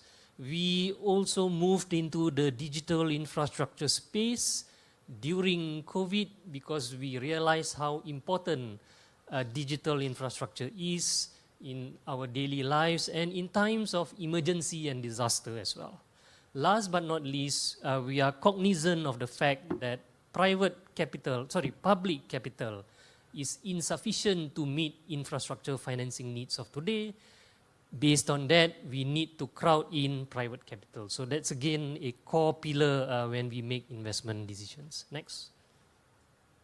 So our range of financial instruments as a multilateral bank, we do public-private sector lending all in one balance sheet. We make very selective equity investments as well, mainly in financial intermediaries who may know the domestic market better, who can then lend on to infrastructure project owners and sponsors in those domestic markets or in those regions. Last but not least, we are diversifying our financial tools. Early this year, we started introducing guarantee products as well. Next. The next slide, please. Right. There's a key point here I just want to make. And the message here is that we adopt high project standards. What we mean by that is that we are a multilateral institution, so we have an environmental social framework that we adopt each time we invest, each time we do project due diligence, and the framework is benchmarked against international standards. The standards set, for example, by the ADB, by the World Bank, and also by other European multilateral institutions. So it covers ENS, environmental and social. We also have a procurement framework. We have a team that analyzes the financial projections as well of the project to make sure that it is feasible, it is viable. Last but not least, when it comes to sovereign lending, we also adopt IMF recommendations when it comes to the country's fiscal space. Next. Right. We heard just now from the esteemed guests in session 1, the esteemed ministers. Before I jump into that, the key message here I want to say is infrastructure financing is risky, and that is why in most of our countries we have dedicated national development banks, infrastructure development banks doing this financing. It is inherently risky, and if the setting is a developing economy, the risk is even higher, the risk premium adds on. And so if we look at the baseline challenges, what are the risks? The risk comes in the form of acquiring the land, possibly resettling people, the environmental social impact. But now we have this climate additionality. So we have to think of that, right? And we need to make infrastructure assets more sustainable, looking at existing assets, making sure they are resilient. Over and above that, we need to digitalize some data, because when we have data, then we are able to make the assets more resilient when it comes to the technical specifications of the asset. Next. Right, so again, the climate additionality is making infrastructure financing a little bit more complicated than what it used to be, but it is a necessity. And I just want to highlight here when it comes to implementation solutions, one thing we have learned from our 6-7 years in operations is this term called front-end loading. What we mean by front-end loading is when we start designing and structuring the financing, designing the project, so that's where we need to spend more time. We need to make sure extensive consultation with the borrower, the contractor, the local communities, yeah, to make sure that we get buy-in, right? And to make sure that the business model is sustainable once it is in operations, once the asset is in operation. So front-end loading is important. Over and above that, there's a need to integrate the climate components. So as of 1st of July, we have joined our peer MDBs like the ADB in making sure that our investment operations are fully Paris aligned. So what do we mean by that? It means that we conduct a climate risk assessment for all infrastructure projects. Where there's a need, we must have an adaptation plan to make sure that the communities are included in adaptation measures, climate considerations into project design. So these are key. And to make sure that we do the proper monitoring and reporting when the assets are in operations or when it's a project implementation stage. Next. So now the regional infrastructure development, how do we view it? There are 4 key trends here that we have noticed, especially pertaining to Southeast Asia. we are noting this huge movement towards clean energy transition. Digitalization is another one. Urbanization is another one, putting a lot of pressure on infrastructure, especially in urban areas. Last but not least, we are seeing a very fragmented display of supply chain and logistics infrastructure. So it is very clear the public fiscal space of most Southeast Asian countries are insufficient, and some of the ministers have alluded to that. We need to bring in the private investors.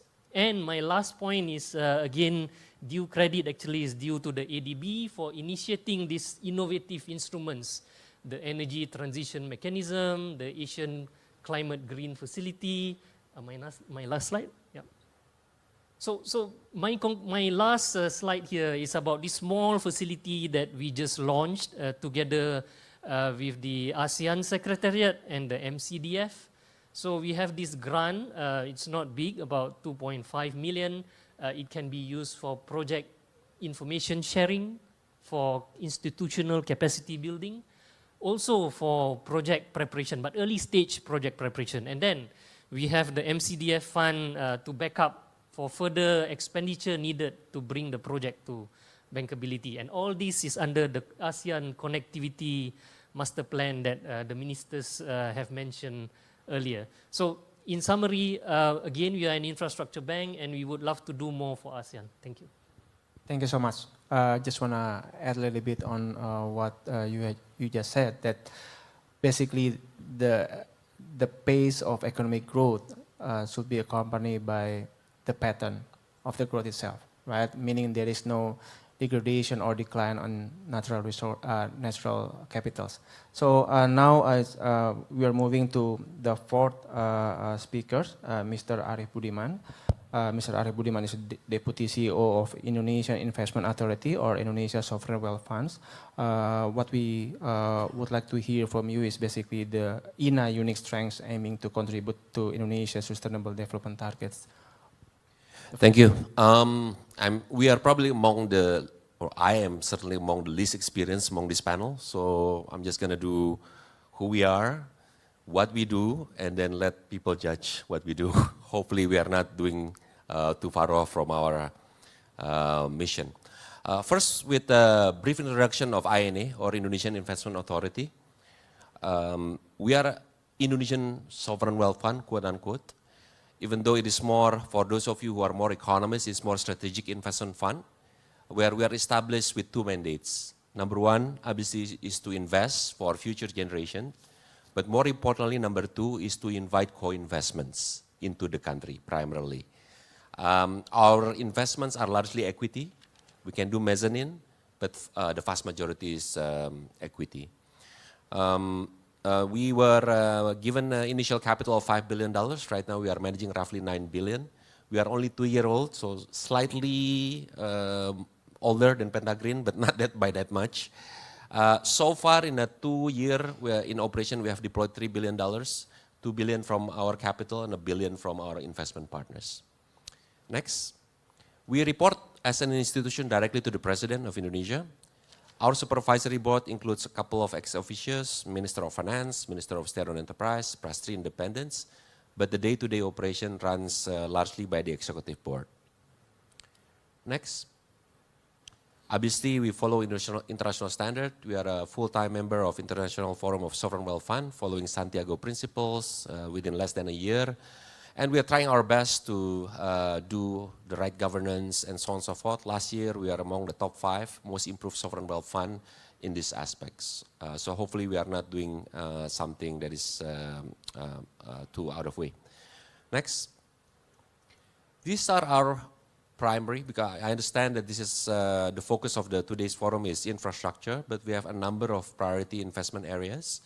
Actually, our real focus are on the top, the 4. Infrastructure logistics, toll road, seaport, airport, estates, green energy and transformation, renewables, ETM, among others, digital, in particular digital infra actually, and healthcare, hospitals, clinics, among others.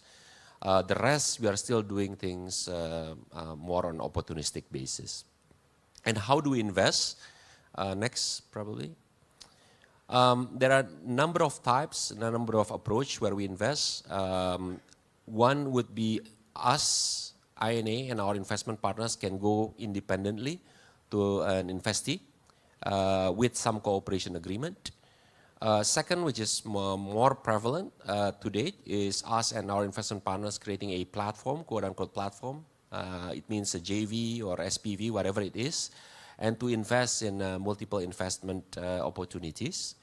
And the last one, which we are still developing, for example, for electric vehicle, GPLP fund structure, where we are trying to become a co-GP with more established players. And this is what we have done to date in 2.5 years, roughly $3 billion. We started investing in digital infra together with GIC, ADIA and ADG, which is another UAE sovereign wealth fund. In toll road, we are partnering with ADIA and APG, a Dutch pension fund. In digital, we partner with BlackRock, Allianz, Orion. In healthcare, we are partnering with Silk Road Fund, which is a fund created by CIC, China Exim, among others.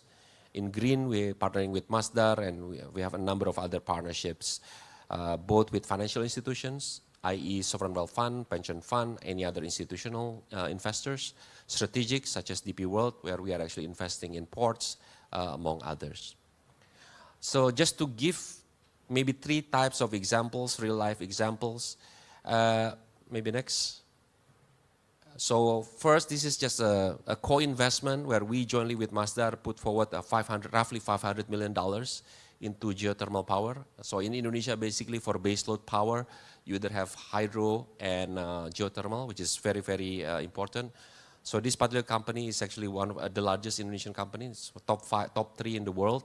And we jointly with Masdar come into this company in this IPO. So that is one example, which is more public market capital participation. The second example is actually more on, if you can move on to the next page, which is more on creating a platform. In this case, it's basically part of capital recycling of ports.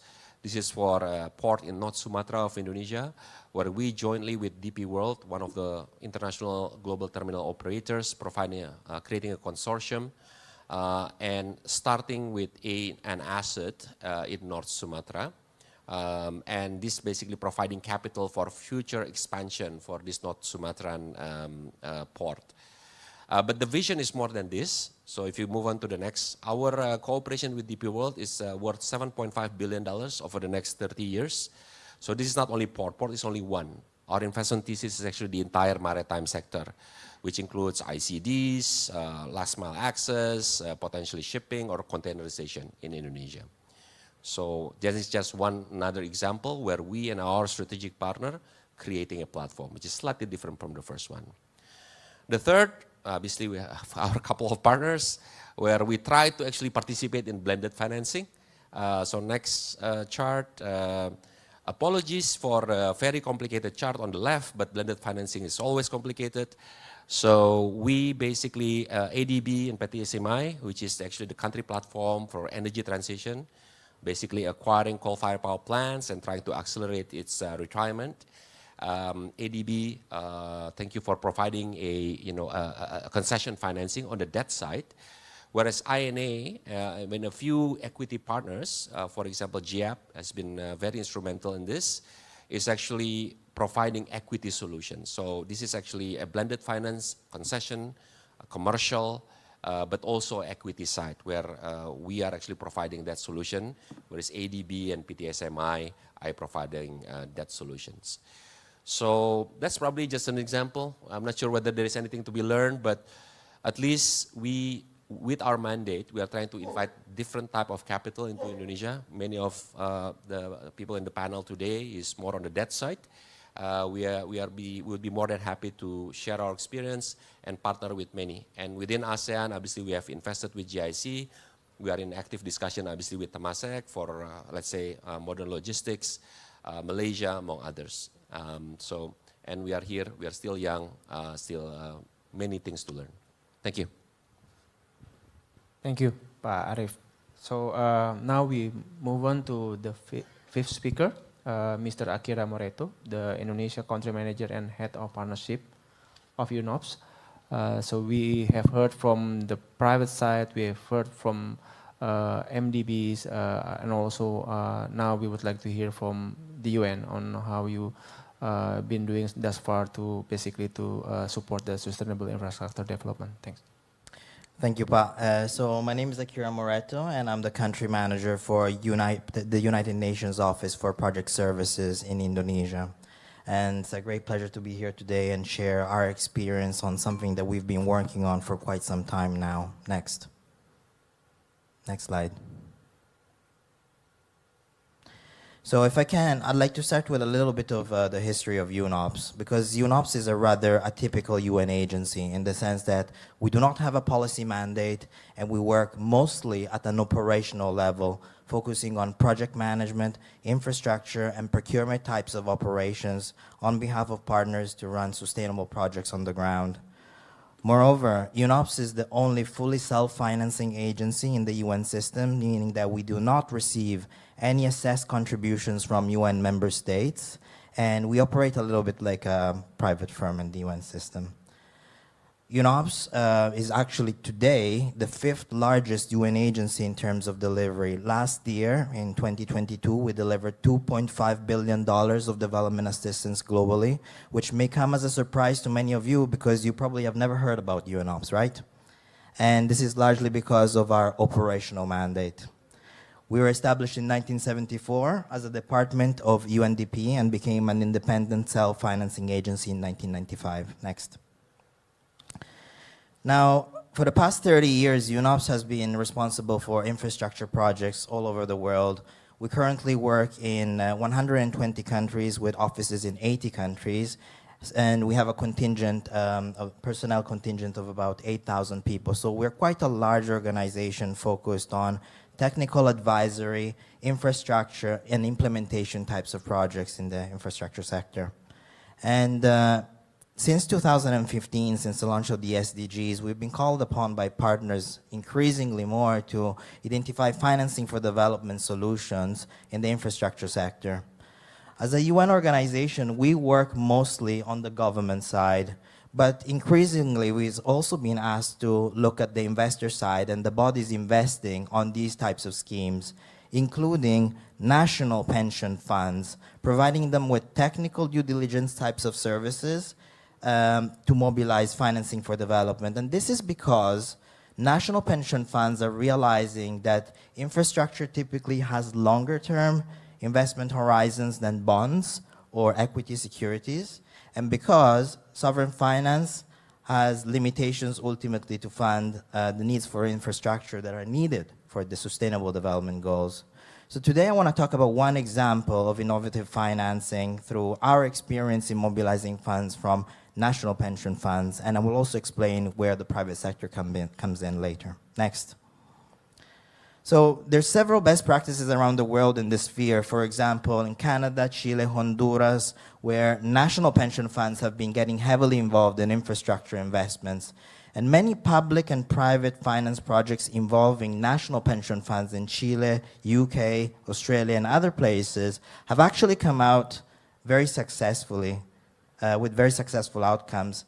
And this is because involving national pension funds creates really a win-win scenario, which is what I'm trying to show in this diagram. So national social protection can get better returns. It provides an opportunity to diversify national portfolios of investments if they participate in infrastructure financing. And the financing made available complements what can be done by international lenders. So national pension funds should really not have any major problems in participating in long-term currency assets in country because ultimately they can see interest in having transparent investments as long as they comply with regulatory requirements and have proper mechanism at origination.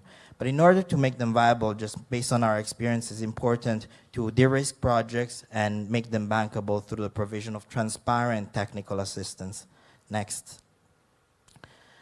Moreover, projects that involve national pension funds can help address the issue of national debt and move big pools of money for developing. Actually, this is nothing new. It happens a lot in many other countries around the world.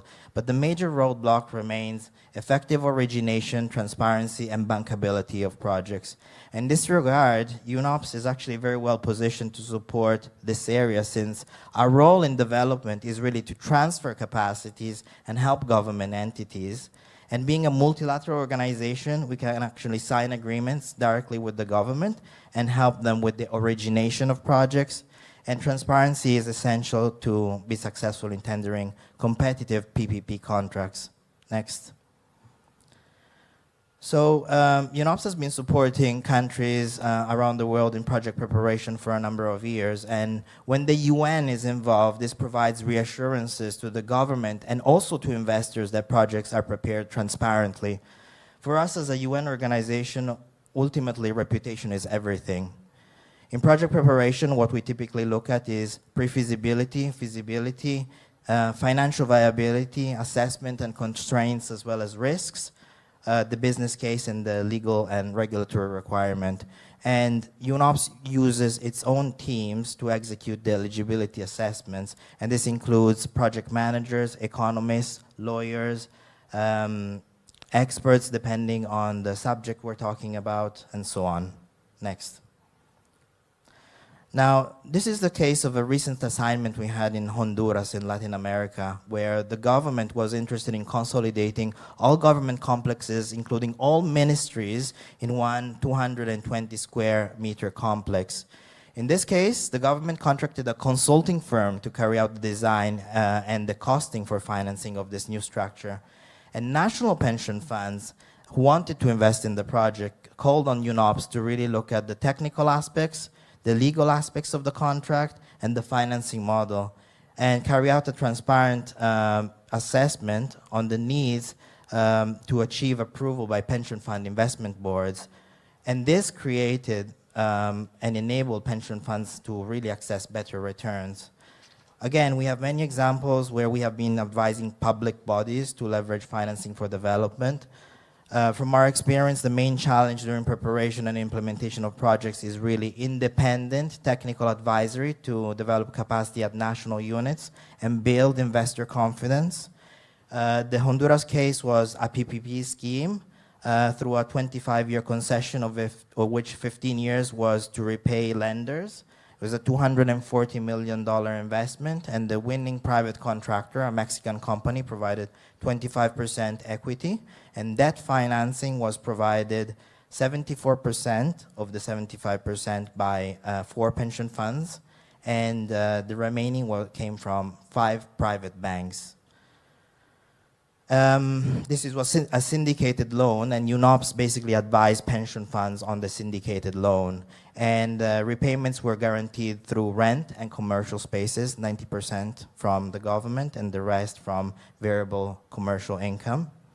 And the outcome was really that the government rent expenses went down with annual savings of 20 million per year. And on the other side, pension funds, for them, the main focus was really transparency and trust that there was sufficient protection to secure the repayments. Next. Now, let me conclude by saying that UNOPS is currently working to mobilize public and private finance infrastructure through a regional project preparation facility. In Indonesia, we are currently in discussion with the Indonesia Guarantee Fund to provide technical assistance in project preparation and establish a funding mechanism to attract financing from multilateral development banks and interested contributors.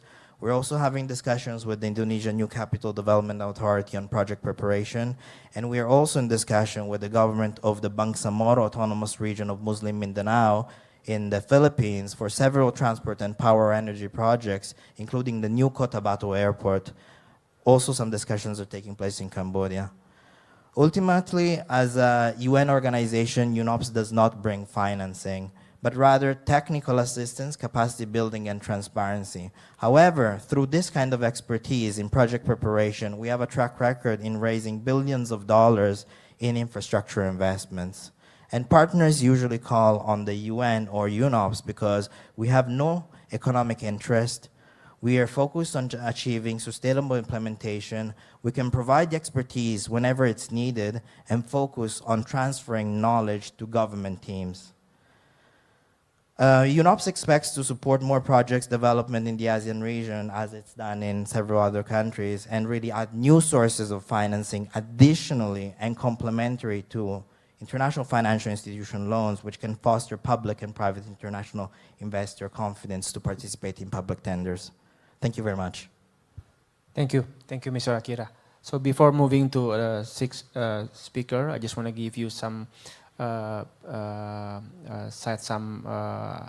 analysis done by ADB, where ADB forecasts that the growth in Asia regions this year and next year will be around 5%, one of the highest growing regions in the world.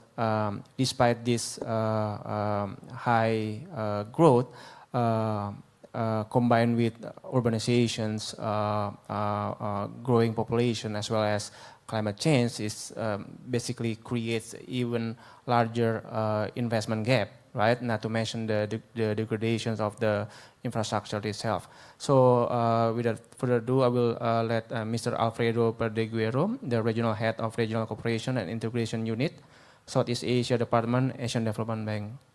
Over to you. Yes, hello, thank you very much. Yeah, from the Asian Development Bank, we really have been working on infrastructure for more than half a century. Clearly, we have not done enough because still the gap is huge. But of course, every year we have been, the majority probably of our financing has gone into infrastructure. That was for half a century, and about 7-8 years ago, I think we started realizing that that even was not enough. We needed to start thinking on more innovative ways to actually finance infrastructure. We were lucky because we have two very different banks within our bank. We have one that is providing loans and investments to the private sector directly, and one that is providing loans to the public sector. And we were very lucky because we are in the same building, all of us, and we were not really working very closely together until 7-8 years ago. At that time, we thought it was very, very important to start working together. It was important to start supporting also countries for you to bring you and to bring your public investment together with your public and private investment together. We start working with OPPP centers in the countries and how to develop those, viability gaps, financing, laws on PPPs. So this is an area in which we have been trying to do more and more in the innovative financing. To make things even, maybe a bit more complicated but more relevant, of course, recently we have transformed into a climate bank, with huge objective on, $100 billion by 2030 financing for climate. And of course, infrastructure is a very, very important portion of that climate financing. It will continue. So although it's not in our name, we are not an infrastructure bank, we are a development bank, but however, infrastructure has been and will remain very important. With ASEAN, ASEAN Plus 3, we prepared very recently a report. This report, of course, with all the governments involved, and the Singaporean government was leading this in the working group, with examples, concrete examples of infrastructure, innovative infrastructure financing, focused more on sustainable financing. We have 15 examples. I encourage you to look into this document. I could be for 2 hours talking about this. But instead of doing so today, I would like to put you just 3 examples, simply on 3 things that we are trying to do with some of the ASEAN countries. Ministers refer sometimes to the need to do a specific project. So the first example will be on a project. Maybe that's not enough, but you will see the project needs to be replicated. And if they are replicated, that's important.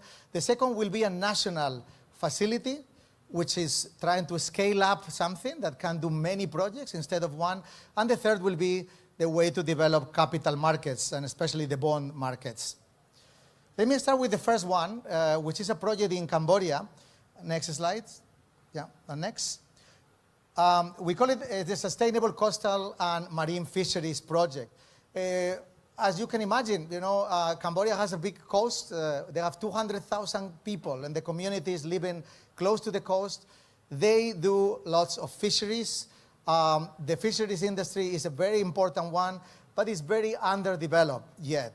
There's huge potential now to develop that, the private sector industries in fisheries, marine fisheries, a huge potential. At the same time, even they are being very small, they are depleting the few fisheries resources that they have. And they have a huge challenge there on how to manage appropriately those resources. So we came out with a project with the government in just last year to enhance and make these coastal and marine ecosystems more sustainable and to improve the adaptation capacity, the food security and the livelihood of the coastal communities. This, for ADB standards, is a small project, but it's the first time that ADB do a project in fisheries, and it's the first time that we do such a big project this size in this sector. It's quite innovative. We are able to mobilize not only loans, by the way, we're a bank, but we are able now to mobilize lots of grant financing. And you can see $22 million of grant were mobilized for this project, in addition to the money from ADB, a loan, and in addition to the money from the ASEAN Infrastructure Fund. This is the fund that is owned, this is the biggest infrastructure financing facility that ASEAN countries have established. In fact, I am the administrator of this facility.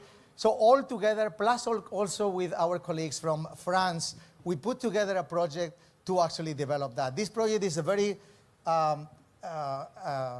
it provides solutions not only in terms of changing legislation, regulations, improve regulations, provide infrastructure, but also working very closely with the private sector to develop SME incubators, working with them on how can they have more sustainable practices for marine fisheries. So without collaborating private and public sector, this will simply not work. The resources will be depleted, and then there will be no more fish to fish. With this project, we expect not only will remain the project, but it will be expanded and will create many new opportunities for developing even more private sector into this interesting sector.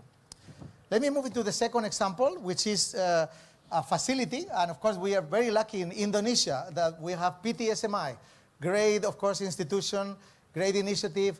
So we work with PTSMI to come up with, going a little bit deeper into what we're doing to create a green finance facility.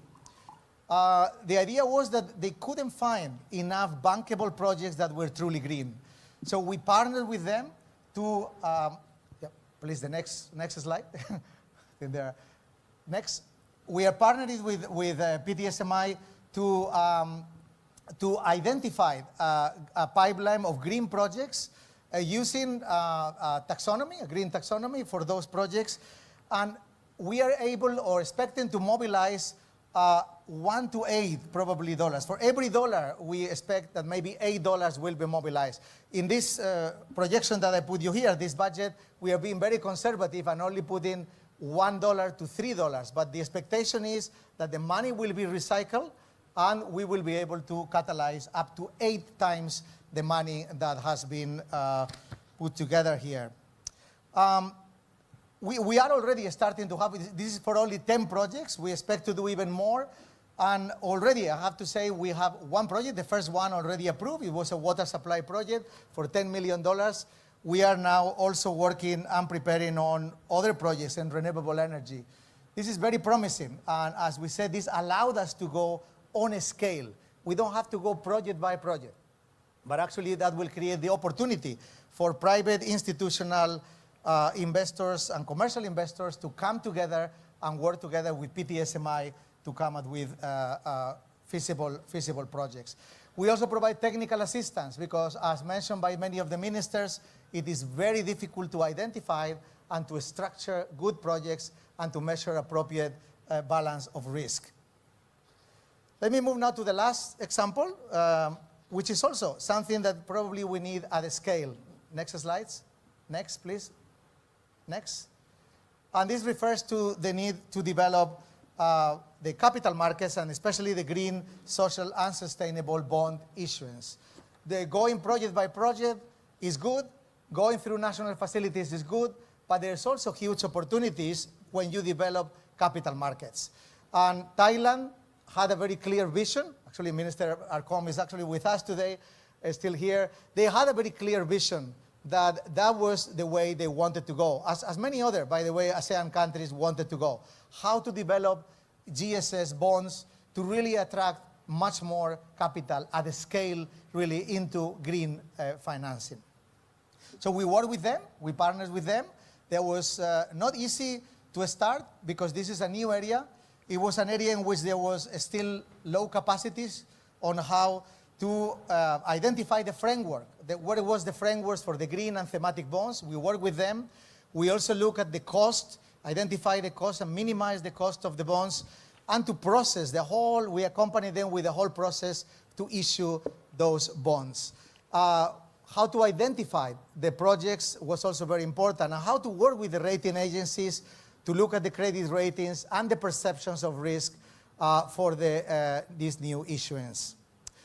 So I have presented to you, just to summarize, 3 examples. These are not the only ones.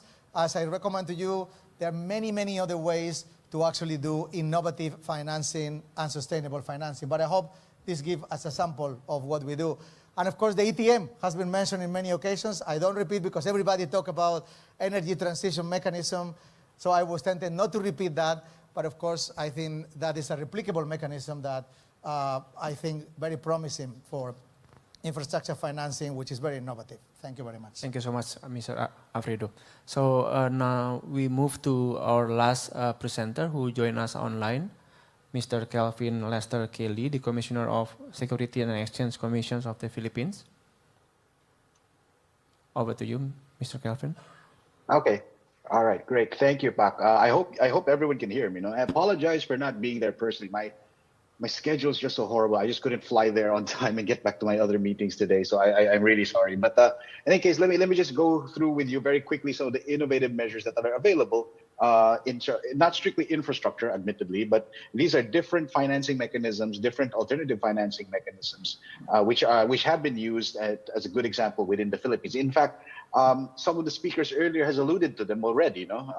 In particular on the ETM, which there was a different version here in the Philippines called ETF, and of course the GSS bond issuance support by the ADB. I can give you an example now of a successful use case in a moment. So next slide, please. Oh, sorry. I think that's the last slide. Can we go to my first slide, please? Well, anyway, my discussion is fairly short. Now, the first slide essentially just sorry. Yes, next slide, please. Essentially, I thought I'd give you a quick overview of what the SEC is in the Philippines, because we're not strictly speaking like your OJK in Indonesia. I speak to your Pakinarno very often, and it turns out we're not exactly the same.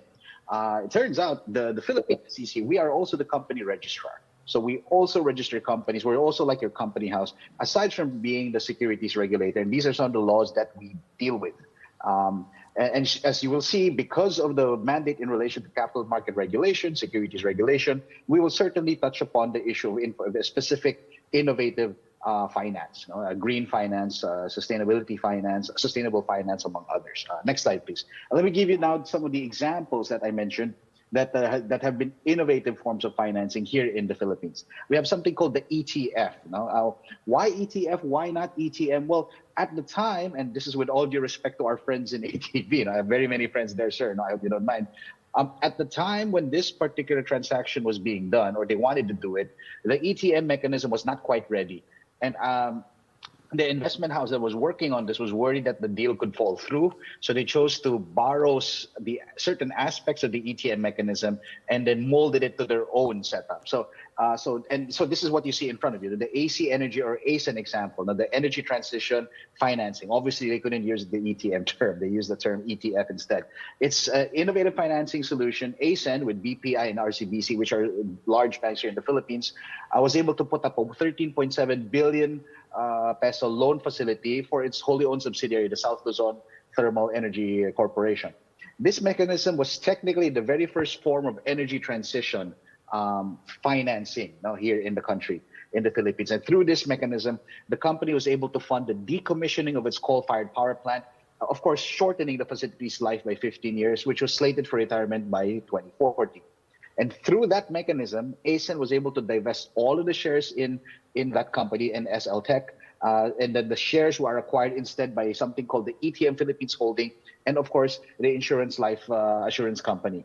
Then the proceeds of that divestment was supposed to be used by ASEAN to invest in even further renewable energy projects. So it is very, very unique for at the time. No? This initiative certainly aligns with the Philippines government's call on the phase out of coal power plants here in the Philippines, especially in our country's power mix. We are aware, of course, and I think there have been some examples just shown a few moments ago, that there are other banks or financial institutions that are now using the ETM mechanism. Here in the Philippines, I'd just like to point out that there are banks and financial institutions that have moved to stop fossil fuel financing as a whole, which is probably why we certainly need the ADBC ETM mechanism or this particular ETF mechanism as examples, no, for us to move forward. This is fairly critical in terms of moving on in our journey to net zero, of course. And next slide. I only have these few slides now. I just wanted to show you the gender bonds now. I want to highlight the Philippines' first gender bonds. This is actually a very innovative issuance, and I have to laud the ADB for their support of this. ASA Philippines is essentially a microfinance NGO. Take note, a microfinance NGO here in the Philippines. No? The infrastructure development side of this is very significant in the sense that it is commonly recognized, of course, that there will be spillover effects to other parts of economic growth, so including the well-being of society through poverty alleviation, inequality reduction, and that's the goal here.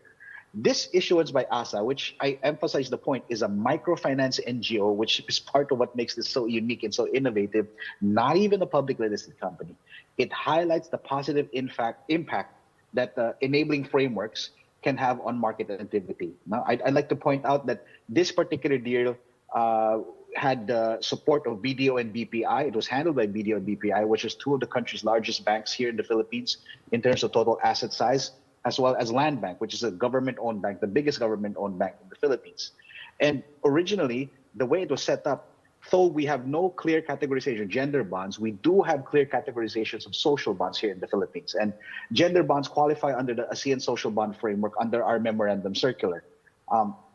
So this 5 billion peso corporate notes facility is supposed to be used to fund the working capital requirements of this particular project for eligible social projects, such as boosting lending to women entrepreneurs and micro enterprises in the Philippines.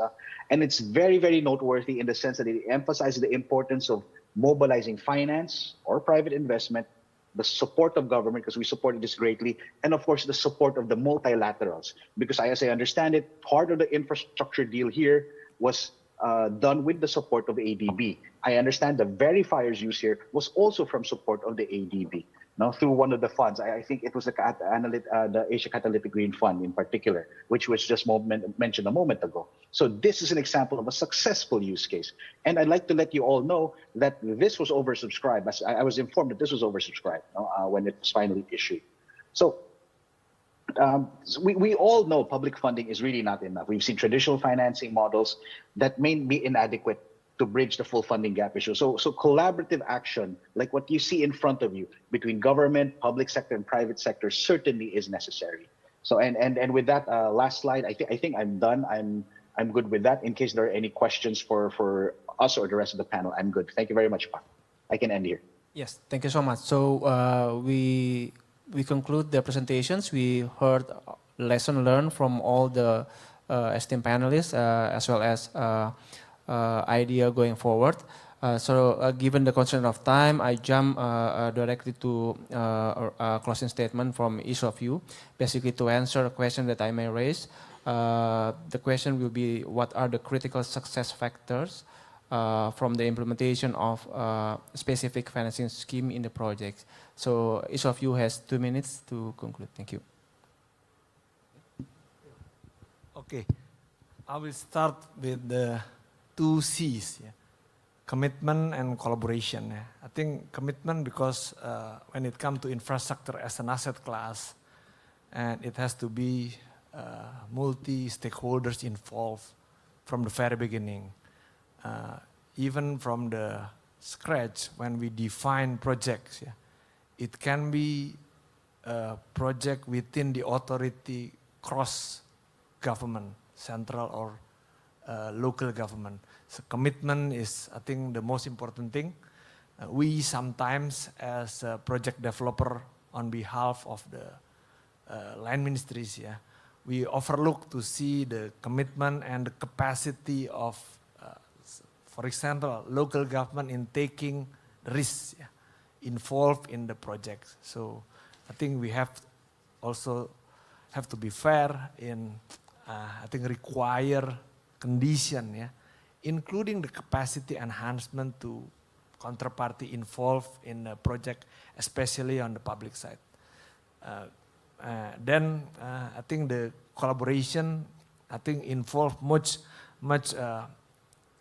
greater scope of not only project planning, project preparation, financing, financial closing, and up until the operational and maintenance, until I think the end of the concession agreement. I think as the project goes on, I think there are many irregularities, there are many surprises, whether it is unforeseen and whether it is unexpected before, and it has to be a collaborative action between stakeholders involved in the projects. And that's what we call it, the collaborative action is very important, very crucial, and for that reason I think project monitoring and evaluation is key to the success and the sustainability of the PPP projects. Thank you. Mr. Marat? I would perhaps pick up from the comments made by colleague here. I think there are many participants and actors in any given infrastructure situation, right? Whether it's a project or a pool of assets or whatever it is. I think all of the actors around the situation need to show that extra level of risk appetite, if you will. It's never just one party that should do it. It's never just the government that should take on more risk. It's never just the equity investor that should take on more risk. It is never just the financier. It should be to address the problem that we have at hand. Perhaps all of the actors around the project should somewhat lean in and take that extra step and extra level of risk. And I think ultimately then it comes back to the point raised earlier. Once the project and the situation is up and running, let's not think of it as we press the go button and forget about it and it runs automatically. It doesn't. Issues come up, problems come up. So the various actors around that project need to then work to see how to resolve it and how to make sure the project continues to run and the business continues to run. Because every project is ultimately a business, almost a living organism. So that would be my reflections. Thank you. Mr. Ping. Yeah, thank you. So critical success factors, right, project. So if Pa Edwin has his 2 C's, then I would summarize it in 2 R's. So the 2 R's are risk and returns. So we must have risk mitigation measures in place. And if you recall my presentation just now, climate risk is getting more serious. It has to be addressed in all projects from the mitigation and adaptation angles. And over and above that, we have the baseline risks, right? The project design risk, project implementation risk, ENS risk, political regulatory risk for huge scale, big ticket size infrastructure projects. And of course, the investor must see good returns, right? And it goes to the business model. There must be, of course, demand for the infrastructure when it's in operations. So all this has to be taken into account and they make up the critical success factors. Thank you. The unfortunate thing of being in a panel of many is that your point has been already mentioned by Mr. Ping. But anyway, so for us, it's the same. We are a bit downstream because we are equity investors. So a lot of times the risk-return trade-off is not, and including risk allocation among the contracting agencies, commercial investors, and maybe concessional investors. So that is one. The second is availability of capital, equity, concession financing, debt financing, among all. And just 1 minute, I'm very grateful of being in this panel because I found out about UNOPS, for example. We do need to have a lot of collaborations. So we meet a lot. We can see a lot of institutions that you can reach out. Now, having said that, a second reflection is we have 200 million Pentagreen, 3 million grant from AIIB, a few hundred. But from your report, we need 2.8 trillion within in the next 7 years, which is 180 billion. So while I'm encouraged as an equity investors that there are a lot of kind of like creative financing, fisheries, I just found out, excellent. Would like to tap into that as well. But if we can, all the development institutions can actually scale up. There's a lot of creative things that has been discussed, but just the scale is just a drop in the sea. I'm just reading your report, by the way. So anyways, that's my reflection. Sorry for rambling because my point has been taken. Thank you. Thank you, Pa. And yes, I guess to echo everything that the colleagues have said, but on top of that, I would also like to highlight, as I have mentioned in my presentation, sometimes it's not really the lack of capital that is really out there, but it's how do we unlock that capital through transparency in project preparation and ensuring that projects are bankable. And you know, from our experience, the UN can really play a strong role in supporting and transferring knowledge onto governments. And this is why we're getting so many requests from countries in the region to support them in project preparation to then be able to unlock the financing that is required for large and complex infrastructure projects and PPP arrangements. I think perhaps there's no one size that fits all ASEAN countries, but at the same time, there are some fundamental principles that we're all working towards, which is the Sustainable Development Goals and ESG, and we just need to find the right mechanism to unlock the financing that is required to ensure that we have a sustainable approach to infrastructure development going forward that is green and that is inclusive. Thank you. Thank you. Thank you very much. Yeah, I think in terms of the critical success factors, first of all, will be to identify, I mean, to recognize really that there is, the investors, they need to have potential returns. I think governments have not recognized this until recently. So they need to have some return. And how much that return is, this is a question for all governments and for everyone to really identify and discuss, no? But of course, if you reduce the risk, as several people have said, if you are able to, there are many ways that have been mentioned now and by the ministers on how to reduce risk, that will attract more private sector to accept a lower level of return, because it's always related to the risk, no? That's why a second thing will be to identify standardized solutions.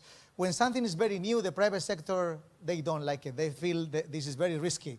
So we need to find standard projects, standard ways of doing things, of identifying and structuring projects that can be replicable. And once they are replicable, the private sector will be able to, more attracted to do those and able and to accept a lower rate of return, which is also very important. No? The other is we need to have this at a scale. And I mentioned before different examples. No, we can have project by project, but we will be too slow if we do project by project. So we need to create national facilities. You know, PTSMI is a fantastic example, and others have been mentioned, but also developing capital markets and bonds. And my last point, you know, it's not that the private sector will be doing this on their own. I mean, the public sector, I think, still have a very important role to play in financing. The Secretary of the Philippines had mentioned only 2%, for many years, 2% of GDP was invested in infrastructure. This is not clearly enough. We need to increase, government needs to increase that percentage. If they want, there are many areas in which the private sector is not going to go. Some are difficult sectors, some are difficult regional areas where it's very difficult for them to go. So they need to increase that. maybe by increasing taxes even, and then by increasing the allocation or by reducing subsidies to other areas and liberating that money that could be used for infrastructure sustainable. Thank you. Mr. Kelvin? Yeah, I'll just jump very quickly. Although I noticed there were some very controversial suggestions by our ADB colleague just a moment ago, for the Philippines in relation to raising taxes. But anyway, the underlying theme I got from this very, very good discussion, I learned so much from this panel as well, is the 1C that Pak Edwin mentioned earlier, which I want to highlight in light of the private-public sector's part of this collaboration. A key takeaway clearly from today's discussion and everyone's presentation is the significance of collaboration, collaborative effort, whether it be through public-private partnership or coordination among the different countries, different regions, different governments, different markets and industry players from small to huge corporations. So collaboration seems to be the key here. But allow me to underscore also the importance of looking at the big picture. The journey to net zero obviously includes the efforts that are not fully renewable or sustainable yet. So we shouldn't overlook the possibility of initiatives that consider or touch upon transition.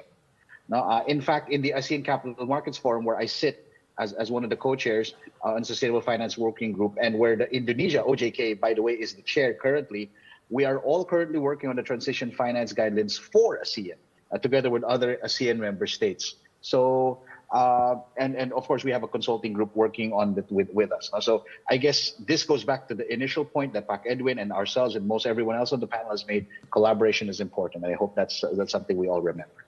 Thank you very much. Thank you so much, all panelists. So with this, I formally conclude these sessions with the final word. Yet our journey towards sustainable infrastructure development is far from over. Let us continue to march forward with purpose, fueled by the conviction that together we can shape a future that benefits not only our generation but those that follow. Thank you, and big applause to the panelists. Thank you, moderator and all panelists. Ladies and gentlemen, once again, please give big round of applause for our discussion today.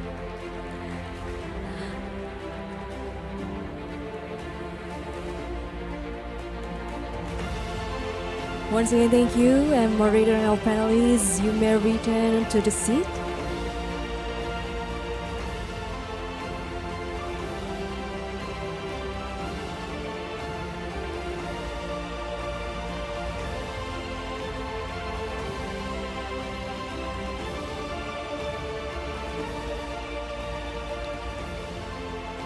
To our moderator and our all panelists, please kindly you may return to the seat.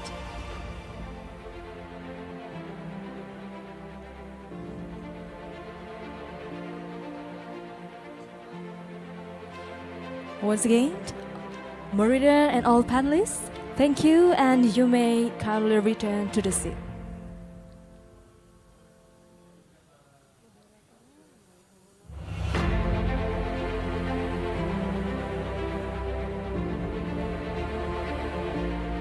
Ladies and gentlemen, now we come to the end of our program today.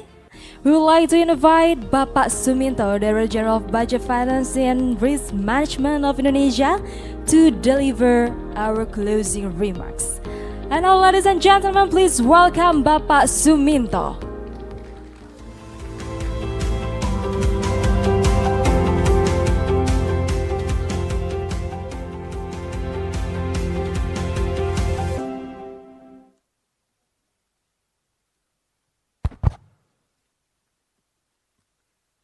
Distinguished panelists, participants, moderators, ladies and gentlemen, good afternoon to all of you.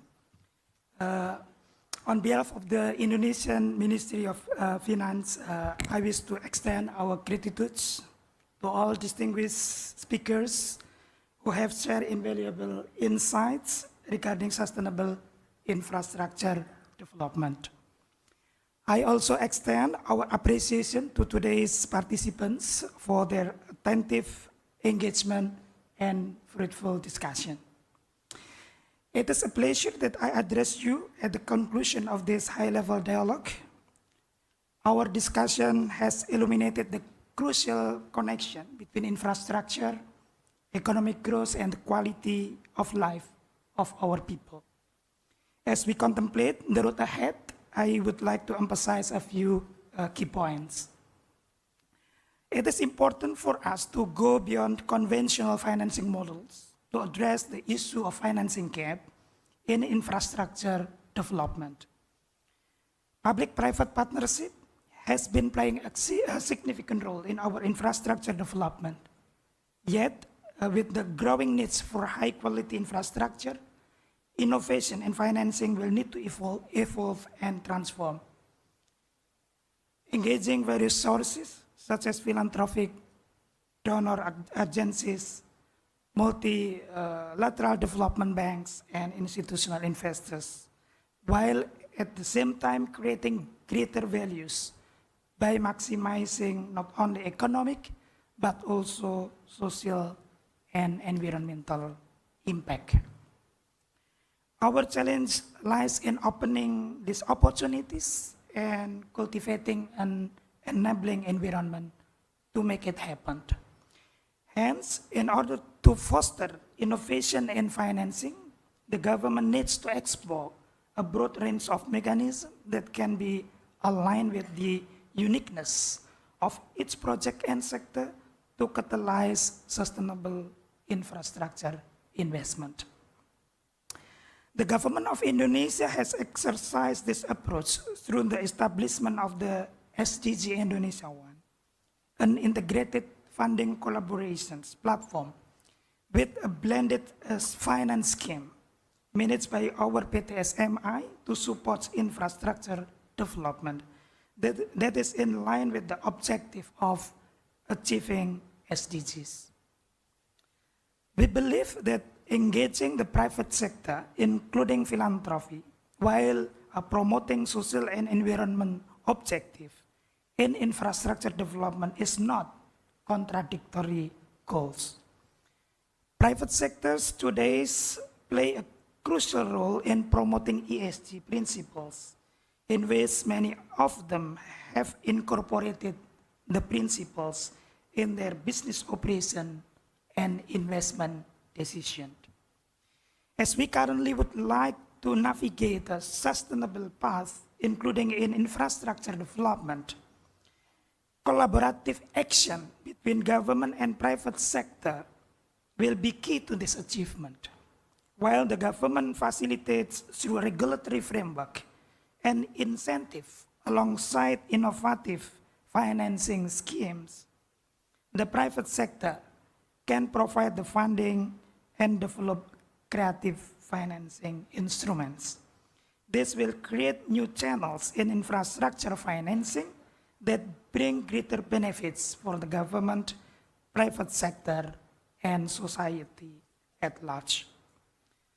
The innovative spirit that lies at the core of our financial mechanism must be complemented by regulatory framework that create an enabling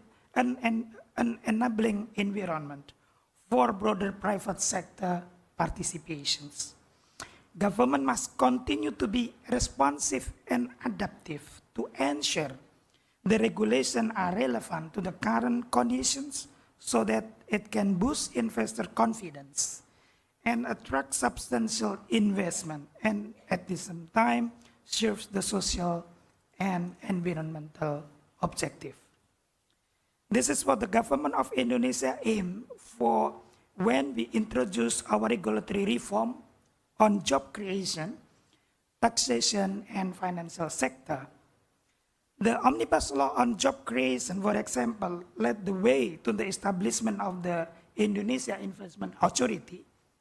We have Pak Arif Budiman here, a sovereign wealth fund with the mission including to accelerate sustainable infrastructure development by mobilizing equity investment to reduce the reliance on debt financing.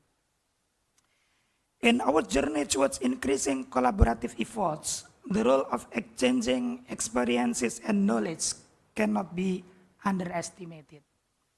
Regional cooperations such as ASEAN, MDBs such as our colleague here from ADB and EIAB, and United Nations institutions like the UNOPS have important role in driving countries' innovations in financing and providing platforms for sharing experiences, knowledge, and best practices to create an enabling environment for further innovation. This can be complemented with building close relationship with private sector, particularly those having interest in investing in the Asian region. We can unlock the infrastructure investment potential through mutually beneficial collaboration.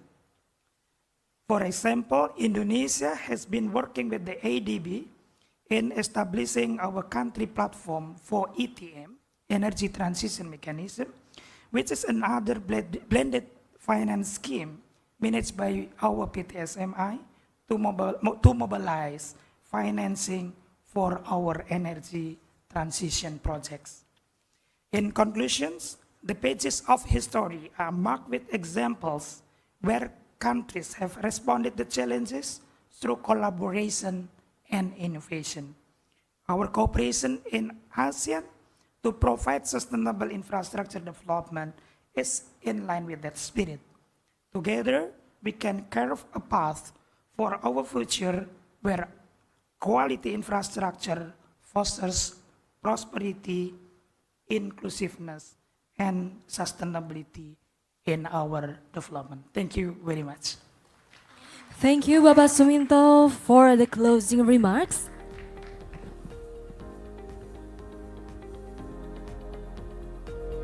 Ladies and gentlemen, now we come to the very end of our event. I would like to thank for all of the participations and enthusiasm and hope that we got lots of valuable insights from the dialogue and discussions that we have got today to contribute to strengthening of Asian cooperations. And before we leave this agenda, please fill out the feedback form shown on the screen, or you can visit s.id/feedbackafmgm. Once again, before we leave this ballroom, please fill out the feedback form that's shown on the screen or by visiting s.id/feedbackafmgm. Again, thank you very much and have a good day. I'm Rima Budiarti. Wassalamualaikum warahmatullahi wabarakatuh. Om Santi Santi Santi Om.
Assalamualaikum warahmatullahi wabarakatuh.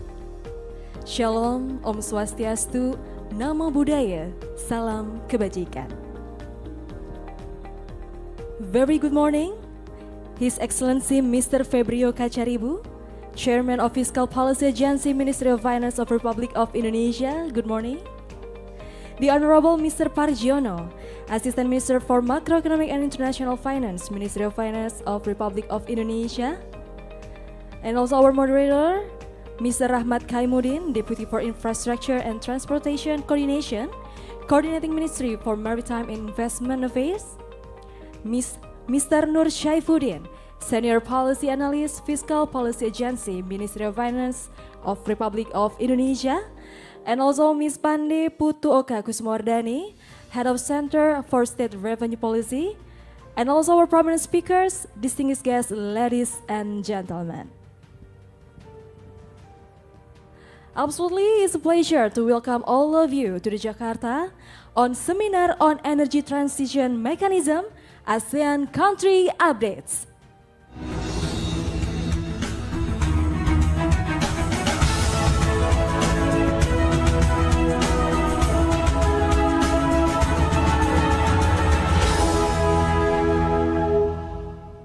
My name is Rima Budiarti. I'm from Ministry of Finance of Republic of Indonesia, and absolutely it's an honor for me to be your master of ceremony for today's seminar. First of all, let us extend our warmest and most sincere welcome to Jakarta, Indonesia.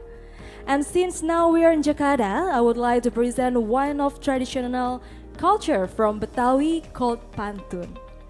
Jalan-jalan ke Jatinegara, jangan lupa beli papaya.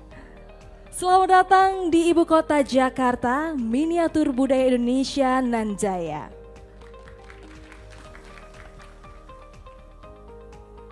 Ladies and gentlemen, before we start our seminar today, may I inform you about today's seminar that will divide it into 3 sessions. The first session is about introduction and roundtable of energy transition mechanism in Indonesia, and the second session will discuss about country update on energy transition mechanism, and the last session will talk about road to just and affordable transition. Ladies and gentlemen, distinguished delegates, now we will start the event with opening speech from Chairman of Fiscal Policy Agency, Ministry of Finance of Republic of Indonesia. Ladies and gentlemen, please welcome Mr. Febrio Kacaribu.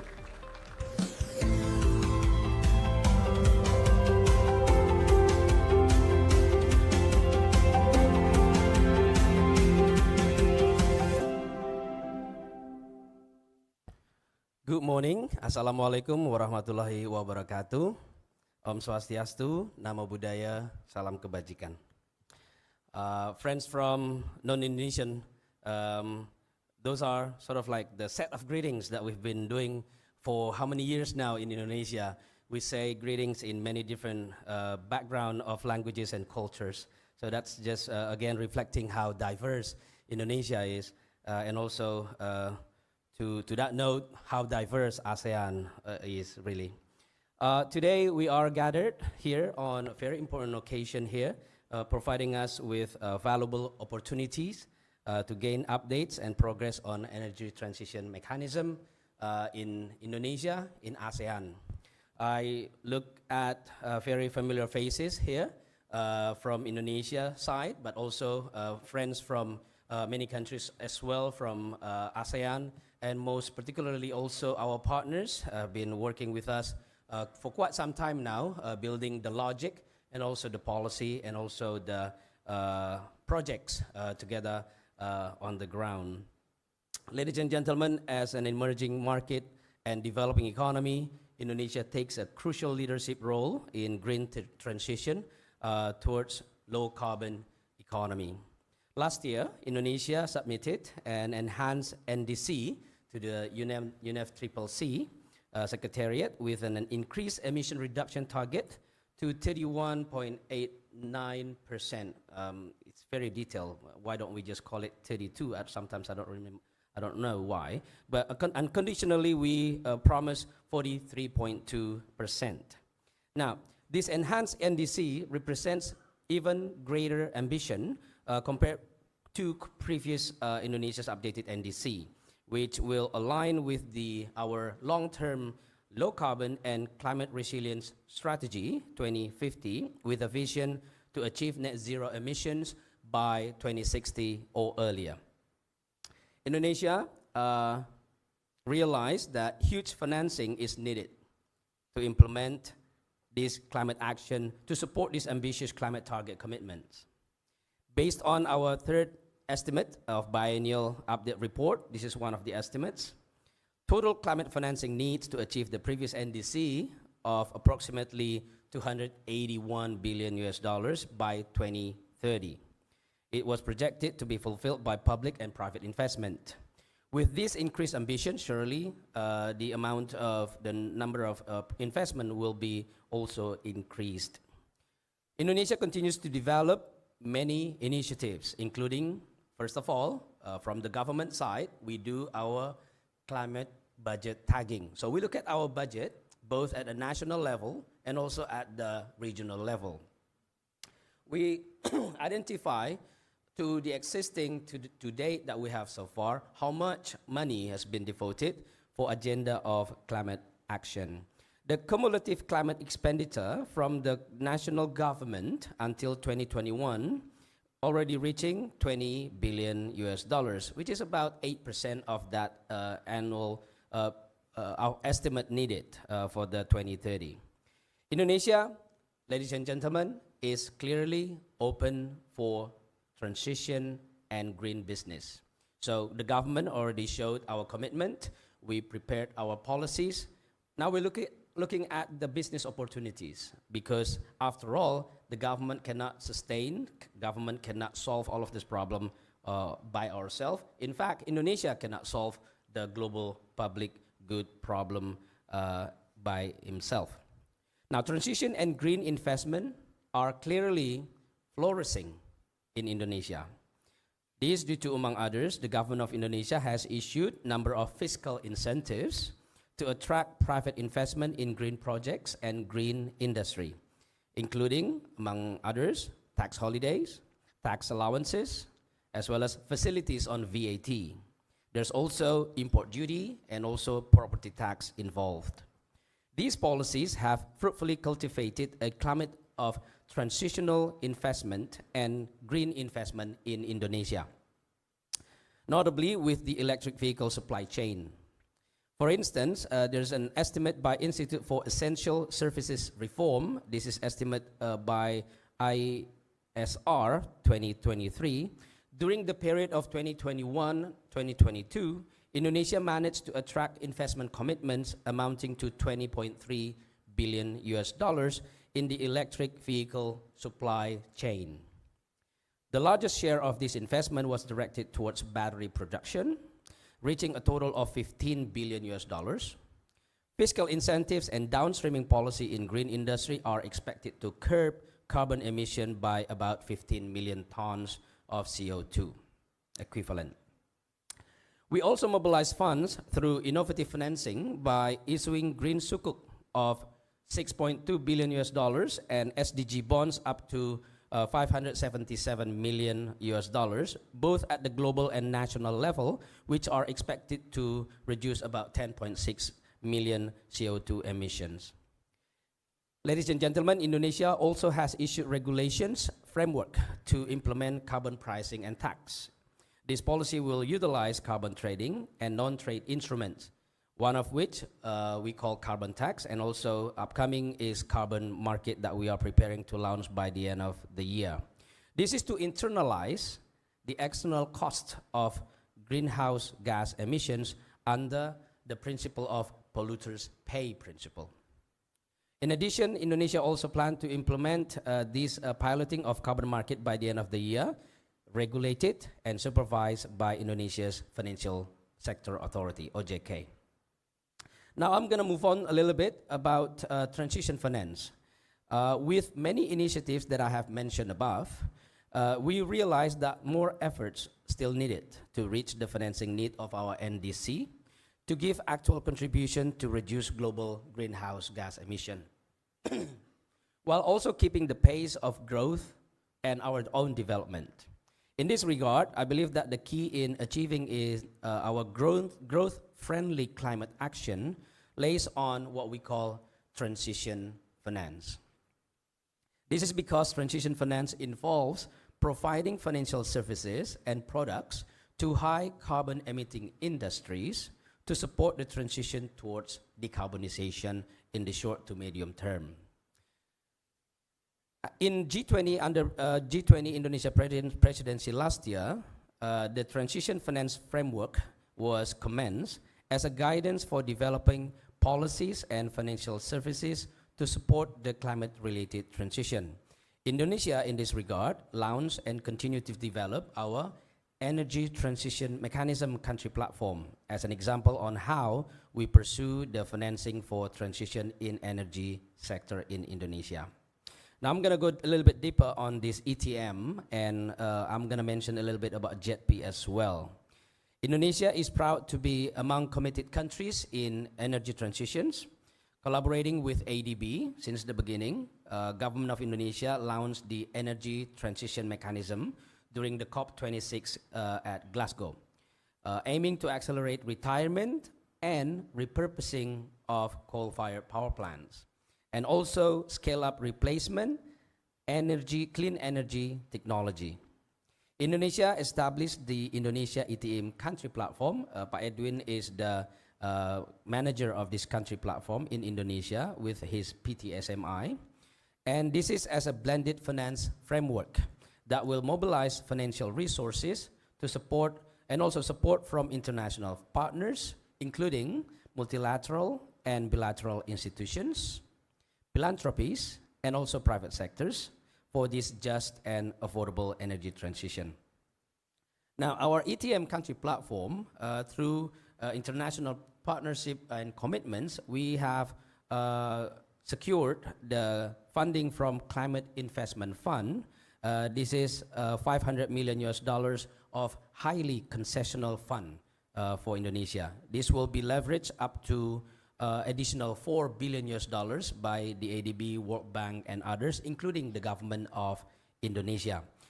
From this approved amount, the priority in the short term will be focused on accelerating early retirement of 2 projects of total retirement of 1.7 gigawatts of coal-fired power plants. The key challenge is on the involvement of the private sector, where there are still no strong engagement. In considering the risk assessment, we realize that the portion of low-cost financing from concessional flow of fund is really crucial in determining the project return. The lower concessional pricing country platform can obtain, clearly, the more flexibility the country has to develop mechanisms that could ensure acceptable credit risk and also a just transition for investors, lenders, and all related parties.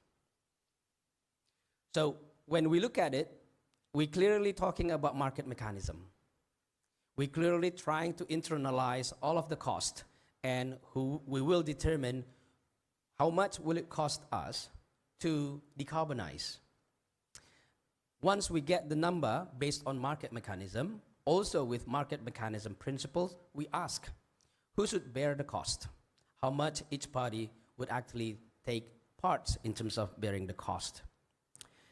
Now, I'm going to mention a little bit about Just Energy Transition Partnership, JETP. This is a commitment published by IPG countries, $10 billion from public sector and $10 billion from private financial institutions.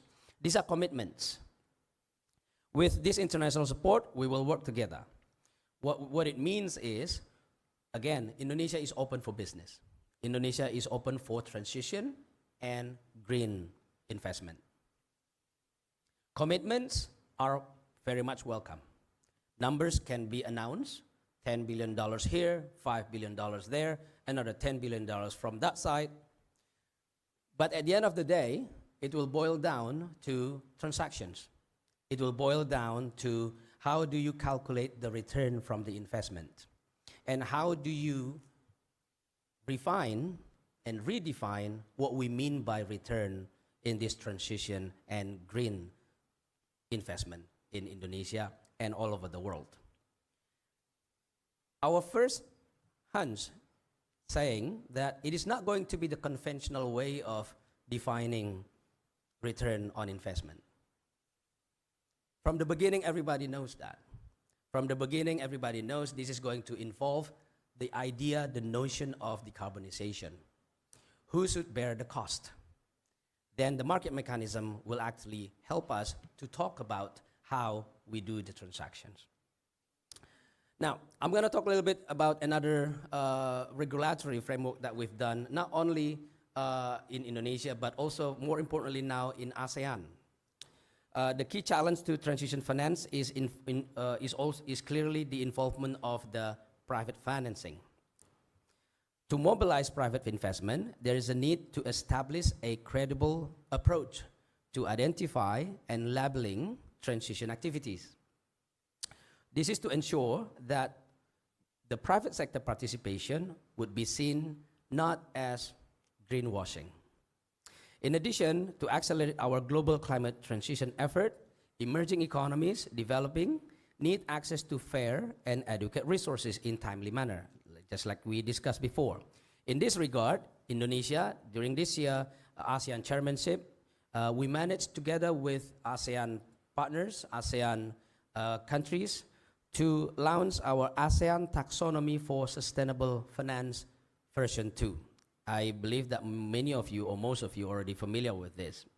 The ASEAN Taxonomy for Sustainable Finance version 2 is an example on how ASEAN members are working to enable an orderly transition and foster sustainable finance implementation. This taxonomy now has introduced, among others, coal phase out as an activity that will be classified as green or amber. Depends on the qualification of the projects. The ASEAN taxonomy serves as showcase of good, credible, implementable transition with interoperable taxonomy between regions and countries. The next challenge is on how to build this interoperability of the ASEAN taxonomy with others, such as EU taxonomy. So that's why we are very grateful to have our friends from EU attending today, and will be also speaking on this matter. Also with other countries. This is, also, of course, in order to boost more private sector involvement globally, not just regionally. Ladies and gentlemen, Indonesia continues to enhance international cooperation to advocate climate actions and to mobilize the private and public sector's finance for climate action. Indonesia is actively involved and continues to support and to show its leadership in leveraging sustainable financial ecosystem, including at the G20 Forum, ASEAN, and also not to mention Coalition of Ministers of Finance for Climate Action, where Indonesia is one of the co-chairs of the coalition. Indonesia also continues to enhance cooperation with stakeholders, such as Green Climate Fund has been instrumental help with Indonesia, Global Environment Facility, Adaptation Fund, international financial institutions, multilateral development banks, development partner countries, private sector, even including philanthropic institutions. We view that the need for global collaboration in order to create the ecosystem for green and transition industries, including for batteries, electric vehicles, and the green global supply chain. We all need to realize the importance and start to establish the global value chain for production, trade, and investment for green industries. Ladies and gentlemen, during Indonesia's 2023 ASEAN chairmanship, there is a resolute determination to elevate the energy transition program to the forefront of the ASEAN's priorities. The aspiration is for all ASEAN nations to collaboratively embark on a just and affordable energy transition. The ultimate goal is to seamlessly attain a low-carbon economy while simultaneously safeguarding our economic growth and preserving employment opportunities for those impacted. Let's engage in these enriching discussions today and wholeheartedly participate in this seminar. Wishing you all have a pleasant morning and fruitful discussions. And thank you very much for all of our collaborations and working together. Wassalamualaikum warahmatullahi wabarakatuh. Thank you for the opening speech. Please remain on the stage. Mr. Febrio Kacaribu, please remain on the stage. We would like to have photo session together. And also we would like to invite Mr. Parigiono, all moderators and panelists, Eslon to Ministry of Finance of Republic of Indonesia, to come to the stage and to have a photo sessions together. Once again, we would like to invite all moderators and panelists, Eslon to Ministry of Finance of Republic of Indonesia, to come to the stage and to join the photo session together.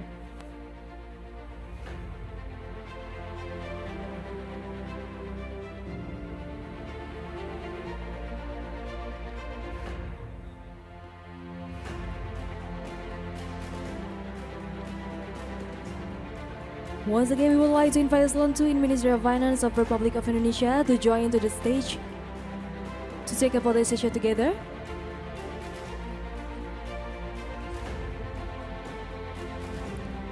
And now we would like to have photo session together. Please, you may give your warm smile.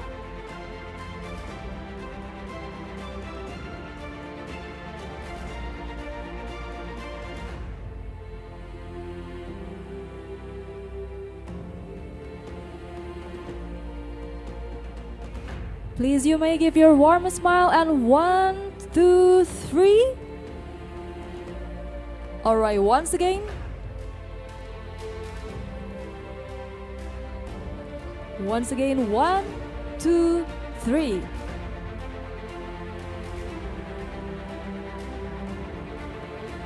Well, thank you. And please, you may have a seat. Once again, thank you for the presentation together. You may have a seat.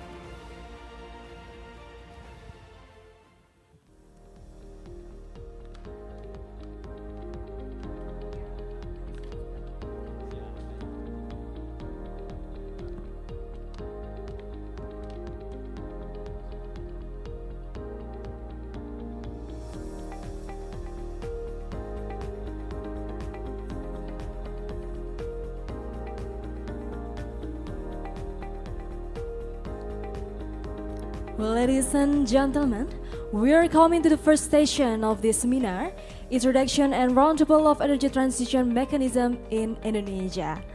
This session will explain the general framework of energy transition in Indonesia, and besides that, this session will also highlight the current state of Indonesia energy transitions along with the planned financing scheme. And before we start our session, let me introduce our moderator, Mr. Rahmat Kaimuddin, Deputy for Infrastructure and Transportation Coordination, Coordinating Ministry for Maritime and Investment Affairs of Republic of Indonesia. And please welcome Mr. Rahmat Kaimuddin.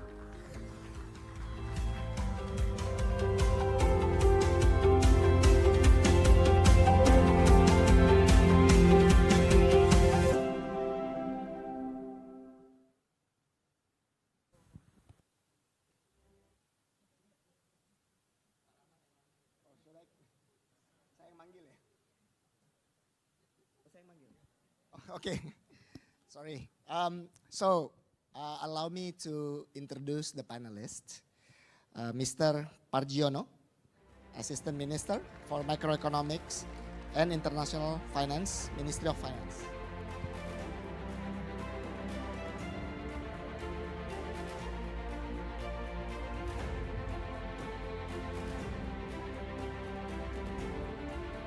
Okay.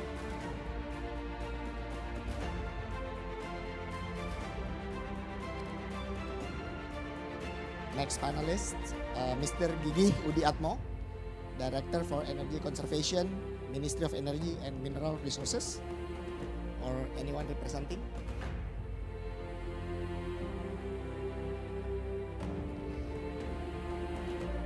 The next one will be Ms. Cynthia Rusli, Director of Finance from PT PLN.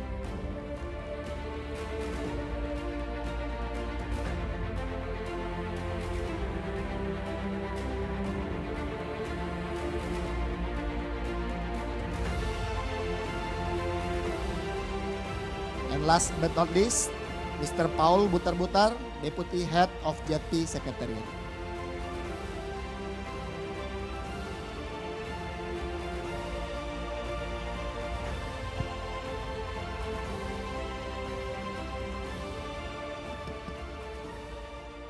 Bismillahirrahmanirrahim. Assalamualaikum warahmatullahi wabarakatuh. Good morning everyone. As Excellency Pak Febrio and all honored guests, I whispered to Pak Febrio just now, the best thing about the first moderator is that we don't have to repeat the context because the context has been very well explained by Pak Febrio and it's very, very fresh. So I'm just gonna jump right in with the discussion. So Indonesia, as part of the commitment for energy transition, has done multiple collaboration with international communities. And one of the strongest commitment is also in this energy transition mechanism. So, of course, energy transition is a technical problem as well as financial problem.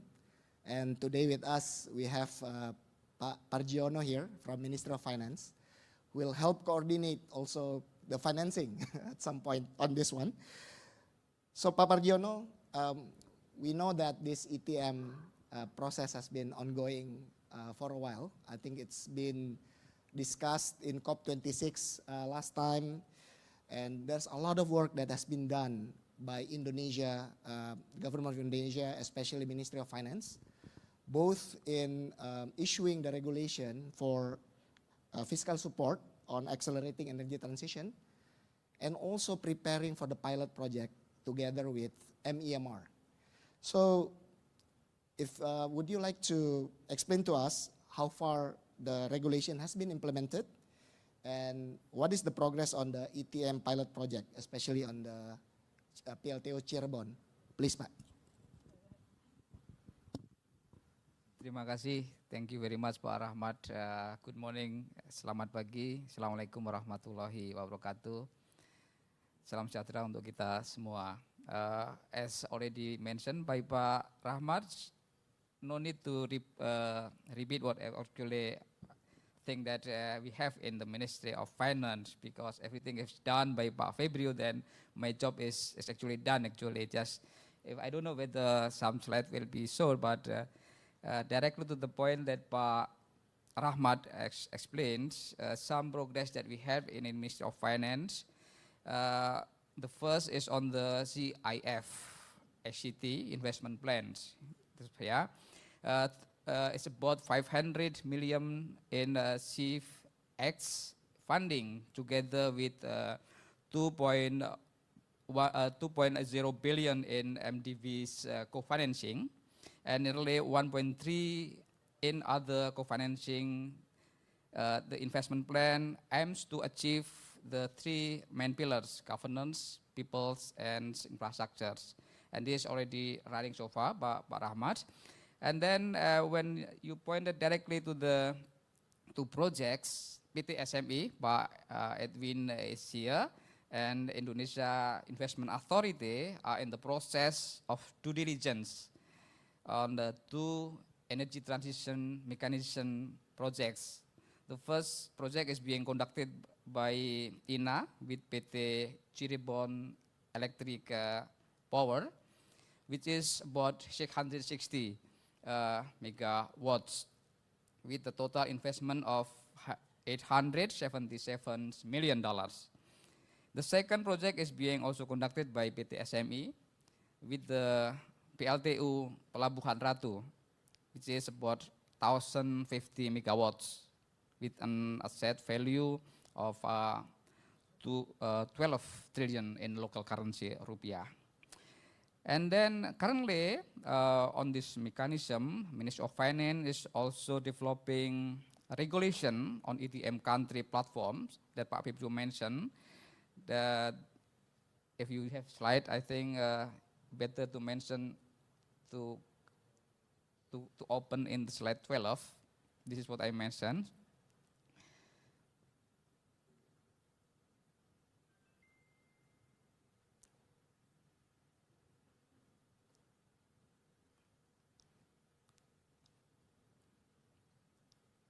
Okay.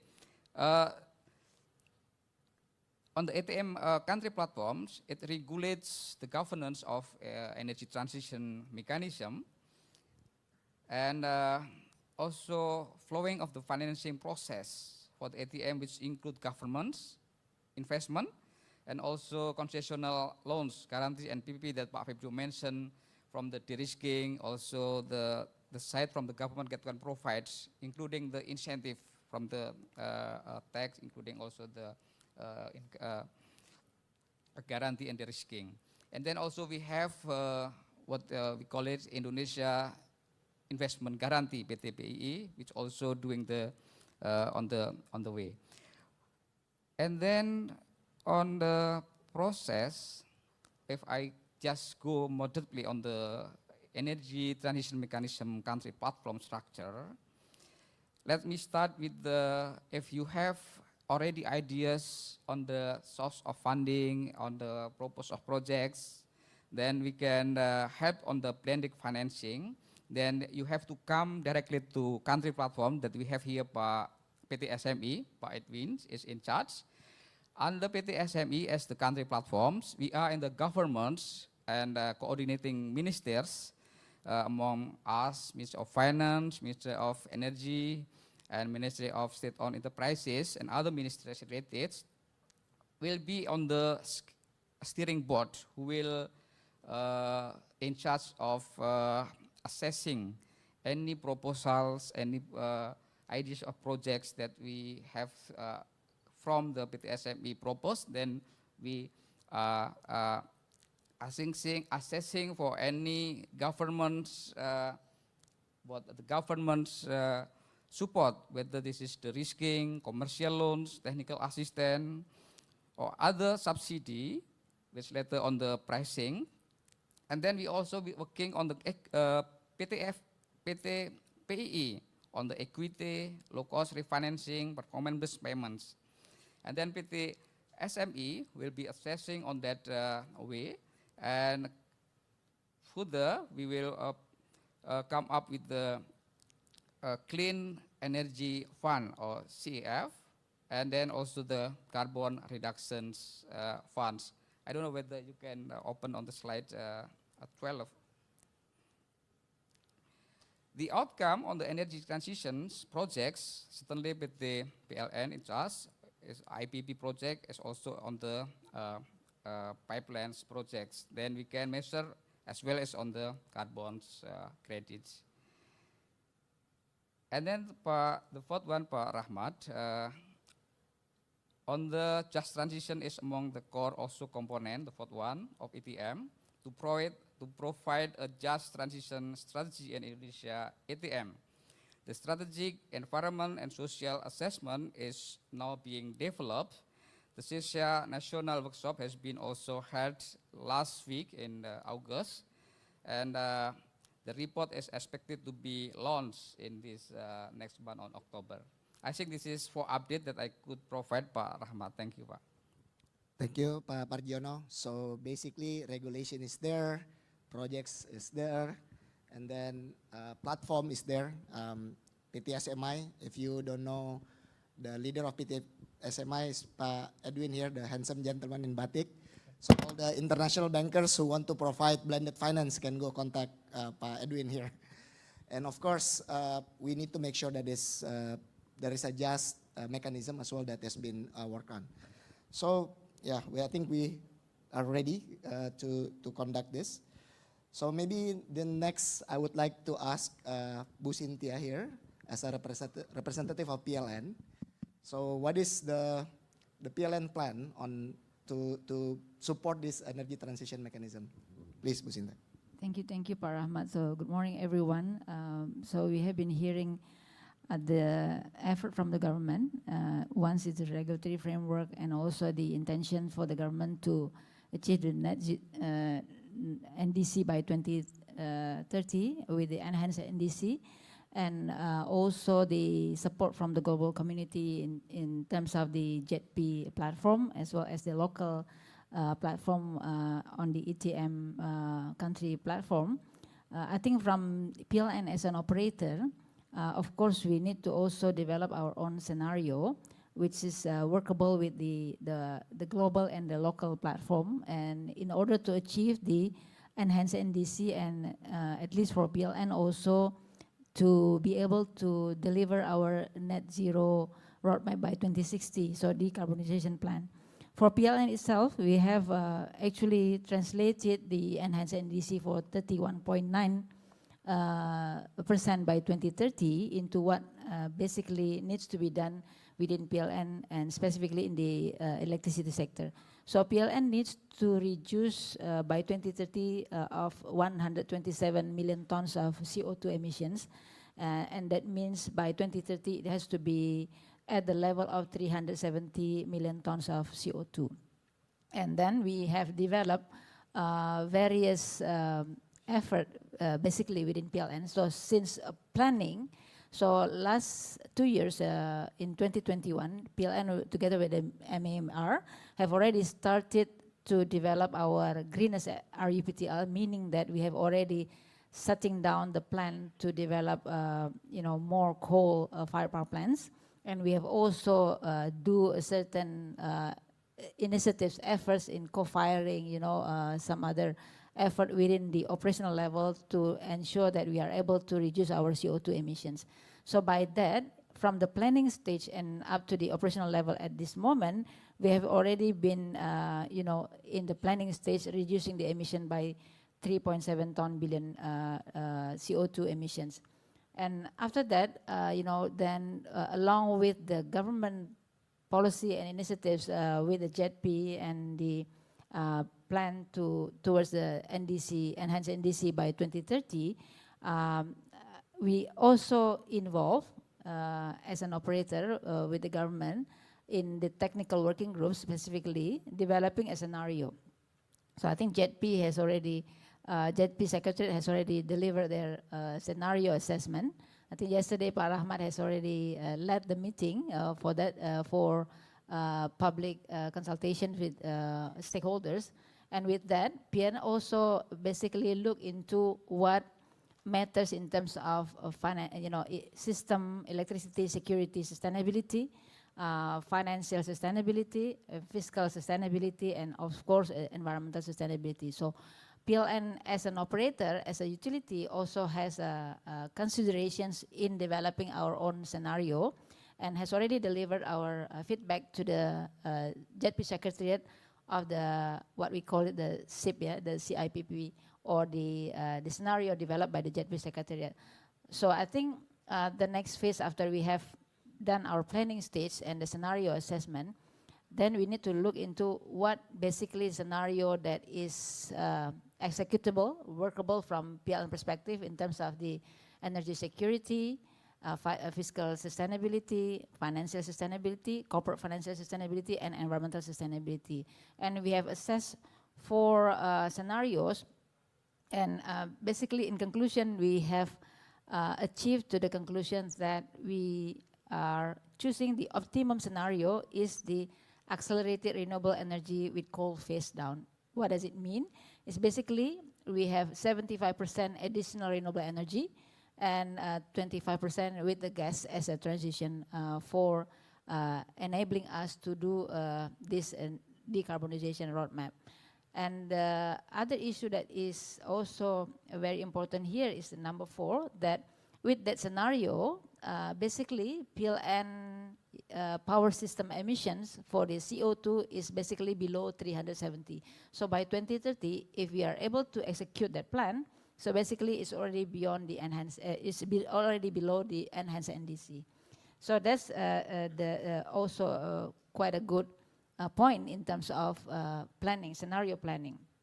And what we see with the scenario of accelerated renewable energy is that we are operating within the covenants, within that covenants, debt service coverage ratio, debt to EBITDA, and also debt capacity. And we see that the fiscal exposure to that scenario is also something quite moderate, that we think that the fiscal capacity is also being able to absorb that. So basically that's the situation at this moment, Pak Rahmat. In short, I think PLN has already put an effort to find the right scenario that we think meet those 4 aspects of energy security, sustainability, corporate financial sustainability, environmental sustainability, as well as the fiscal sustainability. So we have quite a lot of sets of slides for everyone. Then if you want to deep dive on that very specific aspect. Thank you. Thank you, Bu Cynthia. So PLN has done a lot of work, have a lot of menu, if you will, depending what is the support needed, as Pak Febrio mentioned. Once we do, there will be some impacts, and also who can support us pay for the bill, if you will. Okay, after this, apparently we have one online guest, online panelist from the MEMR. I would like to introduce you to Pak Katro Romandi. from MEMR. And maybe also, Pak Katro, are you online? Yeah, Pak Deputy. Thank you, Pak Katro. So we have a lot of guests here, and I think we want to discuss on the energy transition and especially on the energy transition mechanism, which practically require coal-fired power plant early retirement roadmap.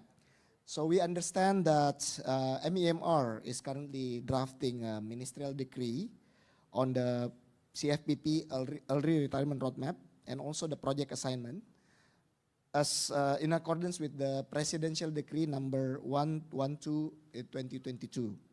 So can you give us update on what is the progress on that? Thank you.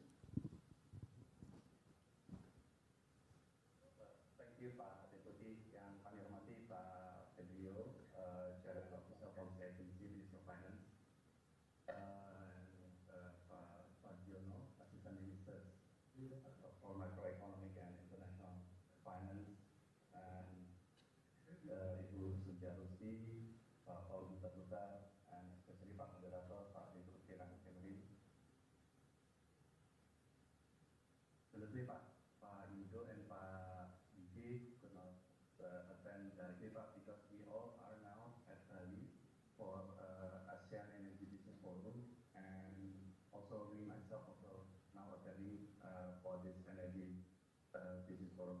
And this is what has been asked by Pak Moderator, Pak Deputy. We do have some slides probably that the organizer can show the latest slide number 4 probably.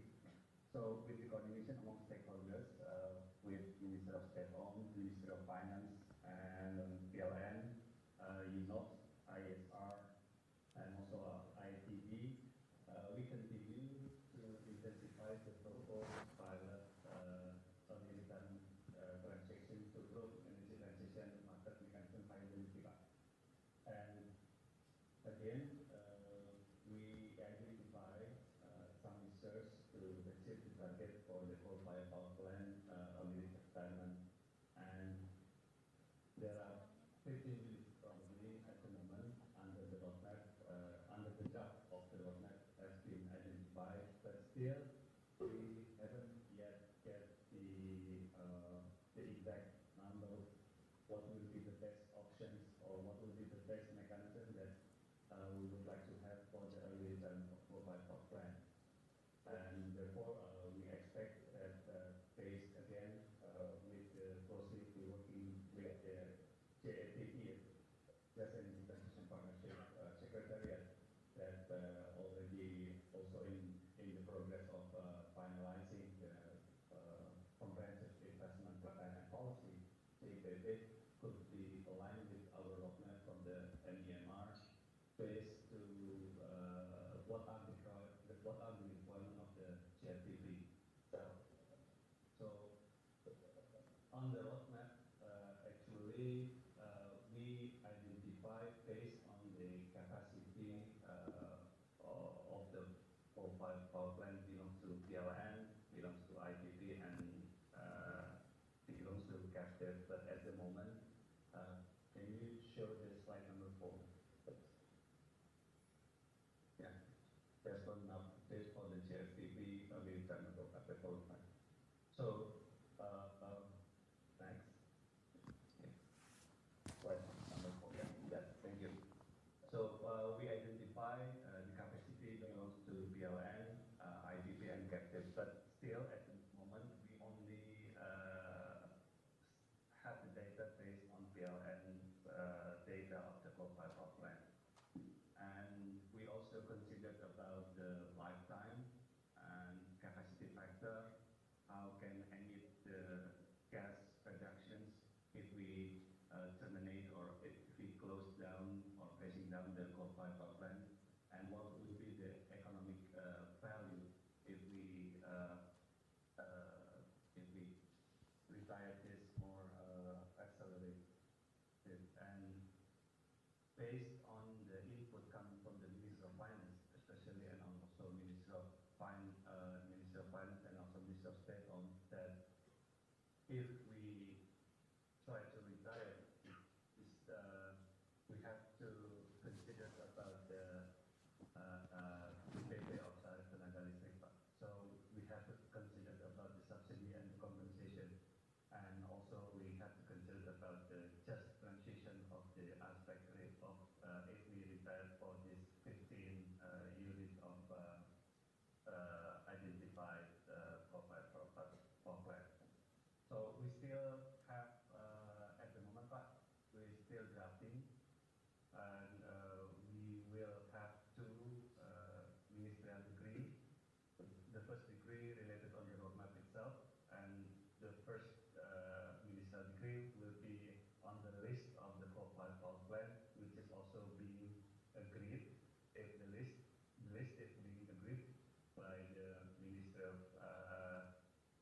I will stop here, Pak.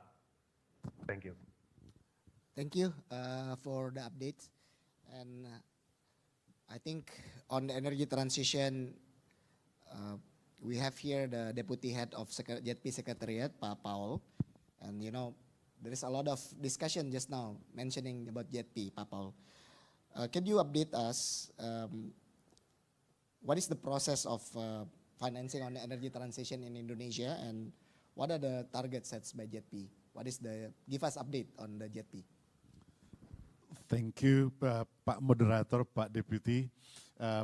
Good morning, everyone. Assalamualaikum warahmatullahi wabarakatuh. Pak Kaban, Pak Febrio, dan Bapak Ibu panelis dan juga Bapak Ibu yang hadir di tempat ini. As everybody knows, the JETP has been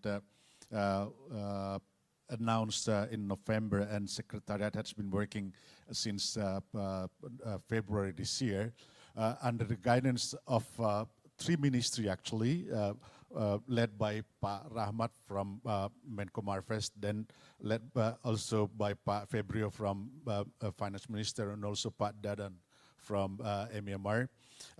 JETP Secretariat has been working together with a lot of partners with working group. Some of them actually are here.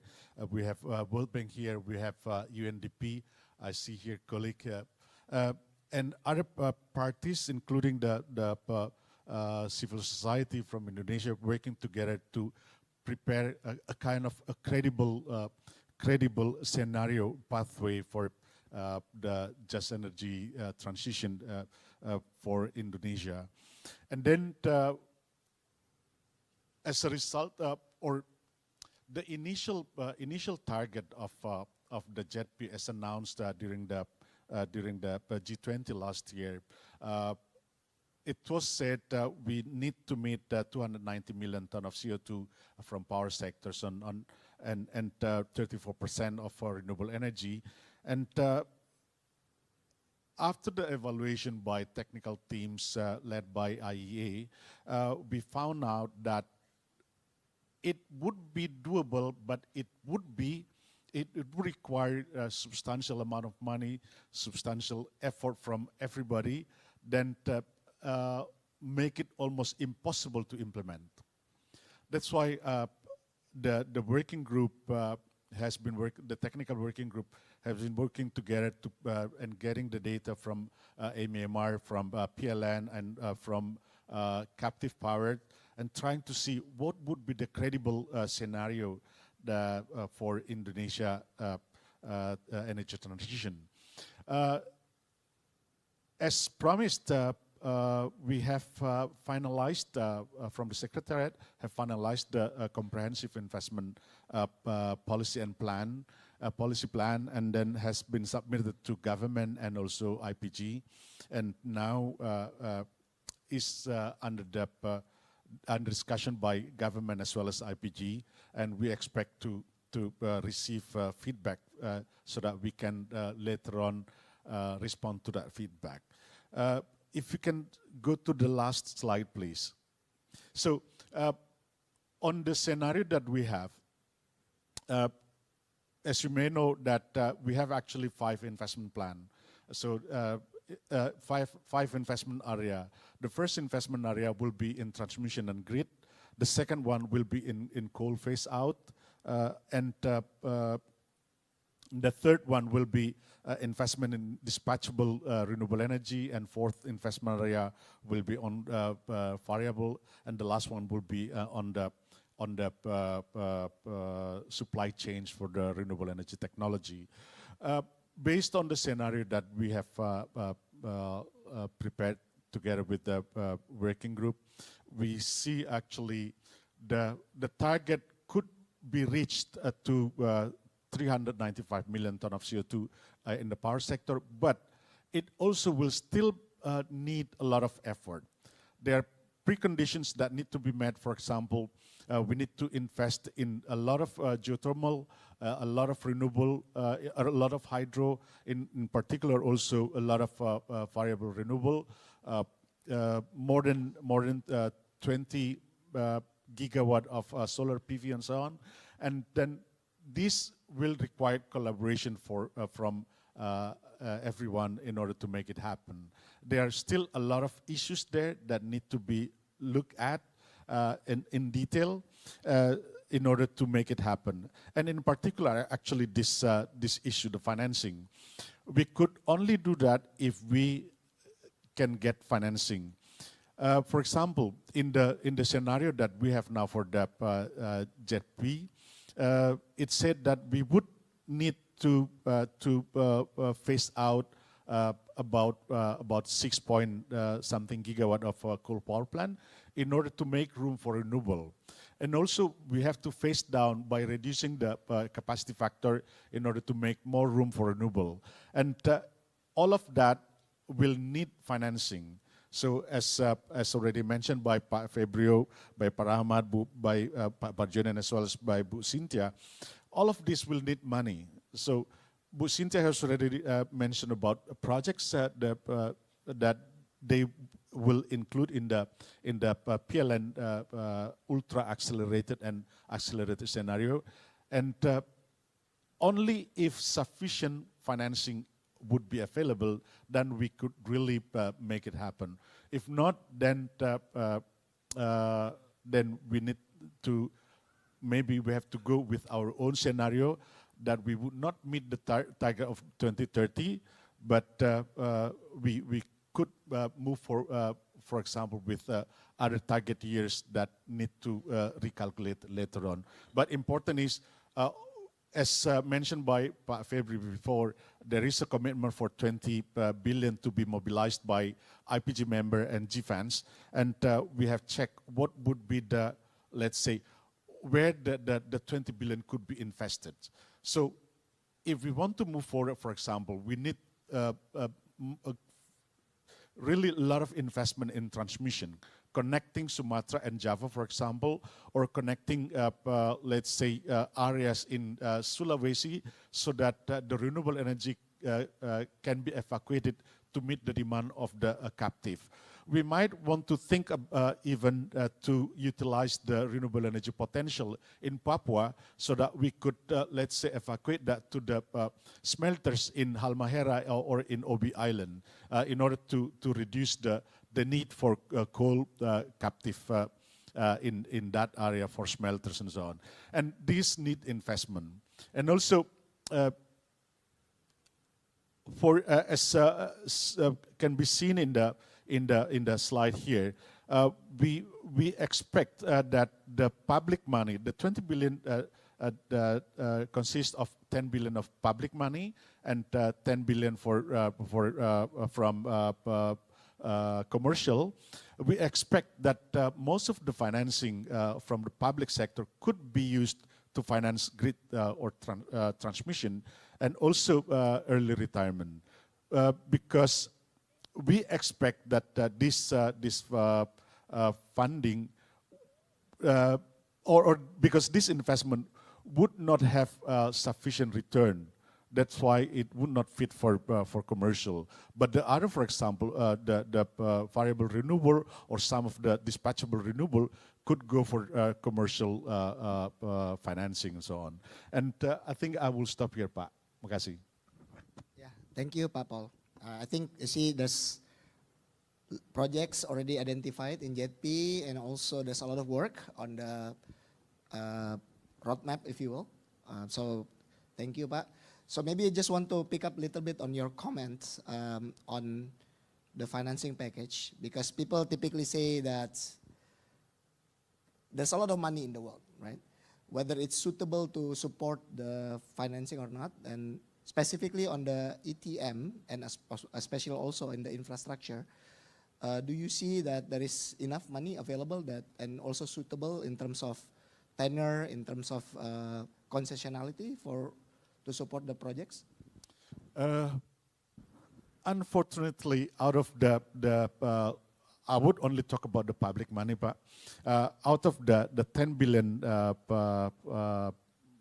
money that has been promised, only few of them is really allocated for let's say, transmission or early retirement. So to date, as of now, the only funding that is available for early retirement is actually the one for ETM. So not much, let's say if Pak Katro, for example, mentioned about 4.8 gigawatt to be retired, then other than the ETM money, we don't have any money left actually. Also, we call it just transition. So we expect actually that the financing of just part of the energy transition, we expect that should be a grant. But so far, we only see that less than 300 million would be used as a grant, will get as a grant. And about half of them has been allocated for technical assistance. So all in all, we see that the financing available for moving forward with this just energy transition would not be sufficient, Pak. It requires a lot more concessional funding in order to be able to move forward with the scenario. Thank you, Pak. Thank you, Pak Paul. So a lot of good work being done, but of course a lot of homework moving forward as well. Okay. I'm conscious on my original schedule, 10:15, we have to finish. So maybe before I close, I would like to ask our panelists here, each one to, because we have all these prominent members, maybe if there is something that you want to tell them, Pak Pargiono, to the audience, please. Any messages? Thank you. Just to highlight, Pak Febrio mentioned the cost is very expensive and the government is not able to bear all the costs. And certainly the private sector involvement, engagement to this process investment is needed. And I see here most of us, the private sector actually have a high interest to this investment. And we are really guided by yours in terms of how we can create the corridor, the framework and regulatory framework that the private sector can be, friendly, come to this process, to this energy transition mechanism. And I see also in the global move from the G20, for example, the intention to reform the MDBs, for example, that to expand the mission is not only to the prosperity and also to poverty, but also to global public goods. But then we questioning on the financing that really no one can answer up to now, even though already higher expert groups, but we can put the number, but we haven't been able to put the way to go with this number in a more concrete way. Thank you very much. Thank you, Bu Cynthia. Yeah, I think I can say that Indonesia has, we have already started exercising the scenario, and at least we have the initial numbers of the projects already, whether it's the investment focus area in the generations or transmission distribution, including the smart grid, and the level of $150 billion is something that is now on the table, and hundreds of projects. I think yesterday around 950 projects lists are there, and for the priority projects is around 450 projects. So for lenders and for anyone, the partners in financing can also start looking into the projects, because sooner or later we need to develop the renewable energy, baseload, variable renewable energy, or green enabling infrastructure, the transmission and smart grid. So there are a very vast areas of investment that can be supported by everyone. So we are ready for that, and please start discussing with us, because numbers will, of course, will be dynamics, but the needs for the investments are there. And of course for PLN, again, so long as the assistance and the help extended by the global communities to PLN as a corporate needs to be sound, needs to be competitive.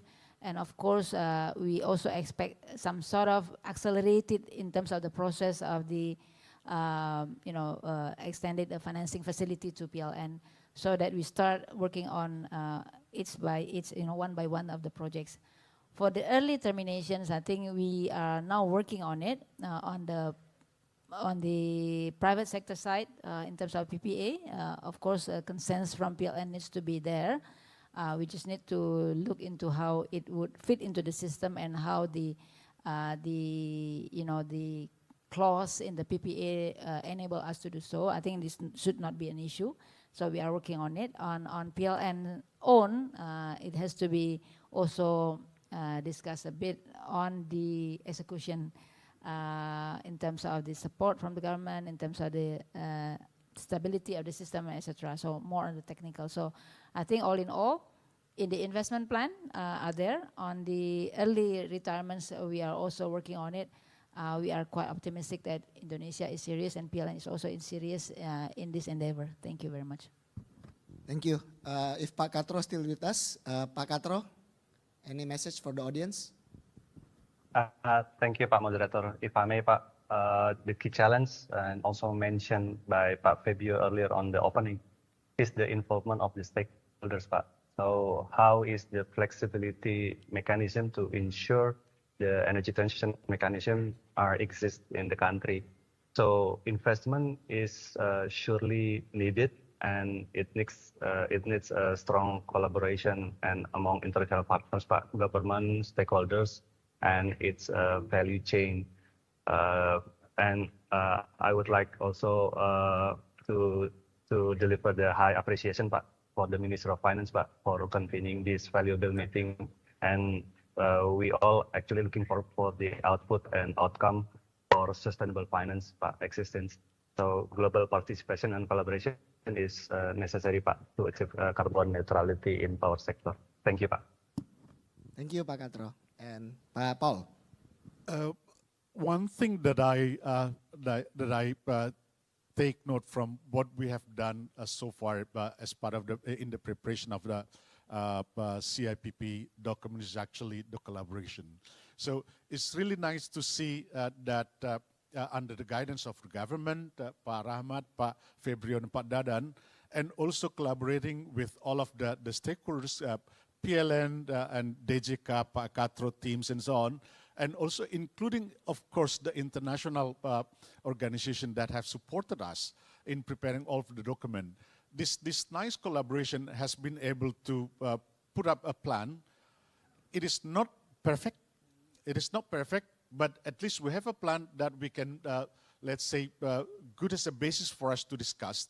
That will help us in meeting our target, our JETP target, and also meeting our net zero emissions. And then next for us at the Secretariat will be waiting for the guidance from the government and also IPG, so that after that we can get the documents for public comments, so that all the efforts that we have spent, that everybody have spent for this document could be materialized later on. Thank you, Pak. Thank you, Pak Paul.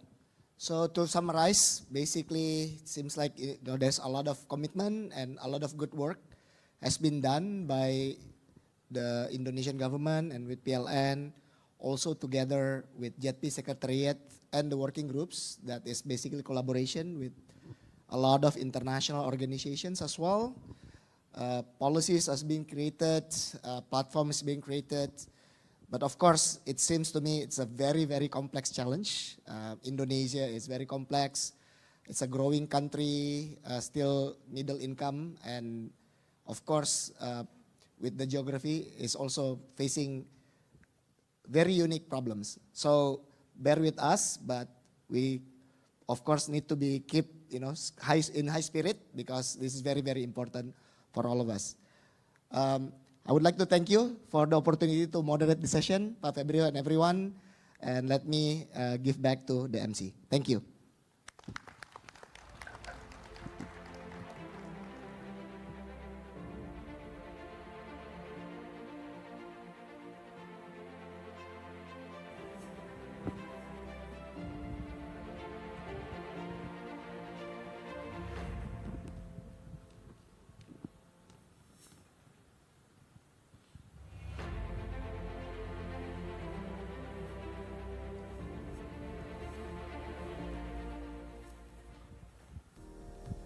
Thank you, Mr. Rahmat Kaimuddin, and also all speakers, panelists for the insightful discussions for the first session on this seminar today. And ladies and gentlemen, before we go to the second sessions, I would like to inform you that we have already provided some meals and beverage outside the ballroom, so you may have enjoy the meals and beverage while we continue our session. Again, thank you for the panelists, and we would like to continue to our second sessions. Country update on energy transition mechanism. Ladies and gentlemen, and these second sessions will explain the study of CFPP to be retired earlier in Indonesia and update other countries' progress. And absolutely, this session will be guided by our honorable moderator, Mr. Nur Syaifuddin, Senior Policy Analyst, Fiscal Policy Agency, Ministry of Finance of Republic of Indonesia. And all ladies and gentlemen, welcome Mr. Nur Syaifuddin.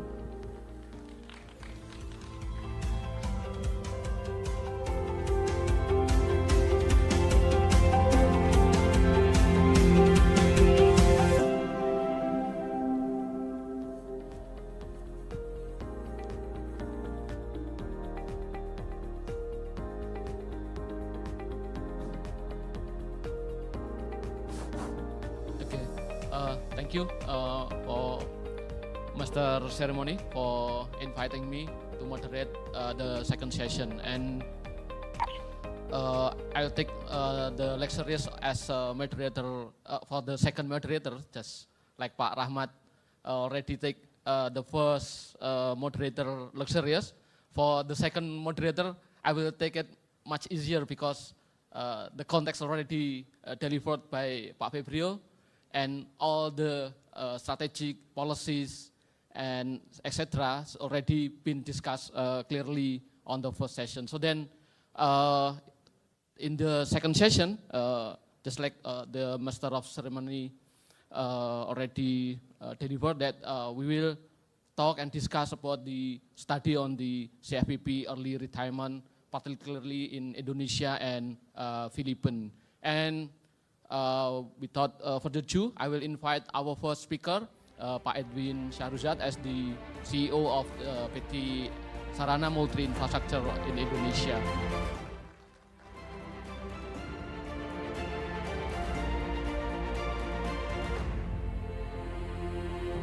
Welcome, Pak.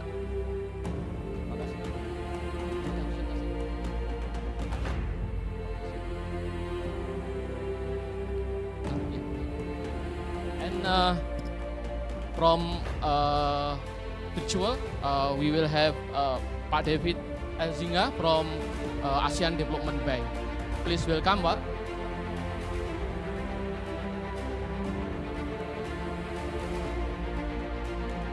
And we will also have our third panelist,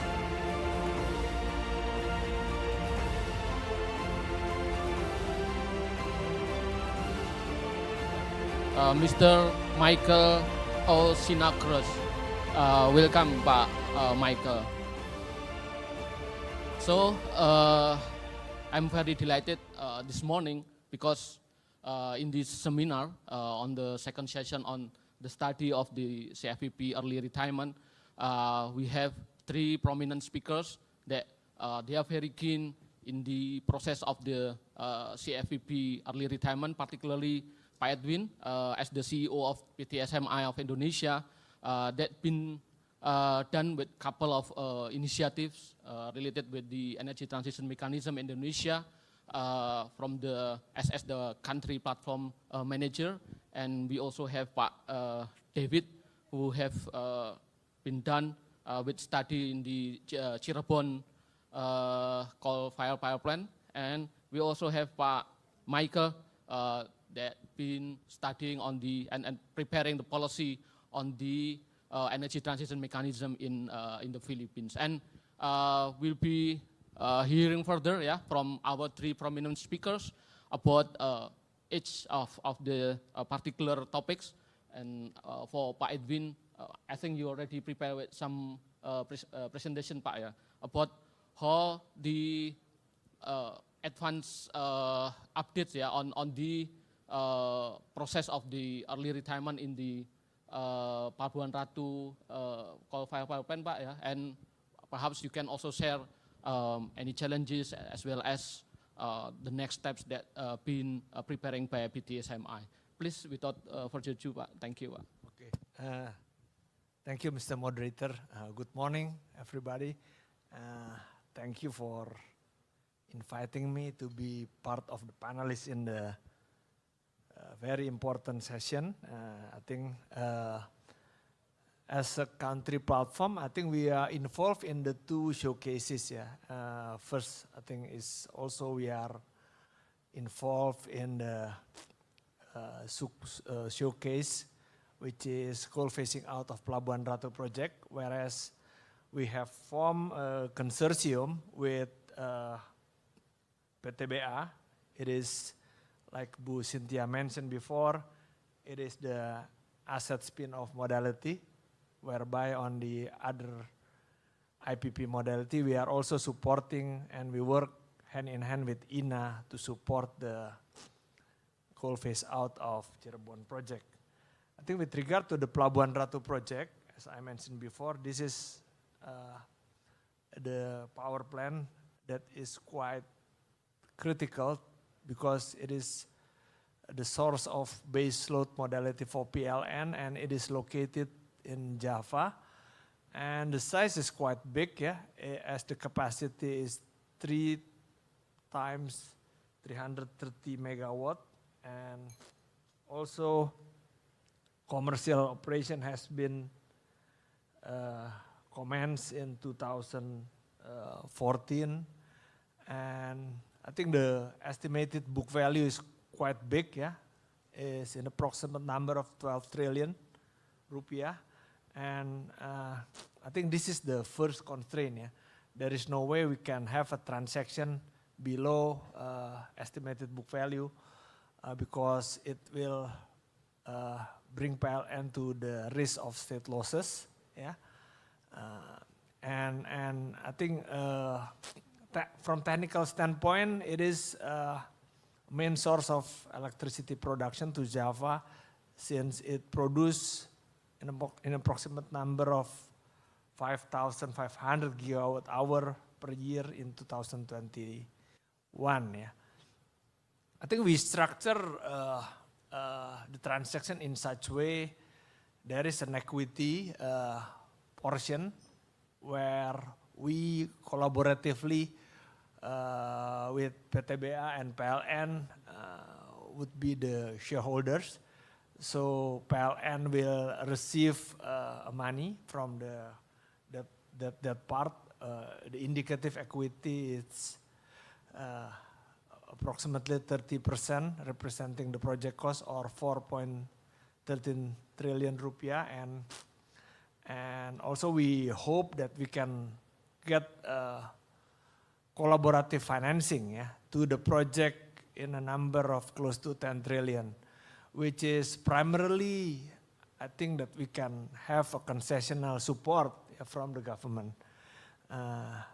Of course, we need also to collaboratively, yeah, close a financing mechanism whereby it represents a blended finance from many as possible commercial financier or commercial lenders that would be attracted to these projects. Next, I think, of course, the modalities start with the spinning off of this asset, because this is the asset already in the balance sheet of PLN. So there might be some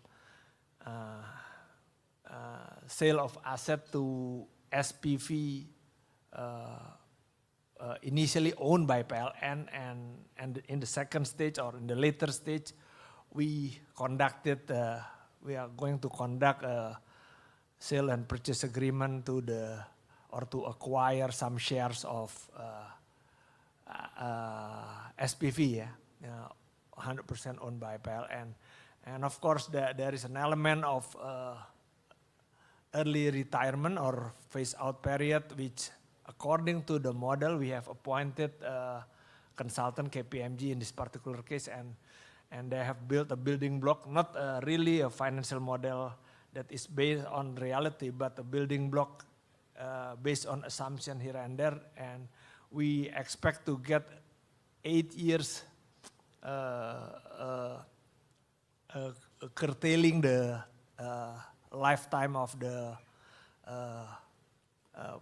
initial production, yeah, or lifetime of the assets, so that we can have some quite, this is IRR that is reflecting more towards, I think, impact investor rather than a commercial investors. And I think next, with regard to the process, currently we are, as I mentioned before, we have formed a consortium between the three of us, and we are working on it. We are in the stage of due diligence at the moment.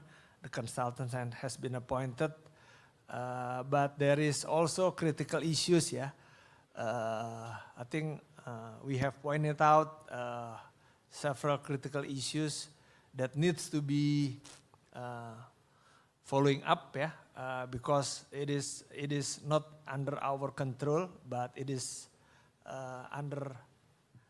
Perhaps there is some element of critical issues under PLN control, and PLN need a revision with regard to the PP or regulation that stipulates the direct appointment to the SPV from the asset previously owned by PLN, because it is the SPV that is going to have a contractual agreement with regard to the PPA and the terms and condition of electricity production, and terms and condition with regard to the technicalities, and of course the return, yeah, because return is very important, and also return to the investors as well as the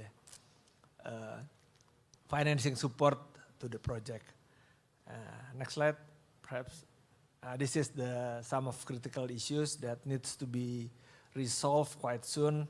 I think some of it, yeah, is with regard to the direct assignment, direct appointment, and the other perhaps also with regard to the, I think even though in the previous session that it's been mentioned about the mechanic of the country platform, but we still need also the PMK, Pak, Ministry of Finance regulation to stipulate, to enable us to perform a role as a country platform, and what is really the mechanism, the protocol that needs to be conducted in such way we can also propose for this particular case, we can propose the request for a government support. I think I stop here and I come back to moderator, please. Thank you, Pak Edwin, for very comprehensive explanation on the current situation or current situation on the providing or process to the early retirement for the Pelabuhan Ratu. I will have a couple of further following up discussion, Pak. But first, I will invite our second speaker first, Pak. Yeah, Pak David Elzinga. Are you there, Pak? So Pak David is the ADB's senior analyst for climate change energy specialist. Yeah, and it's been done from his experience. Yeah, for more than 20 years experience in dealing and conducting a couple of studies on the climate and energies with different institutions and organizations. So, Pak David, perhaps you can explain further about the current result of your study regarding the Cirebon coal-fired power plant. As yesterday, if I'm not mistaken, that according to the Ministry of Energy and Mineral Resources, there are 2 coal-fired power plants that are expected to be early retired in the table, Pak. So please, Pak. Thank you. Great, thank you. Thank you very much. And I very much appreciate the invitation to this event. And I'm sorry that I can't be there in person, but very happy to participate virtually in this very important event. If I could ask that the organizers put up the presentation and maybe starting with slide number 3. And just while they organize the presentation, I'll just highlight that we have heard from many speakers on the complexity of the energy transition. And there are many moving parts as the country develops their energy system and their power system. Yes, that was the correct slide. Please display that. As the country grows and develops their energy system in a way that is needing to support the economy and the society in general with energy to develop from an economic aspect. If you could display the presentation, please, with slide 3.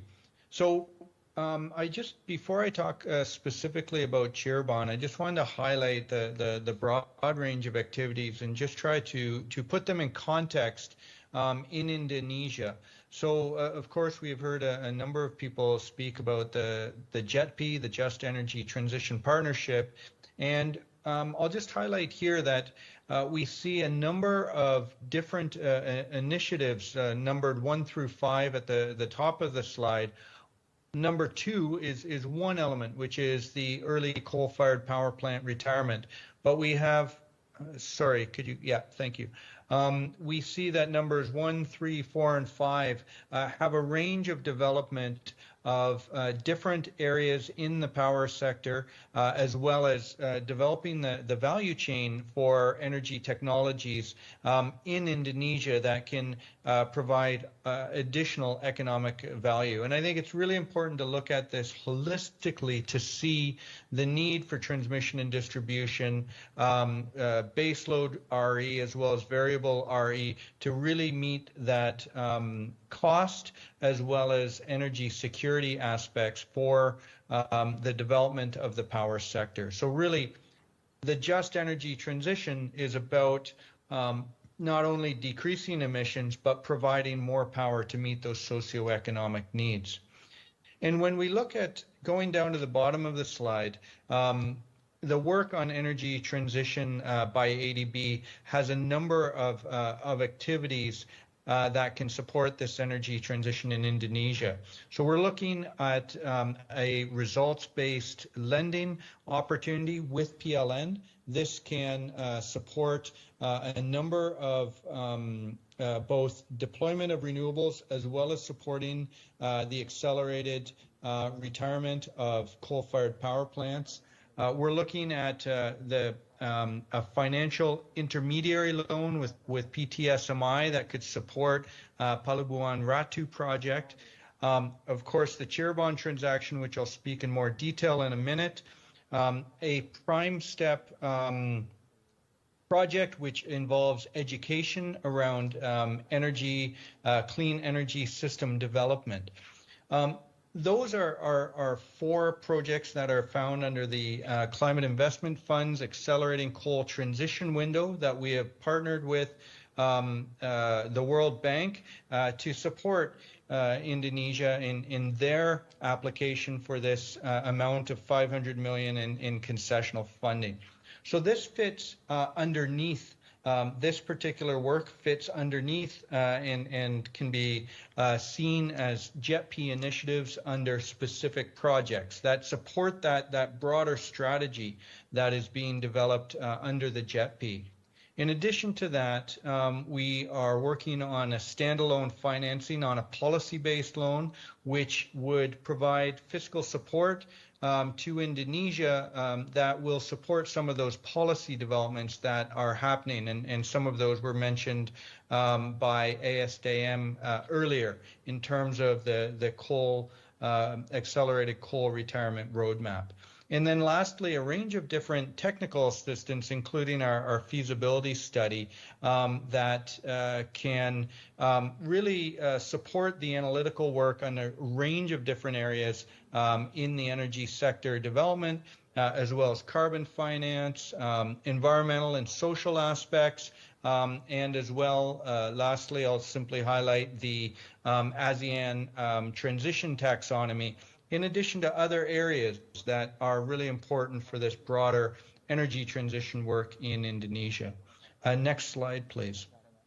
I'll highlight that in the context of ASEAN, we are also doing work on these topics more broadly in Southeast Asia, but also other countries are starting to investigate and look at how can they develop plans and strategies and specific projects that can support the energy transition in their own country. And just highlighting a number of aspects and how we're supporting this, we're working on a ETM funding vehicle that could support transactions in a range of countries in the region and the Southeast Asia region and beyond. We've been able to bring some concessional funding into a trust fund within ADB that allows us to support these activities. We're working on using Indonesia as a model for some initial carbon methodology and also supporting the ASEAN taxonomy work. So really looking at some structural market-based approaches that can support energy transition.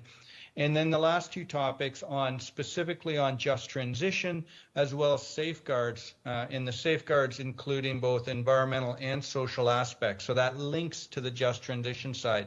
So very much making sure that the environment as well as the people and communities are supported in going forward with the energy transition. If I can get you to go to the next slide and then forward one more. Where I would like to, yes, next slide, perfect. Thank you. Just now talk specifically about the chair bond transaction. And this is a rather complex slide. And I want to highlight just a couple points. For one, both INA as well as ADB at this point are looking at providing funding to support this chair bond transaction. ADB would be providing funds on a debt basis, and INA, with the support of PTSMI, as mentioned earlier, would be providing equity funds. What this allows us to do in the transaction is use both debt to relever the project, and by relevering the project, shifting some of those expected equity returns by the owners of the plant into low-cost debt, we can actually use that approach to shorten the life of the project. And then the equity portion provides a different role. What it allows is those who want to exit the transaction can do so. But I think it's very important to note that INA, together with PTSMI, are not investing in equity in a coal plant alone. They're investing in a coal plant that is doing an accelerated retirement. I think that's a very important element to highlight, that these transactions working together with both debt and equity can very much provide significant value to all stakeholders, those who want to continue in the coal plant operation while it accelerates its retirement, and those who want to exit. This really provides a complete package for this type of transaction. I also want to just highlight that, of course, PLN is a key stakeholder in this, and one of the challenges with this project in that PLN has a supplier of power through Cirebon that is contracted to 2042. In this context, with the ETM transaction, now this plant will cease to produce electricity much earlier than planned. So PLN is a very essential stakeholder in this discussion because now they have to understand, okay, where is that power going to come from in 2037 up to 2042? We knew the source of the power and we knew the price of the power during that period. What is the replacement power going to be? And no matter how much analysis we do over to determine this, we're not exactly going to have full certainty in the future. The power may be less expensive in the future than this coal plant would provide. That would be an upside for PLN and those buying power from PLN. But the power could be also more expensive. Therefore, who's going to pay for that? And that question has come up earlier as well. So we're dealing with some level of uncertainty as to the future impacts of this transaction. And we have to work to manage that through these broader energy transition activities that I highlighted earlier. If we can go to the next slide, and this will be my last slide. Just to provide you quite a specific update on this transaction, we're still working on this with the range of stakeholders. One of the key aspects that we're working on is the launch of the environmental and social audit and an initial just transition assessment. So this is very much working to determine how we can manage any of the environmental and social impacts of ETM. Overall, this can be a very positive transaction, but if there are impacts, how do we mitigate them? And we're currently studying this to determine how to do that. We're currently working with the commercial partners on this to understand the ETM versus business as usual costs, and therefore that will allow us to structure the financial aspect. We're launching the PLN grid study to address that issue on what is the impacts of the early retirement on system planning. And this is, as I said, introduces some uncertainty because the timing of the retirement is beyond the RUPTL planning period, and we also can't know for certain what the future looks like with respect to technology costs and technology capabilities. So this is a challenge to really make a plan today that is going to have a long-term impact on the future. And then also a range of interministerial discussions to make sure that there is an enabling environment, especially for PLN to pursue such a transaction. And that is one of the key aspects that we're working on at this stage. So with that, I want to conclude and happy to answer any questions and looking forward to participate in the discussion following the other presenter. Thank you. Back to you, Pa. Thank you very much, Pak David, for your very comprehensive explanation on starting from the bigger picture of the ETM and other